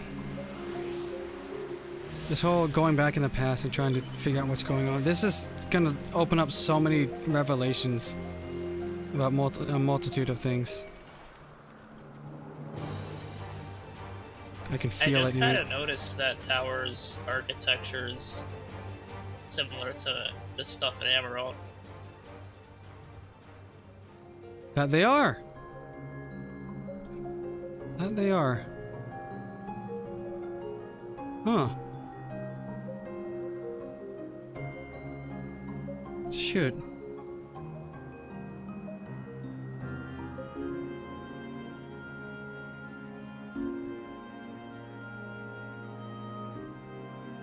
Kamudi Yokai, what happened to your Word of Light's hair? I changed it. No longer bound by the curse of the Nier Automata crossover. So, changed it to be something I'd be more fitting of the character, in my opinions. Oh, you like it? Some people were against time travel. I can understand that. I can understand that quite heavily. Time traveling is a really shifty thing to do in a storytelling environment. I like the concept of it, personally. Like the execution, usually the inclusion of time travel just screws everything over so bad, and ruins a whole bunch of moments in general. So it's mostly a matter of execution, how near impossible it is to get it to work. For what? The time traveling to the past. Apparently, quite a few people were against it. It's because people who write time travel, like the people who do it in a bad way, are ones who don't understand the nature of like time travel paradox. Yeah. But it's also because we as the human species do not understand what the answer is. We just don't know. Are you in the process of traveling back in time, do you essentially need all of the energy to necessitate the creation of an alternate timeline? Will you just delete yourself if you end up changing, the flow of time to where your birth is prevented, but if that's the case, then how could you have came back and, in the first place to prevent it? So it's full of paradoxes. And we don't know what the actual answer to any of it is. And when people know that they never get an answer to something, they really don't like it. Oh, yeah, there's that as well, yeah. Anyway, elevator boy, let's go. Elevator, alright. I'm gonna speak with Vanilla for a second. Figured you would have done that while I was gone. Yeah, she doesn't say anything too additive. Alright, gonna click on him in 3, 2, 1, go. I've opened the path to the Skyway. Once you pass through the door, simply walk straight across to the next tower and ask for the admittance to the upper tiers. Upon arriving at the upper tier, walk straight across the Skyway and you will find yourself at the entrance of Metabasos Thalasi. Galeen will be eager to share her tale with you, I am sure. I love how Boom's every first instinct is, can I jump off and kill myself? Yeah. You got a problem with that? Dark. No, it reminds me of WoW. Like, can I jump off this and die? Yep. Whee! What's up, Vanna? The tower head is still part of Peripetea Crystalline. We'll need to ask for passage through the upper tier. Okay. Approachable the clouds archivist. And fog are making this not as great of a scene as it could be. Yeah. Also, that pillar with the rotating, like, lighthouse-looking kind of structure. Yeah. For some reason, that really reminds me of, like, Ouroboros. A bit. Alright, gonna talk with the approachable archivist. Y'all ready? Da. Where'd Boom go? Already ahead of you. Oh, alright, talking with him. 3, 2, 1, go. Mistress Fanar, just passing through? Then allow me to prepare the path. If you need further assistance, there is always an observer or two on the upper Skyway. Oh, very quick. Yeah, that's why I was ahead of you. It's like 2 chat boxes. Yep. Going back to that whole when would you like to end it question, I kind of want to end it quite soon. Now that I look at the time. Jeez. Why I asked in the first place. Yep. Vanna, speaking of whether or now, that door leads into the Thalasi, but perhaps we can trouble this person for assistance with finding Galeen. Alright, gonna talk with the unhurried observer. 3, 2, 1, go. Mistress Vanna! I was not told to expect. We would have prepared an official welcome. Please, there is no need for fanfare. I only wish to speak with Galeen, if that might be arranged. Yes, Galeen, of course. I'll inform her immediately. But she may be engaged in the testing phase. You could be in for something of a wait. Should I let her know your business is urgent? That won't be necessary. This lovely view will keep us occupied until she is ready to receive us.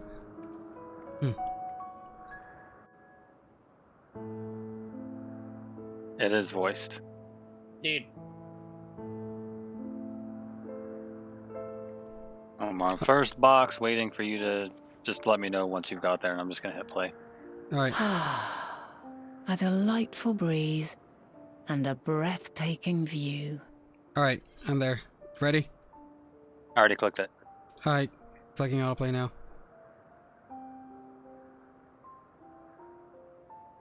That same music. Mm-hmm.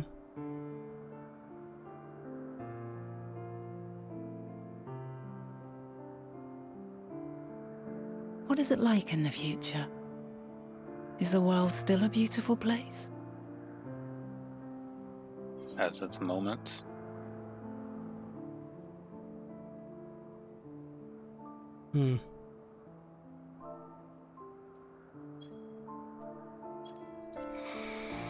I already clicked my answer.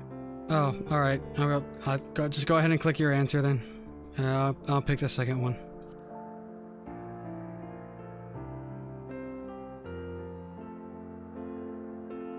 Dark hidden places, rife with danger. Those have an altogether different, but no less powerful sort of appeal. While we wait, will you not tell me about your adventures? Well, not the portentous events which led you here, but the simple delights all your own. By learning about the future world, I may gain insight into future me's plans. But more than that, I have an interest simply as a fellow traveller. Short of going somewhere oneself, there's naught more stirring than hearing another's account.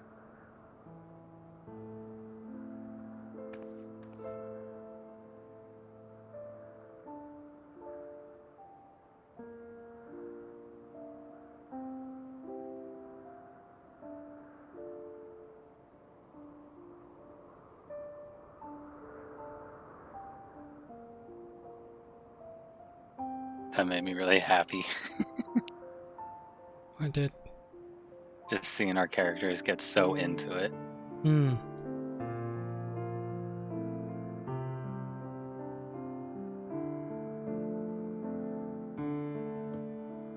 Incredible. Would that I could have been there to see it.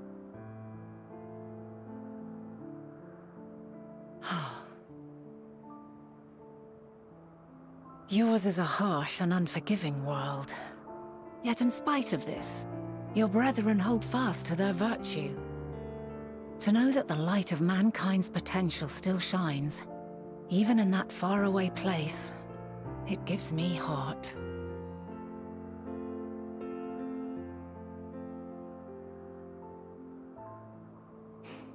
Thank you for regaling me with your tales. I will treasure every word.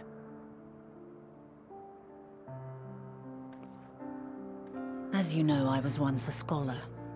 And among other things, I sought to understand the workings of the world. What exactly is ether? How formed the laws of nature? Whence sprung mankind? Riddles and mysteries beyond counting. Over the years, I have managed to find answers to some few of them. Yet rather than attain a sense of mastery, the more I understood, the more I came to hold the world and its miracles in awe. We too are miracles, each and every one of us, born of the warm breath of life that traverses the heavens, swirling through eternity.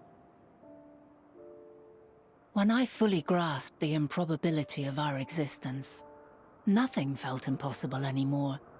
If it could be imagined, it could be done.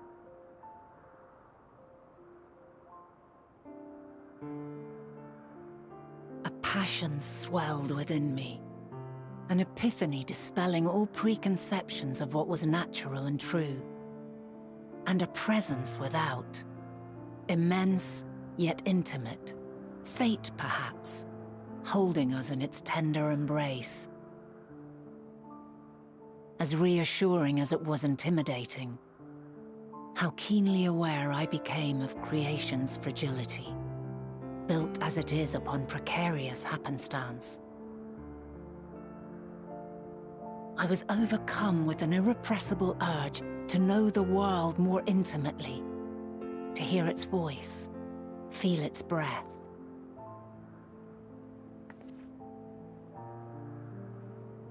I ventured forth on a journey that very day, so very long ago now.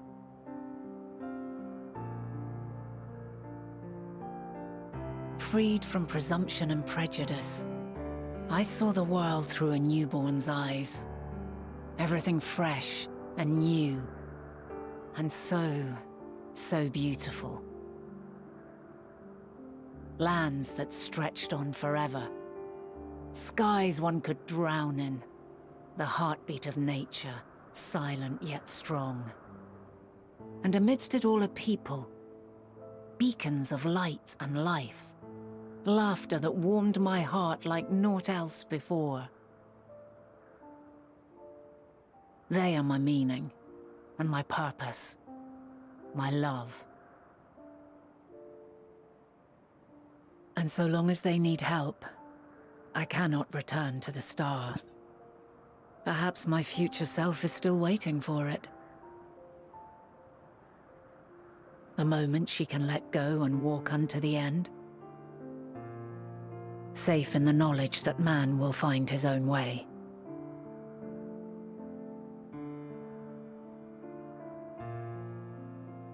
You, who are our future, tell me this, and tell me true. Has your journey been good? Has it been worthwhile?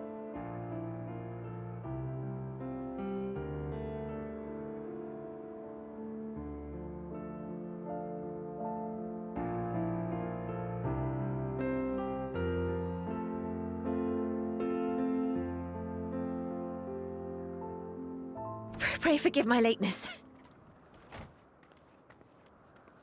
My observation subject was rather irritable, and it took a while to settle it down. No need to apologize. Your work takes precedence. Besides, we had a pleasant conversation in the meantime. You're too kind. Now then, I'm told you wished to ask me some questions. Indeed.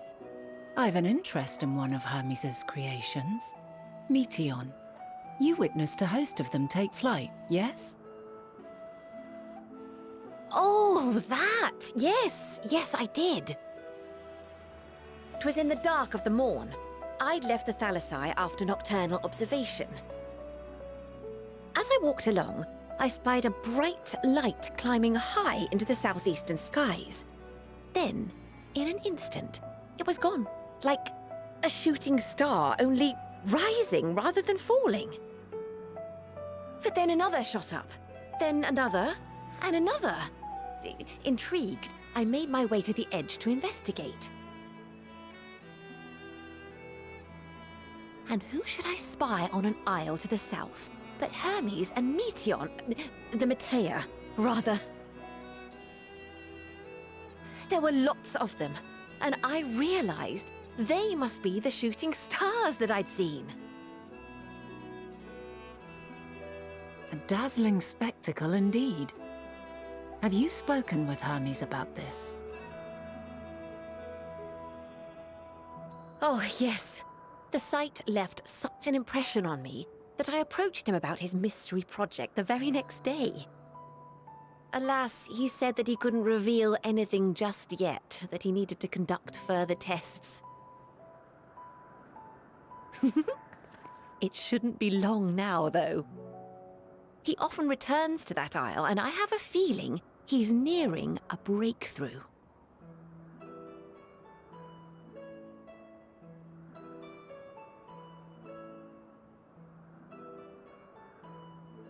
Splendid. We are likewise eager for the details. Well, that is all we wish to ask. Thank you for taking the time to indulge our curiosity. You're very welcome. It's always a pleasure to speak with other inquisitive souls. Oh, and will you be descending now? If so, I shall link the doors for you. Please.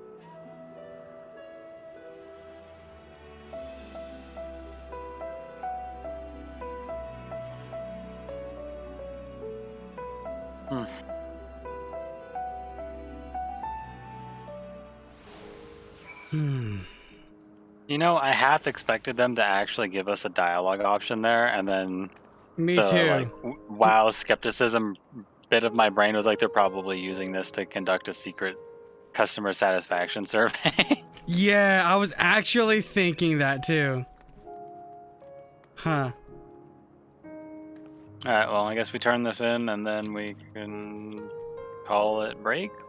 Yes, we can stop there. I was just thinking that. Alright, guys, talk with Vana in 3, 2, 1, now. So another piece of the puzzle falls into place. From what I've learned thus far, I think we can safely conclude that Hermes hasn't been revealing the details of his research to others, which suggests that either someone will appropriate his discoveries and make use of them, or that Hermes himself will have a hand in causing the final days. Since we have no reason yet to suspect the former, we should consider the latter as the more likely possibility. Proceeding under that assumption, our next step should be to divine why, or even if, he might desire such a terrible fate for our star. Yeah. I want you to die, and I want to die too. Yup. It's almost like that was Hermes speaking through Amon in that moment. Yeah.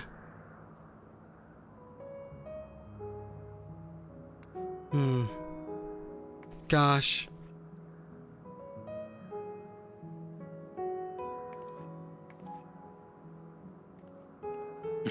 Sticky quote. Wow. What did WoW do to you guys? A lot.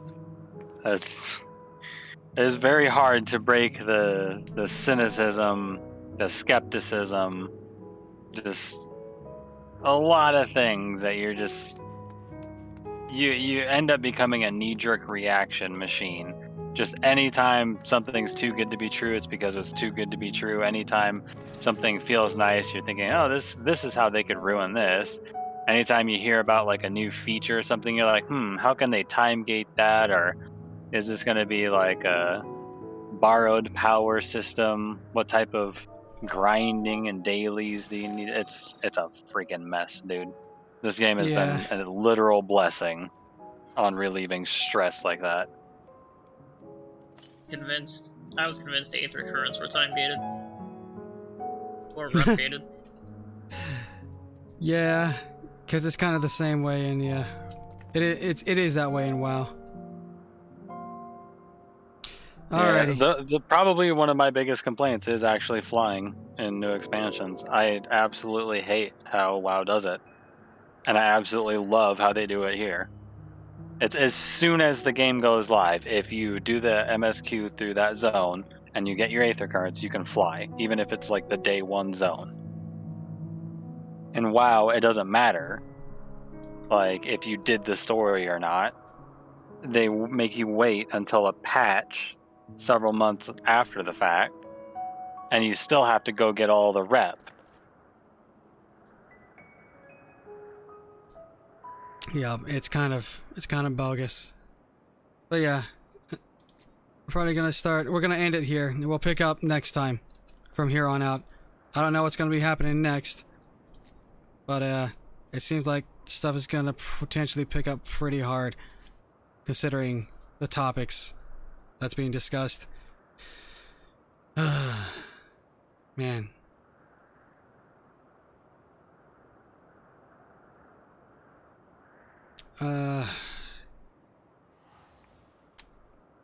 But yeah.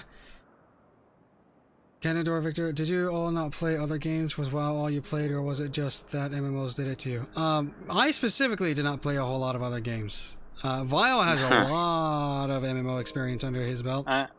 I probably have over 50,000 hours of experience in MMOs, and that's not an overestimate. That's fairly calculated. Yeah, like Vile is very well versed in the art of that is MMOs, and he's experienced a far greater variety of MMO companies than I have in their doings and different experiences and whatnot. So yeah, if the reason WoW has such a huge impact across everybody, regardless of if it was the only game you played or if you've played as many games as I have, it's because from the onset of MMO popularity, WoW has always been seen as like the king, the throned one, and their decisions, their actions, the types of things that they add in, because there's so many copycats, because there's so many people who want to try to emulate the success that Blizzard had with WoW, they end up replicating those decisions and replicating the mistakes along the way. And you can't help but notice that that's a trend that happens. And so even if you didn't really play WoW that much, and if you played it long enough to make that connection and to see those associations, you resent them for doing it, because you'll see other smaller games that end up doing the same thing that Blizzard does and repeating their mistakes even after it's been shown to be a mistake. So it's less about that being the only game that you've played and more about understanding that the people at the top who are like leading the way and who are kind of paving the path for what defines an MMORPG, they get copied, and when they make a mistake and it gets replicated through and it trickles down into your little neighborhood, you kind of get a bit of resentment for it. Yeah. That unfortunately, like, WoW is kind of the it's a good example of the whole absolute power corrupts absolutely and whatnot. And WoW was sitting at the head for so long that they literally started getting away with essentially murder, and everyone else, and because they were still the top, everyone was copying anything they were doing, but it wasn't working for, to my knowledge, it doesn't work very well to other MMOs because they don't have the immense community and already like financial backing that WoW has. So yeah, it has definitely been a wonderful new breath of fresh air coming to Final Fantasy XIV, personally.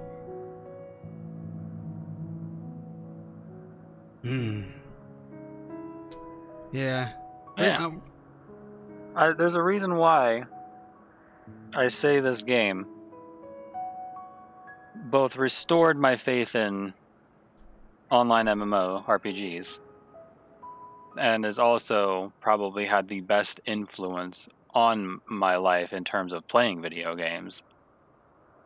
And it's because they do a most excellent job in all fields. It's not a perfect game, obviously. Like, I have gripes about the netcode in PvP, and I have a few gripes about, like the whole Vieira hat thing and stuff, right? Some valid, some selfish, like, I'm perfectly aware of which is what. But when it comes to the total, like the totality of the package that you're being given, it's an amazing game. Indeed. I do have a lot of only good things to say about the game, but I'm not very well spoken, and WoW tends to be able to put them to words better than I can. So, yeah, I'm in perfect alignment with what WoW is saying. Granted, I don't have like the mass wealth of MMO variety underneath my belt as he does, but comparatively from what I've experienced with WoW personally, which has been one of the only games I played in my life, it became a bit of an addiction, kind of a problem with that. But comparatively with that, yeah, Final Fantasy XIV has been quite wonderful. I do wish the PvP scene was more lively and, smoother in general. But yeah, things have been great. I actually am feeling more comfortable with the idea of maybe picking up tanking too. Because in WoW, that was like a death sentence. And only if you're the most elite of elite, where you're pretty much accepted to be a tank. Like needing to know all the speedrun strats before the dungeon is literally even released is the norm. That's not entirely true, but you would get called out if you at least didn't display some competency and intent on learning the things. Because like I said, I did main tank for most of BFA as a Vengeance, and that wasn't the easiest tank to play. Well, yeah, you do have more experience in that field. I just remember in the more distant past taking a hand at tanking, and any semblance of failure could literally mean the end of the entire run. Like just a single thing going wrong. Maybe not even a full wipe and people would just leave because they just disagree with how you play. I've had that. I was like, oh. A lot of people, like, you're kind of touching on the truth, but you're also kind of, I think, missing the point. Every game copies other games, right? WoW was not created on its own. It was created from, the idea of making an online kind of Dungeons and Dragons-esque version of the Warcraft series, or set in that world. And Warcraft was intended to be a direct competitor to Warhammer. And, and it goes on and on and on, back through until you get to, like, the old inspirations from, like, Tolkien and stuff like that. Yeah. So, but it's not a bad thing either to say that people are copying other things, right? Like, you want to carry the good traits and you want to leave behind the bad ones.